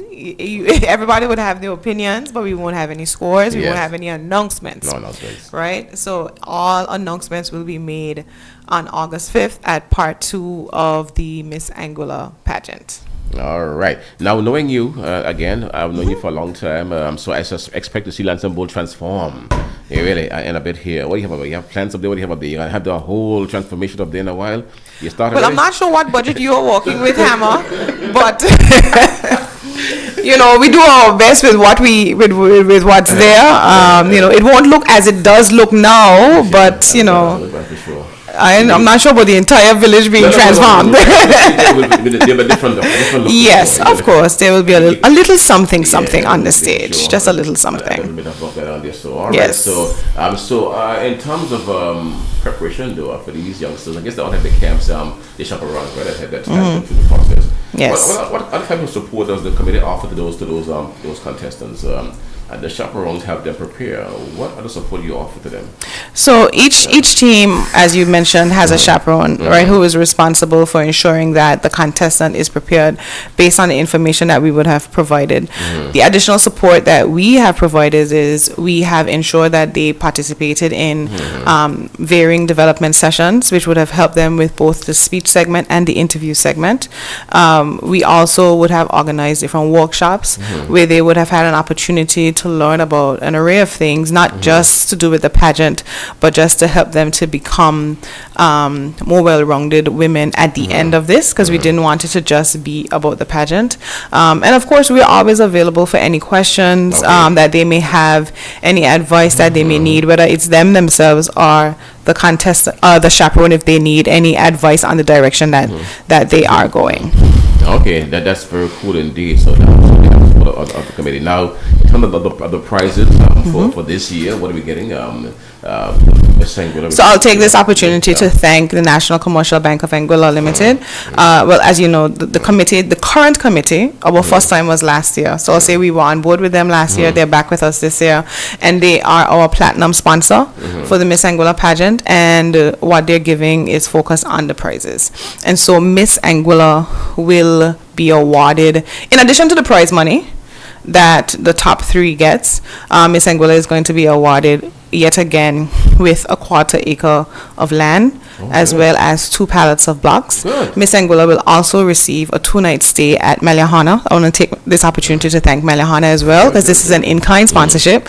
A 2-night stay at Meliahana that comes with spa and breakfast, as well as some other smaller tangible gifts. So that is what the Queen is receiving this year. Okay, wow, okay. And so that's for the Queen, really. And the other person, first runner-up, second runner-up? So first runner-up is going to receive a cruise, and the second runner-up is going to receive a staycation at one of our properties. Properties here, like yeah. Look at that. Okay. And of course, there are other smaller gifts, but those are the main prizes. The main prizes there. Yes. Okay, good. All right, sounds good. Okay, now, Alicia, in terms of your people and your show and the support that you lend to those youngsters, how do you assist them in preparation for the show? Well, one of the things that we wanted to do was not completely disenfranchise those senior monarchs who had registered and really expressed their interest and their willingness to participate in any way this year. So they are getting support from them in a major way. I guess you could say a chaperone, but we call them mentors, who are really walking them through the process as it relates to them, because some of them needed more assistance with writing, some of them need more assistance with performing, in terms of vocals. So they're getting direct support from people who are experienced and are willing to assist in the Angola Soca Monarch world.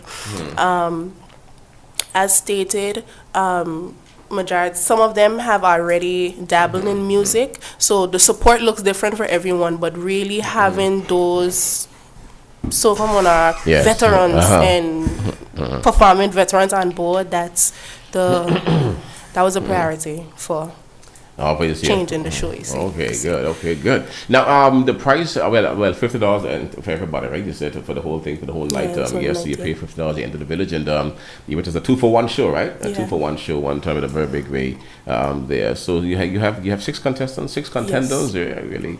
And what's the prizes? The prizes they're getting? What's the prizes? Hello. And they not yet. No. Okay. So keeping in line with junior shows, we have monetary prizes, and thanks to the support of ASPA, we were able to throw in some additional electronics and stuff that are relevant and useful, because it's children, they ain't gonna do much with land, but things that they can find useful, for school. We have some laptops, iPads, that's good stuff, man. and some other small electronics, and also the shoe clinic has committed to providing a consolation prize, which is a premium shoe cleaning service, and seeing as they are young men, they're gonna put some good use to it after the carnival season. Yeah, no, for sure. I need that stuff for real for after school or for school purposes. Okay, that's good. Well, thank you for that, and sounds good to me right now. And Mia, before we get ended, Mia, Melania, the stage is set for the big one, Mia, and invite the folks out. Really, next week Thursday evening. Next week Wednesday. Wednesday next week, Wednesday 29th. It is right. Yes, the 29th of July. Yes. Bring them out. In your words, bring them out. Invite them out, man. Pressure. No, man. There ain't no pressure. But yes, next week, Wednesday, July 29th, you can come out. The parade starts at 7 p.m. at Napa. Make your way down. You can follow us from there straight to the village where the festivities begin. Yes, and again, among the festivities, again, just to repeat for them the performances, we'll have the Steel Orchestra and DJ Stars on the road. Inside, we'll have Mad Minds and DJ Bless. And of course, we'll still have various appearances, so you can get a taste of each show before the show. All right, sounds good to me. And Mr. again, the book, your show will be on that on the following day, the Thursday, 30th of July, Lansing Bowl. Invite the folks out, brother, and to this spectacular show. Go ahead. Yeah, so as you know, these 7 young Calypsonians will be contending for the coveted prize of the 2026 Junior Calypso Monarch. Yes. Provided everything goes as planned. As planned. Go as planned. Yeah. Okay. Provided everything goes as planned, the winning monarch for this year should be a guest artist in the Sugar Mass Junior Calypso Monarch competition in St. Kitts. Oh yeah? Wow, that's a good. So that's a part of a cultural exchange program that we're engaged in. So give and take, scratch your back, I scratch my back. But for sure. That is one of the highlight prizes for the winning Calypso Monarch this year in the junior competition. Come on out. We have some guest artists that should be performing as well. Live band, live guest artists. Good. Stiff competition. Come on out with your family, friends. Should be good.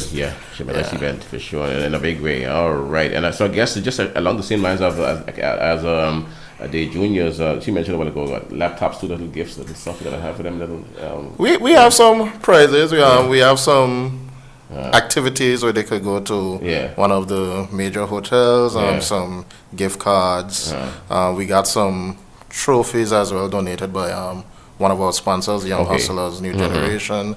Also special thanks to Anglic and the Angular Social Security Board for coming on and helping us with our show. On board. All right. Well, I think that concludes. Is there anything else that we missed out on? Alicia, Mia? I forget to mention too, Poker Run is also going to be on the road with us this year. So Banty's going to have about 3 of his boats on the road for the Glow Parade this year. So you can come out and see them. I think they should be lighting up everything. So nice, man. Wow.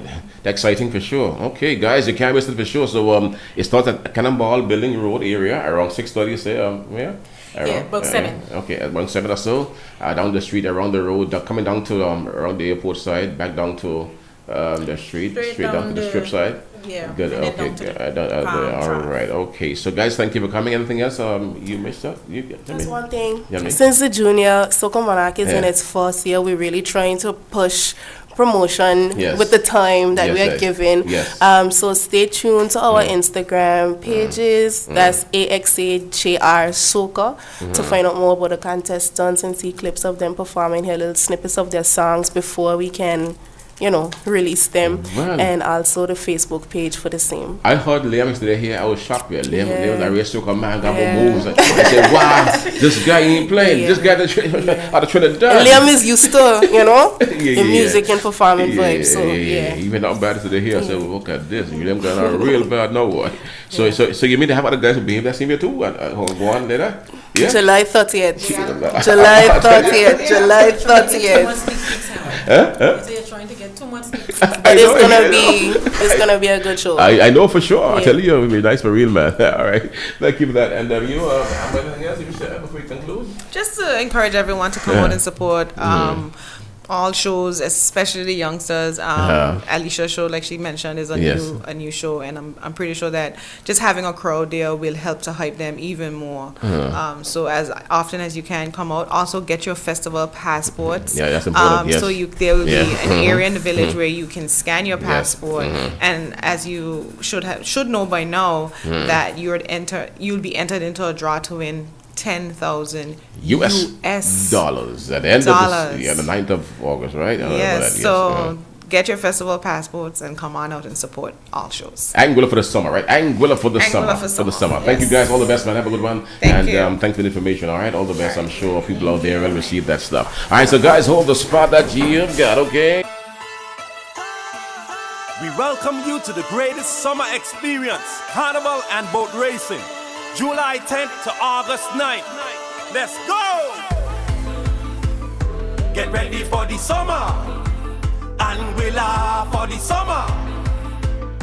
Get ready for the summer. Anguilla for the summer. Juve, boat racing, beach party, Calypso Monarch, Soca Monarch, band clash, eyes wide shut, poker run, parade of troops, pageantry in galore, August, Thursday and much more. Let's go! Anguilla for the summer. Yeah, man, Anguilla for the summer. I tell you guys, and right about now, man, just about take it down, just about 10 down after 1. That is our time, guys. And this coming Sunday, Jono's Beach Boy in Sandy Grant comes alive with a big way, big action can done. And go on down there, be a part of the action at Jono's Beach Boy Boss from 2 to 5 p.m. Jono's, they're back in a big way, and they have lots going on. Steam fish now, and right now, Jono's open and serving right now from 10 a.m. to 5 or 6 p.m. every day. Yep, man, Monday to Wednesday, then you got from Thursday to Saturday, you got from 11 o'clock look like until around 7 p.m. Go down and get your fish, and they have that nice steamed fish and corn fungi and sweet potatoes and banana at Jono's Beach Bar in Sandy Ground. Let them know that we sent you on Klass FM. But Sunday coming, Boss and the Hospital Band live with Living Color will be live with Living Color down there at Jono's Beach Bar in Sandy Ground. Also, guys, tomorrow will be another day for us here on Klass FM. I'm gonna get me some rest for that today. We have about 2-3 hours of live activity from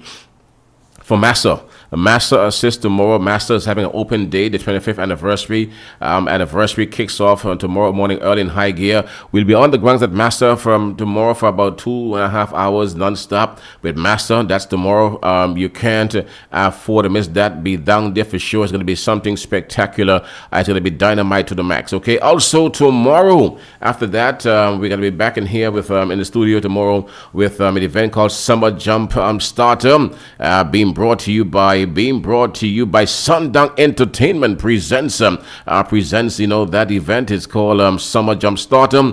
It features at the Red Dragon Disco tomorrow evening, at the Red Dragon Disco, a big event going down there called Jump Starter featuring Exodus PVI, latest XHD and Mad Minds. They'll take one stage for one massive night to the roads to Anguilla. Some festival stores right there. The Battle of the Road March is on, and with the DJ Bless on the mix, and already the vibes, it will be crazy. 3 bands, 1 stage, pure energy. Summer Jump Starter, man, be there. It's going down tomorrow, the Friday, 24th of July at the Red Dragon Disco, and they will be in the house. They will join me tomorrow here.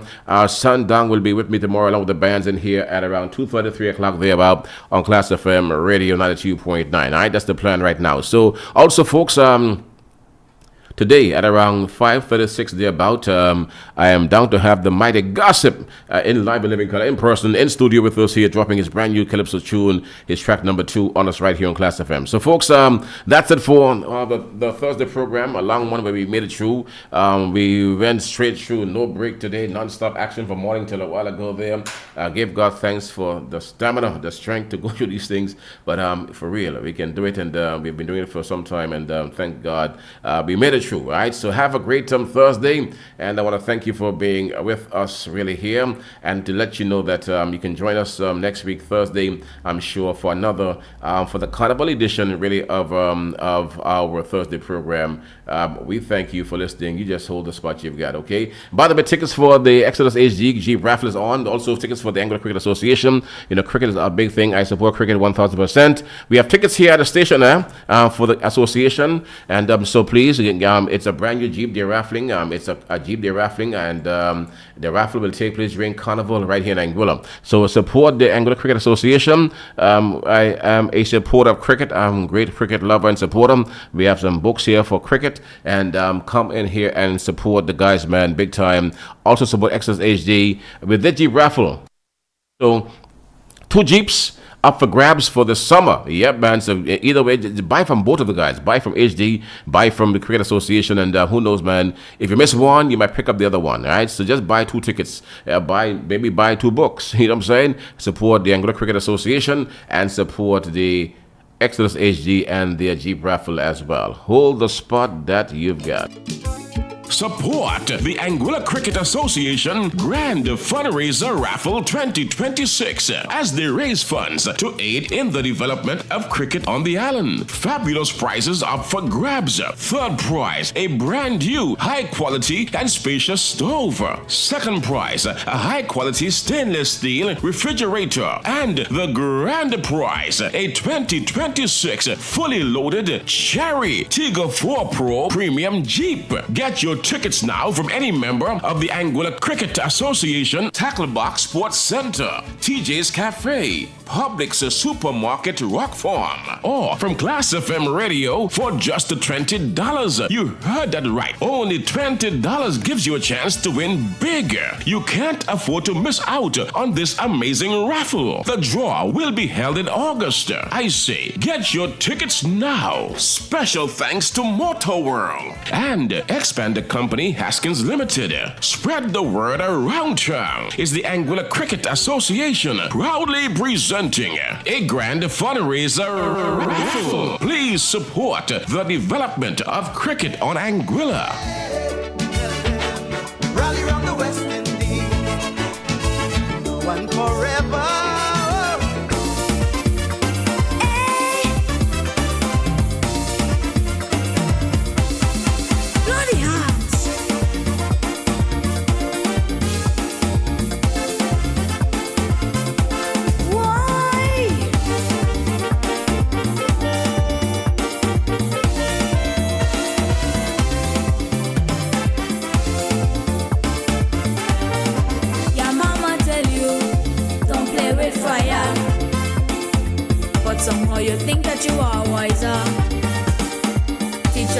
study and revise every day, but you won't play games and waste your time away. Police say to slow down when driving on the road, but truckers still speeding with a heavy load. Doctors say to exercise and eat healthy food. No more fries and soda, no, they're no good. Everybody hearing, but nobody listening. Like they're hypnotized by spirits within. Like those give you warnings every single day. If you ignore them, mama said you soon have to pay. Oh yes, who can hear gon' feel? Who can hear gon' feel? Yes, it's the oldest lesson, it's forever real. Today you're laughing, but tomorrow you will feel. Every action has a spinning wheel. Open up your ears and remove the seal. You better believe it. Oh yes, who can hear gon' feel? The pressure for real, like a ton of steel.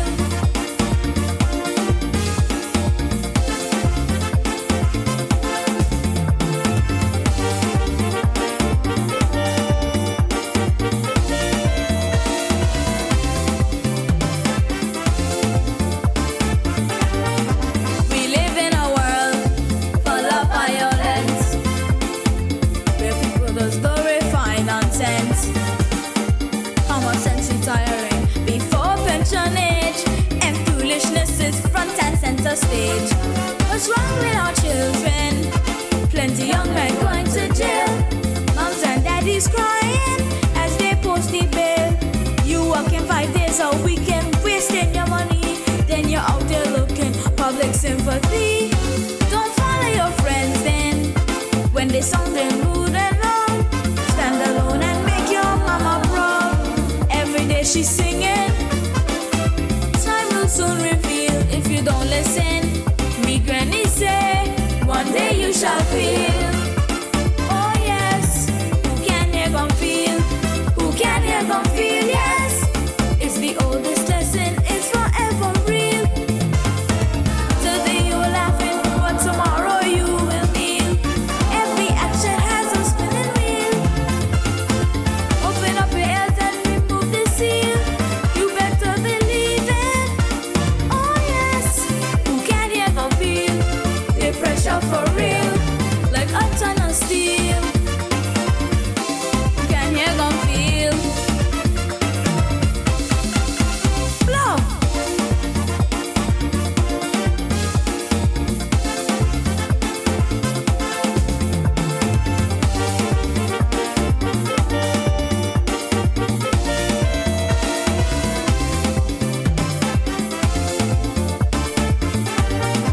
All of me, mommy, God knows that is true. I have lots of love for me, granny too. Two powerful women that has directed me from the time I'm born up to presently. The lessons they taught me is stuck inside me head. The seed that you plant today is tomorrow's